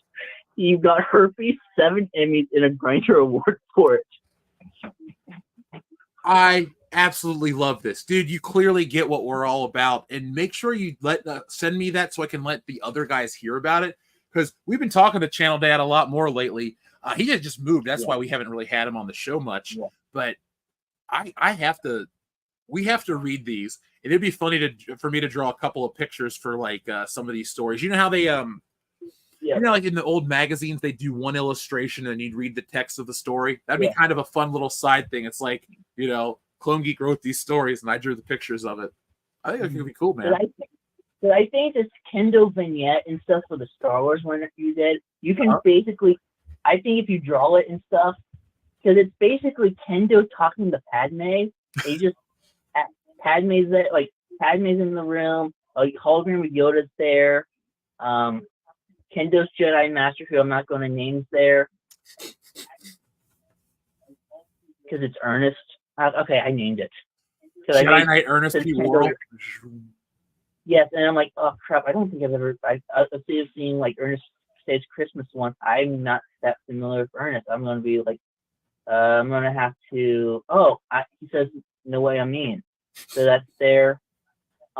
Just to be, there's a Jedi, there's an actual Jedi whose name is like Soon Bates, and they got a Layla, and then when you put Master in front of it, so it's Master Bates. This is an actual Star Wars character, so I put him in there. and I don't even make a joke about it.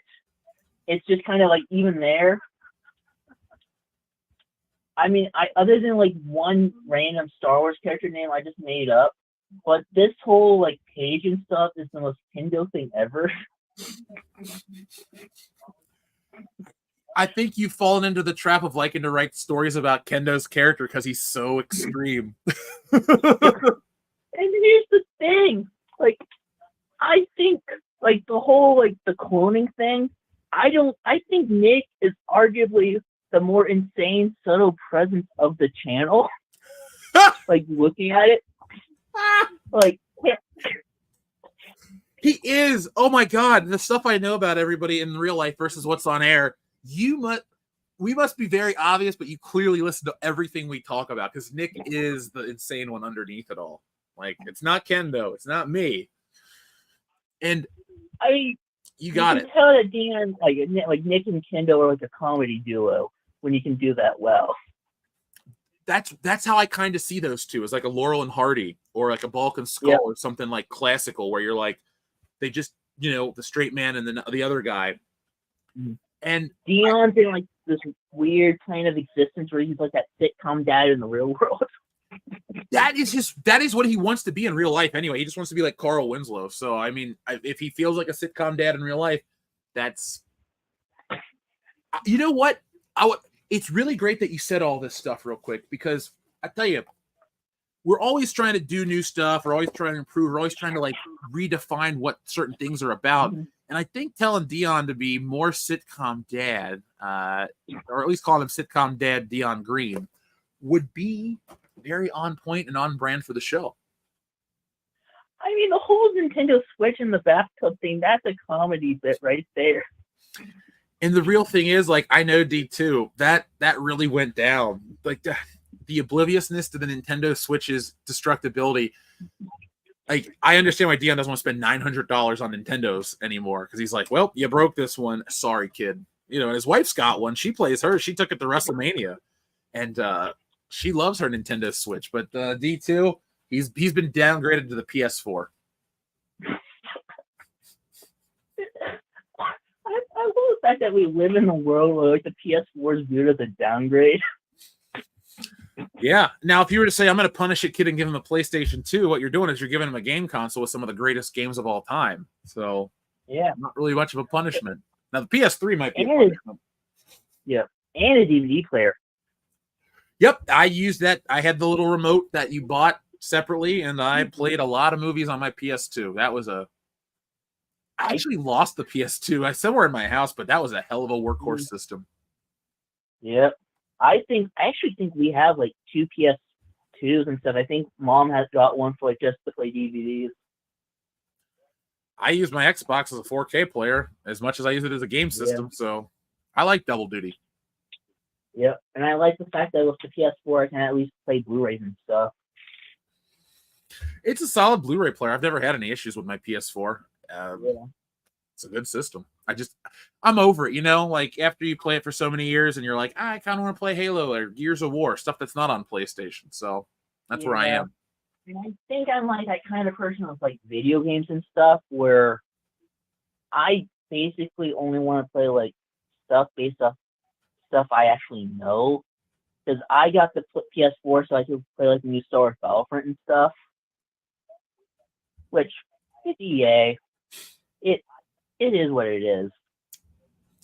Yeah. But that new digital world, man. Yeah.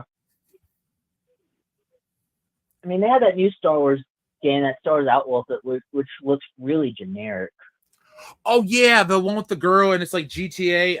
I don't want to play in the Star Wars world. I want to play as Star Wars characters, and I want to be Luke Skywalker going on a new adventure. Yeah. I want to be Han and Chewbacca breaking into a fortress, or, you know, I'll even play as Princess Leia if she's got a great accuracy rating or something. I like the characters. I don't really want to play with new ones. Mm-hmm. Give me the classic ones. When Princess Leia is written well, she's arguably the most compelling of like the original like trio. Like, she's great. I know. Carrie Fisher, I think of all the original like trilogy cast, I think I would have liked to meet Carrie Fisher the most. Because she would have the best stories. I think I would talk to her about The Burbs and Blues Brothers because I love those movies. Same here. I saw Blues Brothers in the theaters back in December for like 50 cents. Whoa, that's a good deal. Yeah. Plaza Theater in Miamisburg has some interesting showings sometimes. That's the best thing to do is go take a couple bucks, go see an old movie, watch it on the big screen, eat some popcorn. It's a classic for a reason, you know? You know you're going to watch a good movie. That movie's awesome. Oh yeah, isn't Wokebusters paced like Blues Brothers? I watched a lot of Blues Brothers to pace the car chase in Wokebusters. And a lot of the humor is like, it's a very snappy, quick back and forth type of like writing. And I use a lot of acronyms too. You know, there's a SCMOD in the movie. Yeah. I have ICUP, there's HUYAs, there's other things like that. It's very much like that's what I pitch the book to people. It's an 80s comedy. It's really what it is. It's a 1980s comedy written as a 2024 comic book. Imagine like a 1984 person come into this modern, or a 1980s comedy writer come into the real world. What would they make fun of?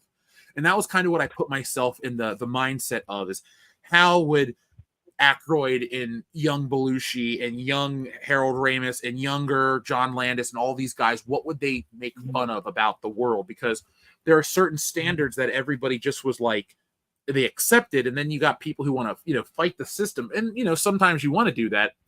But some of the stuff we come up with and that we're focused on today is kind of stupid. So that is definitely how I treated it. It's like a 1980s comedy.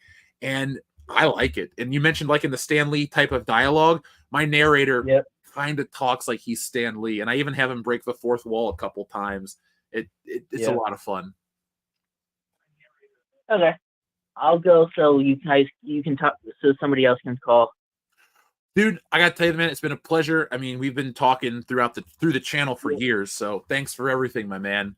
But after we let you go, I'm gonna take a break and grab a drink and go to the bathroom, and I'll be right back. So, anything else you want to say, Clone Geek? Because we're gonna move on. I gotta go to the bathroom. I guess all I have to say is this: party boob. Yeah, party boob. Clone Geek, thank you very much, my man. Folks, I'm gonna be right back. I have to, go to the bathroom. I'll be right back, guys. Bye.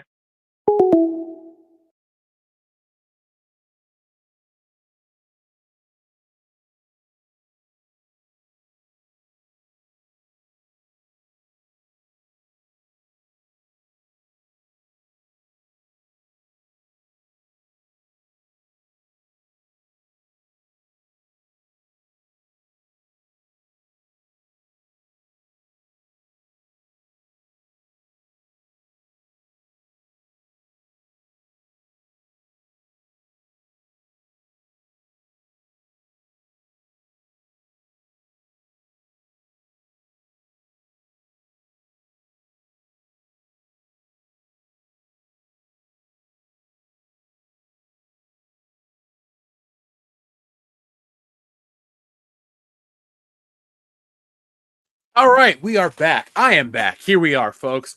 Clone Geek was a lot of fun. That dude has really loved the WCBS show and clearly gets what we're all about. And it's nice to hear that too, that the stuff that we are kind of just like joking about or bouncing off of each other really lands with you guys. So makes me feel cool. So thanks, Clone Geek. I appreciated the call. Now, I wanted to say something earlier to somebody who had mentioned Alan Partridge and the James Bond stuff. You mean stop getting Bond wrong? And he does clang, clang. I love that skit. I've watched that skit so many times. That's no exaggeration. Steve Coogan, Alan Partridge. I love that. That show is hilarious. Knowing you, knowing me, aha, and all that crap. He's great. Yeah, video games can be in your pocket. It's kind of crazy. I have the Switch. I have the very first release with the gray Joy-Cons. But I use it for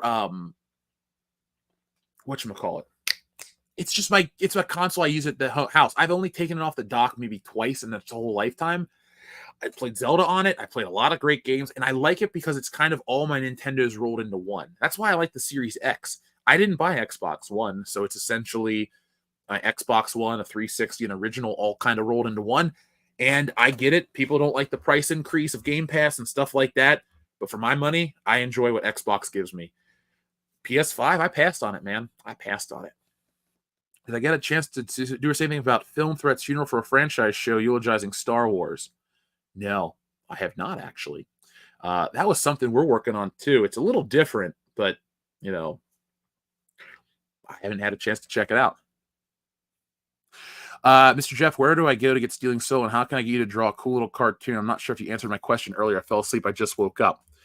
Well, Mr. OG Game Guy, the way you can get Stealing Solo is you go to stealingsolo.com. I have a website. It's powered by Shopify, so you get the reward-winning safety and security. We accept all forms of payments. We even take PayPal, so you guys can choose how you want to get yourselves a copy of Stealing Solo.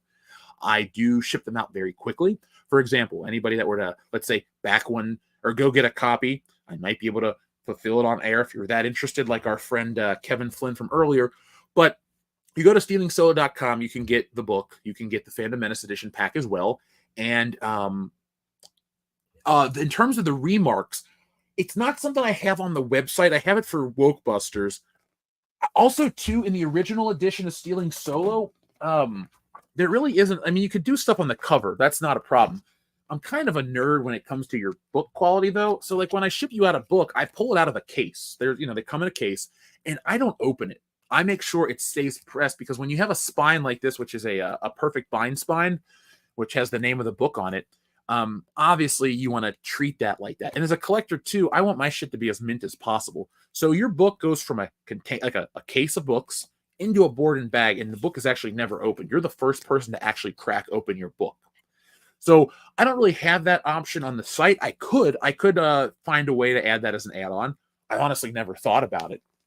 I guess I really haven't had people ask about art, just like the books. And so I think of the book as its own thing and the art as something else. But I will, moving forward, do more stuff like that. I enjoy it. That's kind of how I want to do things. Um, and yeah, maybe down the road I'll have some. You can do commission, or I can do commissions and all that stuff too for people that are interested. I can make that happen. Listen, man, you can break my spot. I don't care. LOL. Mr. OG Game Guy, thank you for the laugh, man. If you do get a copy, well, I'll know if you get a copy because I'm the only person that owns the book, so I ship it out myself. But I want to know what everybody thinks when they read it. And by the way, folks, if it looks like I'm slowing down, kind of getting tired, I'll be honest. I feel like an old man. I went out and I drank. I had a good time. I woke up, took my mom to breakfast. It was a nice time. And then, we're at 4.5 hours and I'm like, how old am I? Like, why do I feel like I'm tired all of a sudden? I don't want to cut anything short because we have people watching and we're having a good time. I'm just like, hoo-wee. I need to perk up, and I don't want to drink a bunch of coffee because I found that during the week I drink a lot of coffee for Good Morning Pop Culture and the channel itself. And by a lot, I mean just a French press of coffee. So that's not that much, but don't laugh. I kind of live by the mentality from Hot Fuzz, no caffeine after midday. I find that it helps me sleep better at night. Yes, I'm going to sound like an old man for a minute, but I do want to have some more fun with you guys, no matter what. So let's keep things rolling. Well, I had something I was going to show you guys here.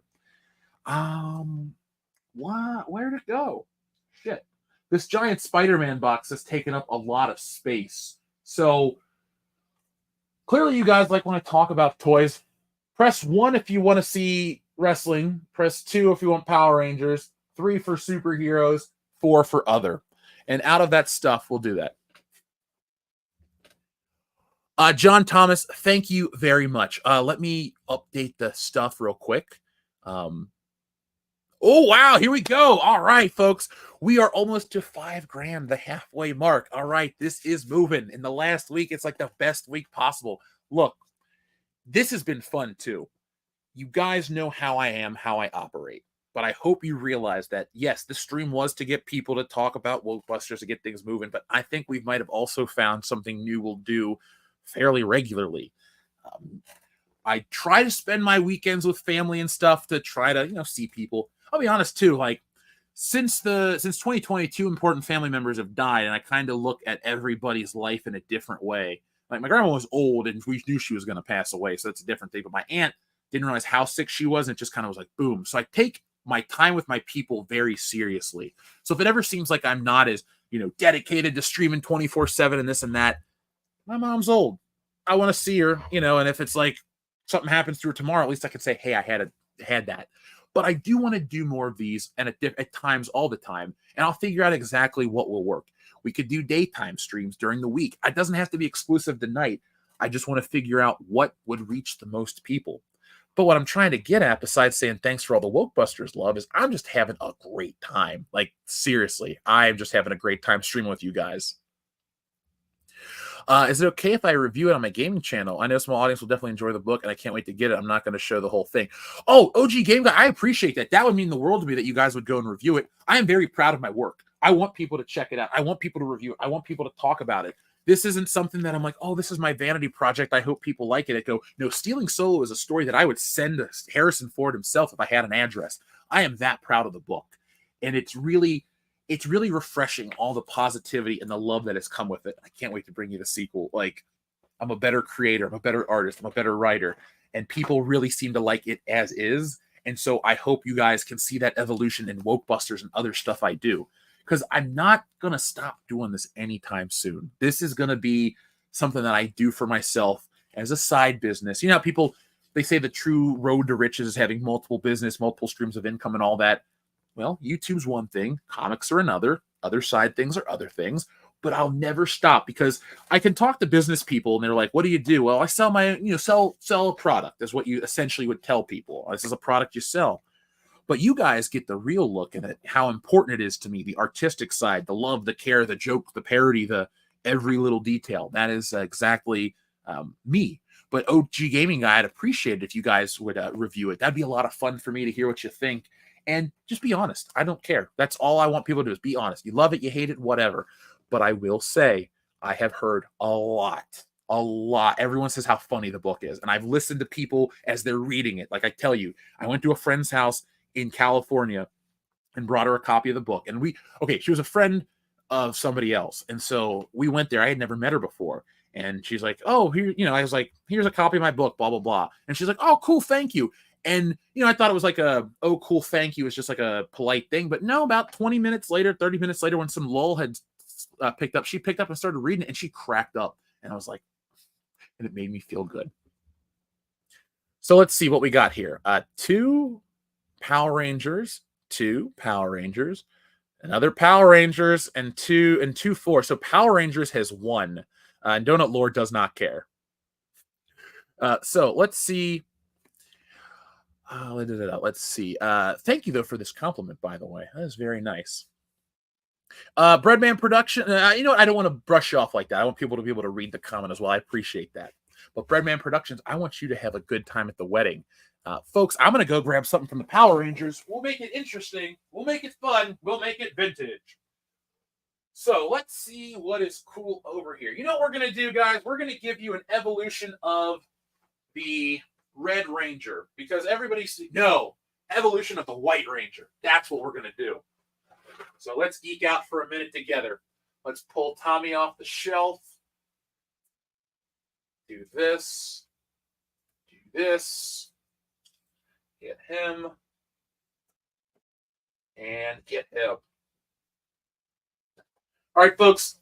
So, you know how they say you get a twofer? This is a sixer, a or a fiver, if I could count. Hold on. All right. No, nothing broke. I just buy these little stands for my figures, and it fell off of the peg. Where's the peg? Oh. Yeah, it's there. Okay. There we go. Now I'll turn the camera back on. Great Loner, thank you very much. I mean, today has been great. God, I wish we would have been doing these the whole time. But you know what? I really was trying to balance work. I mean, YouTube does take time. And I can't act like I wasn't doing that. So, guys, you had said that you wanted to see something from Power Rangers. Well, let's see some stuff from Power Rangers. So when I was a kid, my favorite Ranger was the White Ranger. I loved Tommy, and this is the original White Ranger figure. This is the first one released in America. You could only get this with the White Tiger Zord. Much like the Green Ranger only came with the Dragon Zord in the beginning, this White Tiger figure, or the White Ranger, came with the Tiger Zord. And he's got a Saba. And I know I'm putting stuff in the camera that you can't necessarily always see, but like if the detail shows up, it's a fairly detailed little figure, or a little sword. It's got all the ribbings sculpted in, the paint, or the detail, the texture. It's a great little accessory. You had the Blade Blaster for the first figures, and that was pretty cool. But then you have this one, and I love the White Ranger. Man, he's getting a little yellow with age. Oof, I got to clean him. Thing is, he's really yellow. And it makes me feel old. I'm just like, man, this was bright white back when I was a kid. But it's weird, too. Look how tight the joints are. I didn't really play with my toys too hard. They're like new, essentially. So this was the original White Ranger. And then I don't have the Automorphin with me. I don't have any of my Automorphin or Season 2 Power Ranger toys, but I had everything. My mom worked really hard. And I didn't even realize we weren't as well off as I thought we were. So she just took care of that stuff. Do I collect the Super 7 Ultimate Power Rangers? I have a couple of the bad guys in the Zords, but I don't like the Ranger figures. I'm really particular, so I don't have them. What I do have, this is the only Hasbro White Ranger, or Hasbro Power Ranger I bought, because the White Ranger's my favorite one. He's my dude. And I was like, I need to get Tommy. So I got the White Ranger, and that's the Hasbro version. Now, this version is one of my favorites, tied for my favorite, maybe, if you take the nostalgia out. This is a Japanese SH Figure Arts White Ranger. And I like these because they actually use the body dimensions of the Sentai actors. They're not big, buff, and they're not very baggy. This looks like an Americanized suit, but this looks like what you see on TV. It has a lot of articulation, a lot of detail. It's very tiny, and it even has like joints up here so you can do posing with the arms and the shield. It's a really well-engineered figure. The detail on the paint, the detail, everything. And these aren't that cheap. I got the whole set of the original Rangers, and I paid like $39 for each one. but you can now get them for like 100 to 200 bucks each. So you talk about a good investment. Then this is my newest White Ranger. I got this from Mezco. This is the 112th White Ranger. He's got a real cloth outfit, so there's no joints on him. He's got a greatly detailed Saba sword. I like this figure quite a bit. To me, this looks the most realistic of all my White Rangers. He sits on a shelf with these. I got the Green Ranger in this scale too, and I got the set on pre-order. I hope it doesn't pull out. They don't charge me anytime soon. That's like 600 bucks. But that's a great one. And I don't really play with anything. I just kind of put it there because it's not lame if you play with your toys. I'm not judging. I don't want to touch them too much and ruin them. They got real cloth outfits. And then finally, since we'll close this out, here's this White Ranger. These are those Power Rangers you see on my shelf back there, over there. That's what I have the whole set of these. For my birthday in 2021, I bought myself these figures. So I got the 6-pack, and then I got the White Ranger a little later. But I love this one. It's cool. It's got a pearlescent design. It's not just white. It looks like a guy in a suit. Saba's very detailed. I don't really know what else to say. It's a very nice figure. Then again, it just kind of sits there, and I don't do anything with it. But it's cool. It's a great display piece, and I love the White Ranger. That was an important part of my childhood. My collection is a mini museum, says Joseph. Well, thank you, Joseph. I like to keep it like that. I got it dusted. I didn't realize how dusty this place would be. And, sometimes I'm going with these figures, I'm like trying to get the dust off them, especially with the hot toys. You got to be extra careful because you don't want to touch them because you got oils in your finger and you don't want to stretch the material. But you also don't want to let them get too dusty because that'll suck what moisture is in there and it'll make it brittle and crack. Yes. There we go. The G.M.P. Smithsonian Hicks collection. Yes. Does it meet my quality standards? I have a very discerning eye for detail. I'm not critical of people. I'm critical of things. And if I'm paying for a product, I do have expectations. So, for example, I will be like, oh man, this White Ranger's coin is the wrong color. And, that'll be a critique of it, but it doesn't mean I dislike the thing. I want it to look exactly like it's supposed to look on the TV show or the movie. I don't understand why you would change it. Caffeinated Wolf says, I always love the Green Ranger way more than the White Ranger. I like the White Ranger Tommy, but I like the Falcon Zord over the Tiger Zord. I like the Falcon Zord quite a bit too. So the way I got my stuff set up there, I have the White Ranger section, but I don't have his Zords. Now, however, I have 2 Dragon Zords up there. I have the Soul of Chogokin, which is made of metal and really awesome. And then I got the original Dragon Zord from 1993. And I also have I have an Automorphin Green Ranger in the box. It's just a re-release, but that's just a fun figure. And then I got the Dragon Dagger and other stuff as well, too. A lens blower or keyboard vacuum cleaner would be an ideal for figure cleaning. Well, thank you, Jettison Guy. I will take a screenshot of that, and I will add that to my list. I use a crate of Rose Ticos as a coffee table. Batman, well, don't tell the audience how I live. Shh. No. We don't talk about Rose Tico. I do have all those figures. I never got rid of anything you guys sent. I keep every letter. And I know you're like, where's the P.O. box? When's it coming back? It is coming back. I just need to go make it happen. Thank you for the patience, guys. I think you guys know it took me a while to get a couple things taken care of because of some personal life stuff, but that's all behind me. And I think the last year and change has been pretty awesome in terms of going forward. I have the Soul of Chogokin Zords. Aren't those like $1,000? No. The Megazord was $300. The Dragon Zord was $279. I didn't buy Titanus. I should. But I had Titanus as a kid. I had Tor the Shuttle Zord as a kid. I never really liked those. And right now, I don't have the space for Titanus. It would be way too big. But I guess I should buy it before it goes up in price. Now, if the Soul of Chogokin is $1,000, I'm very happy. Now, I bought it and opened it up because I was never not going to. I was always planning to have this kind of a collection behind me.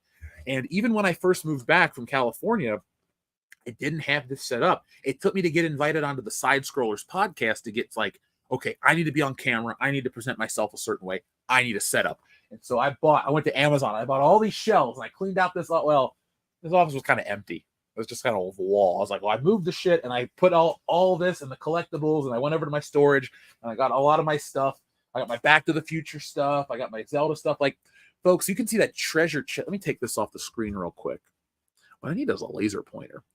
But there's a treasure chest back there from Enrique. He gave me a Zelda treasure chest full of the graphic novels, the manga, and it was one of the coolest things ever. And I've gone back and checked them out many times, Enrique. I would love to be able to draw like that. That's why I don't draw certain kind of anime characters, because there's really only like one style to a lot of them. And since I can't get it down just right, I don't do it. Like, I don't really draw Link because I don't get him down the right way. Maybe I should practice and that'll change. What up, Avocado Molotov, though? Welcome in, folks. Welcome in. We keep having people roll in. You guys like live streams like this, longer ones? Let me know. We can do some stuff. You need to do a stream with the drinker. I would love to. I think his takes are good, and I think he and I would line up academically. I don't get to stretch those muscles as much as I want to because I'm afraid I sound boring or pretentious, but I really, really, really, I'm that kind of guy behind the scenes. I don't dumb it down for you guys at all. I just make it in a more, what I feel is digestible way. But I can go into the nitty gritty. I can get into that stuff. The torch off my phone would make it easier to see your figures. Oh, I could change the lighting in here, Jettison Guy. I could absolutely make this where, you know, we can go that color. Wait, that actually helped a little bit. There we go. And I can, hold on, I could also do this too. Can make, that doesn't actually help. I was like, oh, great, we'll make all of it blue. No, that's green. Damn it. Okay, the remote's messed up. There we go. The drinker and I have similar energy. Cool. I would love to stream with him, man. Here's the thing, folks. If you want me to stream with somebody, all you got to do is, first off, I'm cool to play ball with anybody. I'll stream with almost anybody. There's a couple of YouTubers, and it's nobody you think I'm like making some dig. I'm just trying to be funny. Like, there are people I wouldn't want to stream with, like Mr. Beast. I would do it for a business, but I don't really know what I want to say to him, that type of thing. You know, get what I'm saying? Like, I want to stream with people that I'm going to have interesting conversations with. And some of my favorite streams over the years have been with people that I just, like Razor Fist. He's fun to talk to. A lot of these guys are just really fun to talk to. But what I'm trying to get at is all you got to do is say, hey, tell me and tell that person.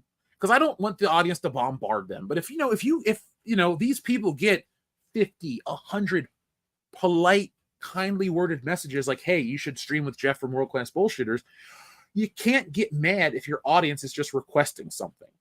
So it's not like I'm saying, go blow up his stream, but tell him in a stream, tell him on a video, tell him all that stuff. I'd like to make that happen. We would have so much fun talking about movies, shows, entertainment as a whole, because I'm a believer that entertainment is the great unifier. It's the thing that, it doesn't matter what you look like, where you come from, what you believe in. If you like the Power Rangers, we're already on we have a talking point. Same thing with a comic or the world or stuff like that. You sometimes think technology gets a little out of hand and our reliance on it is crazy. See, we might be able to have that conversation too. We can go esoteric. We can go deep. We can go facile. We can go any of those types of things here on WCBS.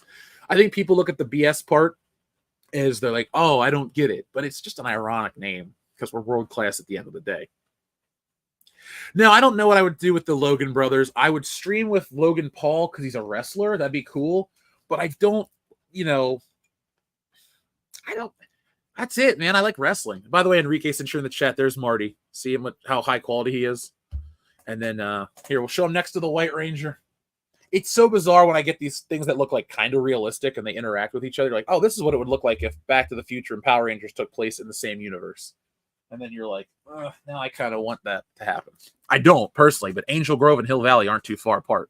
So, folks, we have some new people walking in. Please hit that thumbs up button to let YouTube know you enjoy this content. Well, folks, today we are pushing Wokebusters past its goal. Admittedly, it moved up again. All right, cool. Personally, I would be very happy if we could make it hit to the 5,000 goal. We're at 4,771, so we need $229, and then I would be happy with that for now, and then we can continue to push through the rest of the week. I think what I'm going to have to do is more streams like this to get the ball rolling, because I guess you guys like what you see here, how we do business, and it makes me pretty happy. Let's see what else there is. I know you guys like the collectibles. I have no problem. Here's the thing. I could do 150 streams before I show you everything. I got, Crockett and Tubbs and Jack Kirby chilling over there on top of that. I got Monday Night War stuff. I got superhero stuff. I only have 2 Deadpool figures. I have comic Deadpool and I have movie Deadpool, and that's enough for me. But that doesn't mean I dislike Deadpool. Deadpool is one of those guys that he's a fine character. I will read the book. I will watch the movie. But I feel like I have everything I need from Deadpool. Now, would I buy the hot toy? No. If Hot Toy sent me one to review, of course I would display that. That's a beautiful piece.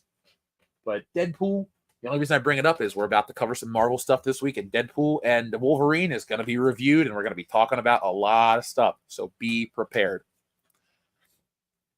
My backdrop is reminding me of the artist workstation at ILM and Pixar. Well, it's good to be thought of in that regards. I do watch a lot of shows on how these things are set up. I do watch a lot of shows on... now I'm really orange. I do like to see how these places look. I used to drive by the Disney animation studio quite a bit when I lived out west, because I lived in Sherman Oaks, and they were in... Oh, God, not Ventura. I can't think of... Burbank. They're in the Burbank area. So that's not even far away. But I would drive past those places and be like, cool. I never really wanted to work there. I always wanted to do my own thing, like take this to the next level, to where I guess it's just to scale it up more. That is one of my goals, which I'll make happen. But working for a man, and I don't mean that in a political thing, just literally a boss, doesn't really appeal to me. I would rather do the things we do and have fun with you guys and make a living at doing it. It's pretty happy and pretty satisfying. But I think Adam Cole's headed back to WWE. He's not been in AEW for 18 months with a broken ankle.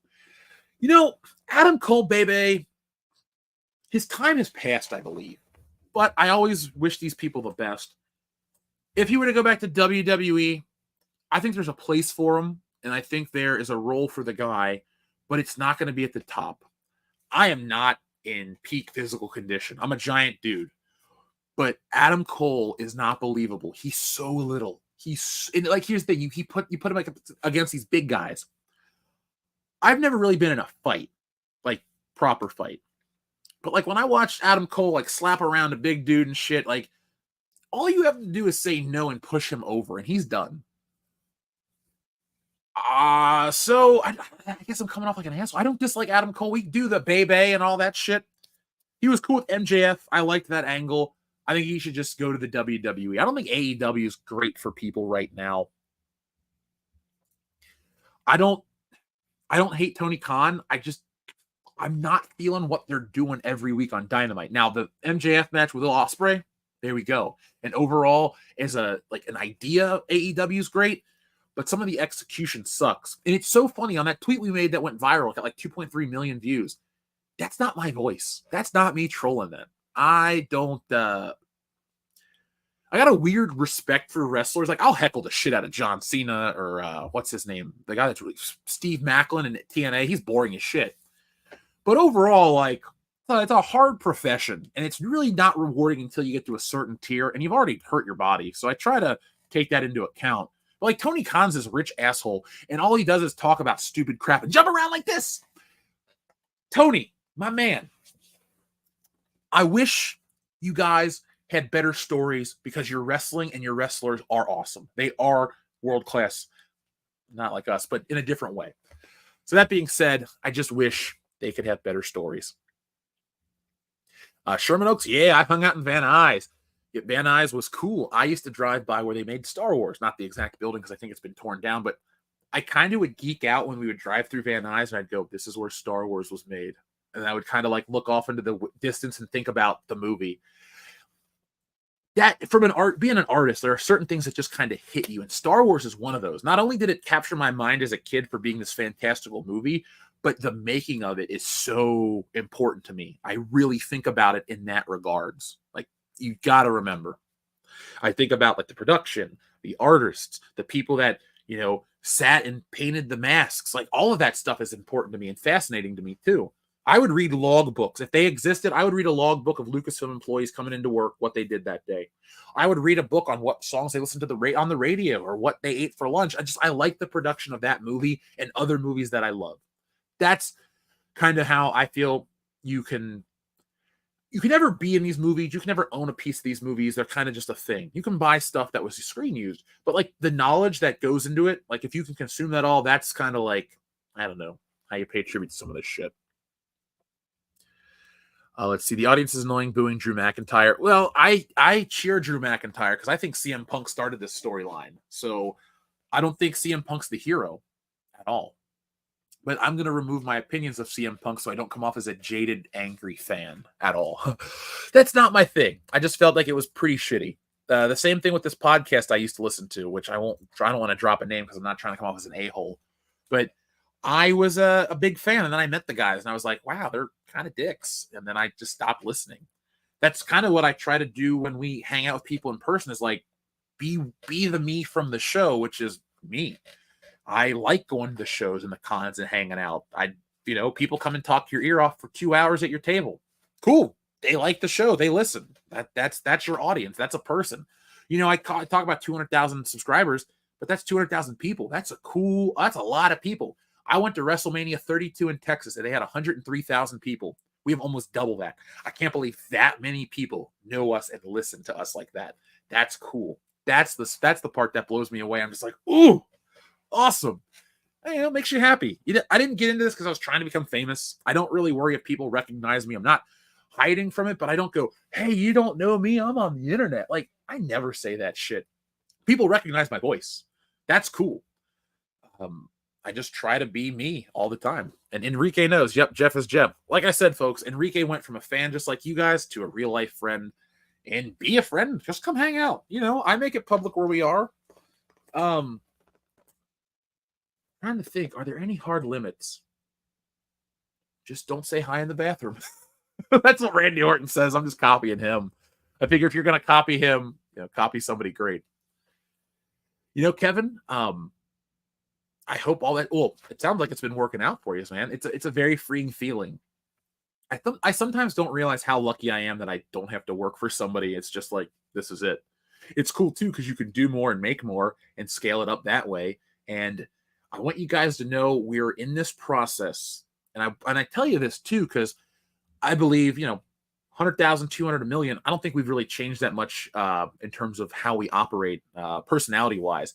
And so as we continue to do this, we're going to be ourselves. But I hope each and every one of you guys keep sticking around and hanging out on the streams and doing it this way because it would be a lot more fun. I just want more people. I don't want new people, or I don't want to get rid of anybody. I just want to add. That's what I want to do. So let's see what we can get going. How long have you been working on your collection, Jeff? Oh, this is my life. I know that sounds weird, but like, hold on a second. Let me pull up a couple old things from back in the day. Because my thing is, I never got rid of any of my toys. I never got out of stuff. I just added to it. Kind of like the mentality I have about stuff with the channel. So that's from when I'm a child. Oh, here we go. Let's pull this bad boy out. These are some toys you'll probably never see people talk about on a stream. But here we go. Get you. And you. And we'll do a double duty twofer on you. All right. So you ask about how long I've been collecting. Literally my entire life. The stuff I have, I'm an only child, and I didn't have a boring or lonely life. I had friends and family members that I would hang out with. But I did like toys, and my mom bought me a lot of them because toys were an imagination thing. I guess that's why it works that I'm a storyteller now, because I was making my own stories as a kid with all of these figures. So first off, let's show you something that I love that nobody really has. James Bond Jr. Yeah, this was my introduction to James Bond. This is James Bond Jr. This is, I guess, what you would call the basic figure, because this is the outfit he wore in the cartoon. But there was Scuba James Bond, Ninja James Bond, Parachute James Bond. I had them all. But this was my favorite one. I had quite a few of these as a kid because this gun would break and his thumb would pop off. And so I did have one that I was more responsible with. And he used to come with a briefcase. And what you'd do is you'd pull his arm back and it would cause the briefcase to fall off. And he had this gun. But I hated this toy because James Bond Jr. never used a gun. He used a flare gun in one episode, but for the most part, he didn't have a gun.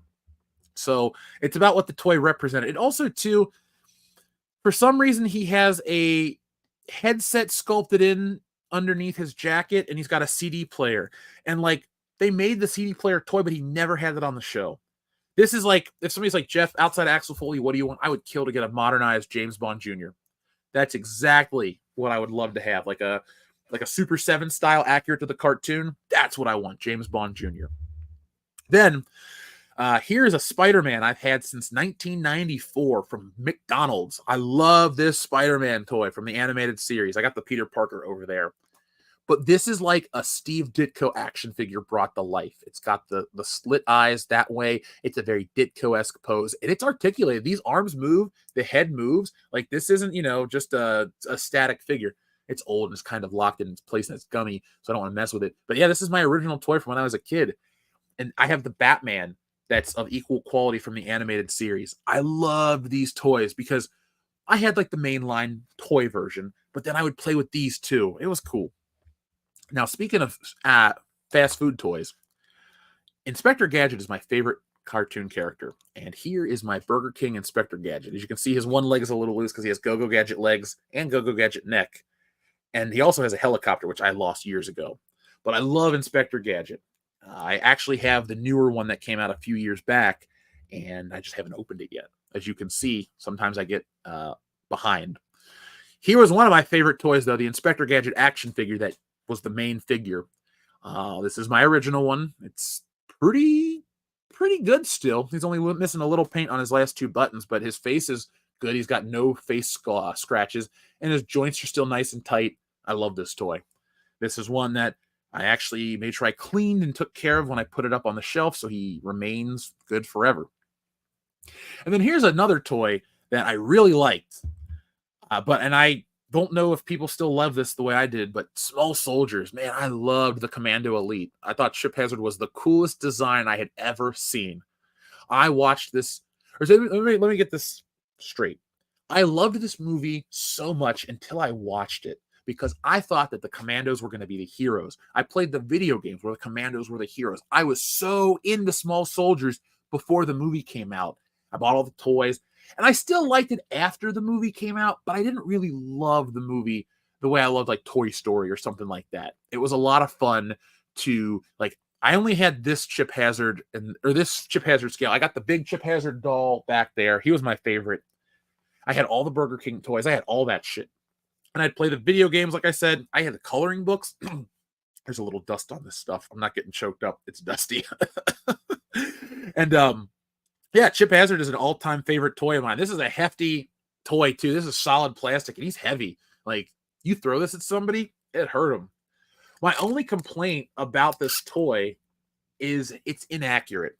Like, first off, they cheaped out. He should have silver on his boots right here. He's got these, like, metal things, and then he should have dog tags. Other than that, this is an awesome Chip Hazard toy. But the other one had dog tags and the paint and all that shit. And so that's why it's my favorite of the Chip Hazards. But I thought I'll probably never show this one again because he just kind of lives up on the shelf. But look at this great design. Like, this is a cool design. He's got the vest. He's got the gloves. He looks like he's going to go burn down some shit. But he's the bad guy. And I was kind of like, oh, I don't like bad guys. So I didn't really love it. Oh, yeah, Enrique, I took care of all my stuff. I was an only child. I didn't want to throw it around or bang it up. Like, what's the purpose, Like, after the stream, I'm going to spend time putting everything back together the way it should be because I don't want anything bad to happen to this stuff. Oh, yeah, old school fast food toys were the best. I read the thing, do kids really like toys anymore? And I think they should still kind of force toys on children because it opens up the imagination. And you can't, imagination is so important. You guys like what I do. If I didn't have the tools to foster my imagination, we wouldn't be here. We wouldn't be talking about Wokebusters and stealing Solo. We wouldn't have people going out there and, oh, I'm going to tell people about your book and review it and stuff. That all comes from imagination and an awesome audience. And so that's why I think it's so important to give kids toys and not tablets. And I know I'll save the spiel, the evangelizing for another time. But I just wanted to say that, like, all of this stuff, made me who I am because it opened my mind to think of things, to create things, ideas, concepts. I don't just sit around going on about, this and that. I really like to think about these things. Oh, I'm glad you bit him, Enrique. You do not smash up a Batman figure. I have my Keaton stuff over there. I have a little ode to Michael Keaton on my shelf. He's my Batman. I love Adam West and Kevin Conroy. Kevin Conroy shares a space with my Michael Keaton collection. That's just Batman to me. Batman, the real life version is Michael Keaton. The animated version is Kevin Conroy. And I used to love getting Batman toys as a kid. They were exciting. The little Kenner ones with the new accessories, and you could put them in the Bat Cave. See, that's what I think is missing too, like the play set. And it shouldn't be $500 on HasLab. It should just be amazing. I fell in love with the old Toy Biz Marvel figures. They're dirt cheap too. I love the Toy Biz Marvel. I think Script Doctor is big into those as well. They're a lot of fun. They get the nostalgia pumping. I got an old Spider-Man up there. I guess I'll show them real quick because I am slowing down a bit, admittedly. But let me get Spidey, and then we'll see where we are. And, I think 5 hours is a good time to start. Who knows? Maybe I'll stream again tomorrow. We might have that much fun tomorrow. So let's see. I'm guilty. I'm putting Chip Hazard back on the shelf, even though I said I'd wait till the show's over, but I'm being particular. But let's see. You asked for Toy Biz Spider-Man. You got Toy Biz Spider-Man. Hey, hold on. Where's my Cyclops? I got Toy Biz Cyclops too. Here we go. So the Toy Biz figures were great. The Toy Biz figures take me back, and the Toy Biz figures make me happy. So let's show you a few Toy Biz figures before we put this baby to bed. I hope 5 hours was enough for you guys today. Admittedly, I just was out last night, and I'm a little exhausted. And so basically what I'm going to do is I'm going to rest. So here's the Toy Biz Cyclops. And the best part about Toy Biz Cyclops, the light still works. Look at that. Yeah, it's the same battery since 1994, 3, 2, whenever I bought this toy. Yeah, and my joints are all nice and tight. Yeah, it's a little dusty and it's old, but this thing looks like it's new. And that's what I like too. It's like these things are like windows into the past. And if you take good care of this stuff and it's like new, you go, oh, okay, this is what it's supposed to be. This is how, sculpting and engineering was.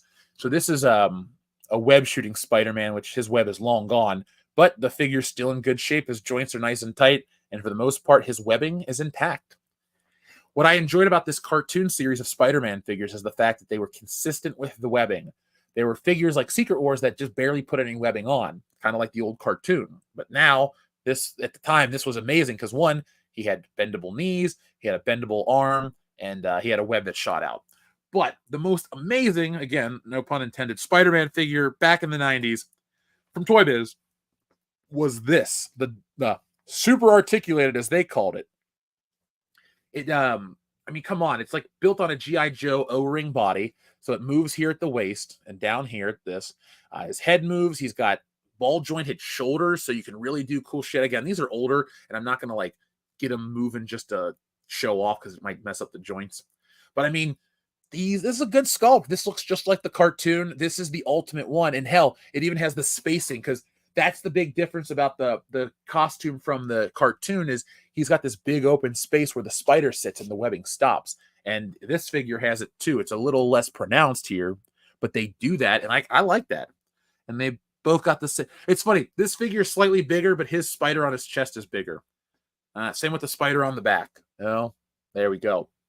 But this one takes me back. It's got a lot of memories associated with it. I had that Daily Bugle playset when I was a kid, the one that came with slime. The only thing that sucked about it is it was mostly cardboard. And so you'd think oh man, this is going to be amazing. And you get it, it's cardboard and plastic. And it kind of sucked, to be honest. Do I have any Star Wars micro machines? I do. I have the Falcon, I have the X-Wing, I had the Y-Wing, and I have... So I didn't have a lot of those because my mom bought me my mom was awesome, still is awesome, but she got me the ships, like the regular Kenner toys, or Hasbro at the time. So I had the full-scale Falcon. I had the full-scale X-Wing, the big A-Wing, all that stuff, the AT-AT Walker, the TIE Fighter, the Darth Vader's TIE Fighter, the Cruise Missile Trooper, the T-16 Skyhopper, the Land Speeder. three speeder bikes, one scout trooper, and Luke and Leia sets. I had the base, the Endor shield generator. I loved my Star Wars toys. You can't fool me with that shit. That was always my jam as a kid. When you have the toys, you always have a sorry, yeah. When the toys was yours always, you'll love it more than getting it back secondhand. I agree with that, Jari Time. I agree with that completely. Like I said, and I don't want to sound like I look at this as my life, because my life is more than just my collection. Believe me, I don't want to come off as mean, but like it's very important to me. It's something that I would go out of my way to protect and preserve and all this, but it's not something I really like. I don't play with this stuff and I don't touch it or deal with it every day. It's just kind of nice. I will stand and look at the stuff. Like I'll go over there and look at the rock figures to make sure it's like, all right, because I kit bash those. I go, well, this attire doesn't match this head. So I get the head that matches that attire. And then I build these little rocks. And it's not about, being super geeky about the rock. I just want it to look like it's supposed to look. That's really the end of my rant. It just, it's supposed to look a certain way. Well, then you're going to make sure that it is, or I'm going to make sure it is. Because I'm not going to go, well, the rock has the cursive font, but he's got long sideburns, but those don't match. See what I mean? I know my shit way too much. But yeah, it's a lot. I love this stuff. And I love to get new stuff, as you saw with Spider-Man. And I just want to what my goal is to always get better versions of things that I like. So for me, this Hot Toy Spider-Man that I showed a minute ago is the best version of the classic John Romita style suit. So I think I'm done with trying to get another doll. I am, because Hot Toys released a comic book version and I didn't really love it as much as this one, and I passed on it. I got on the waiting list. They approved me. I said no thank you. I wasn't gonna get what I considered a lateral step or even a slight step down because I didn't like the silver eyes. I wasn't dealing with that. This is the mountaintop. Tobey Maguire has got one more purchase out of me. I got the original toy. I got the new Hasbro one. I got the Hot Toy. I got the Figure Arts. I got the Toy Biz. I got them all. But when they do the Mafex Tobey Maguire Spider-Man, that'll be it. Because I don't think you'll be able to top it. You'll have the best engineered toy. You'll have the best thing in that. And that's all my collection really is at the end of the day for me. I always want to get better versions. Like Michael Keaton, the Hot Toy, hasn't been topped. I'm done. I got the little version just because he's like a little hot toy. But I didn't buy the McFarlane toy. Why not? You love Batman 89. It's not as good as that one. But I do have the car from Todd McFarlane because it's awesome. Thanks, Todd. And really, it makes me happy to look at these things, especially when I light the room. Sometimes I'll chill in here with the lights off because there's LEDs around the ceiling of this office as well. I went all out to do this. Like, I built the shelves. I put up LEDs. Why not, man? If you're going to do a YouTube set, why not do something that matches your name? World class. So, folks, I want to tell you how much fun I had today. Now, Wokebusters moved up quite a bit. It's close to its goal. It didn't pass the 5,000, but that doesn't mean I'm not going to be able to be very thankful for this. I mean, we're at 4771. So if there's any kind of YouTubers or comic-based channels that that help promote that stuff, send them the link. If you got Twitter, retweet it out for me. I still have my What is Wokebusters video to release. It was important to kind of release it towards the end because I wanted to allay any fears. This is not this anti-Ghostbusters 2016 anything. If you didn't see that cover, that's the thing. It gets people talking the most, and it's the most successful one. But I do think the story kind of confuses people. But it's a very plain, cut and dry. We fight these monsters, and people put it like this, because I'm now making it confusing for myself. Sorry. It's a very basic story. We're 4 scientists that were researching these outrage-based claims. We find out that people can be triggered and turned into monsters. We figure out how to stop them. We go into business for ourselves on how to stop them. But once we get too effective, the local government wants to put a stop to us.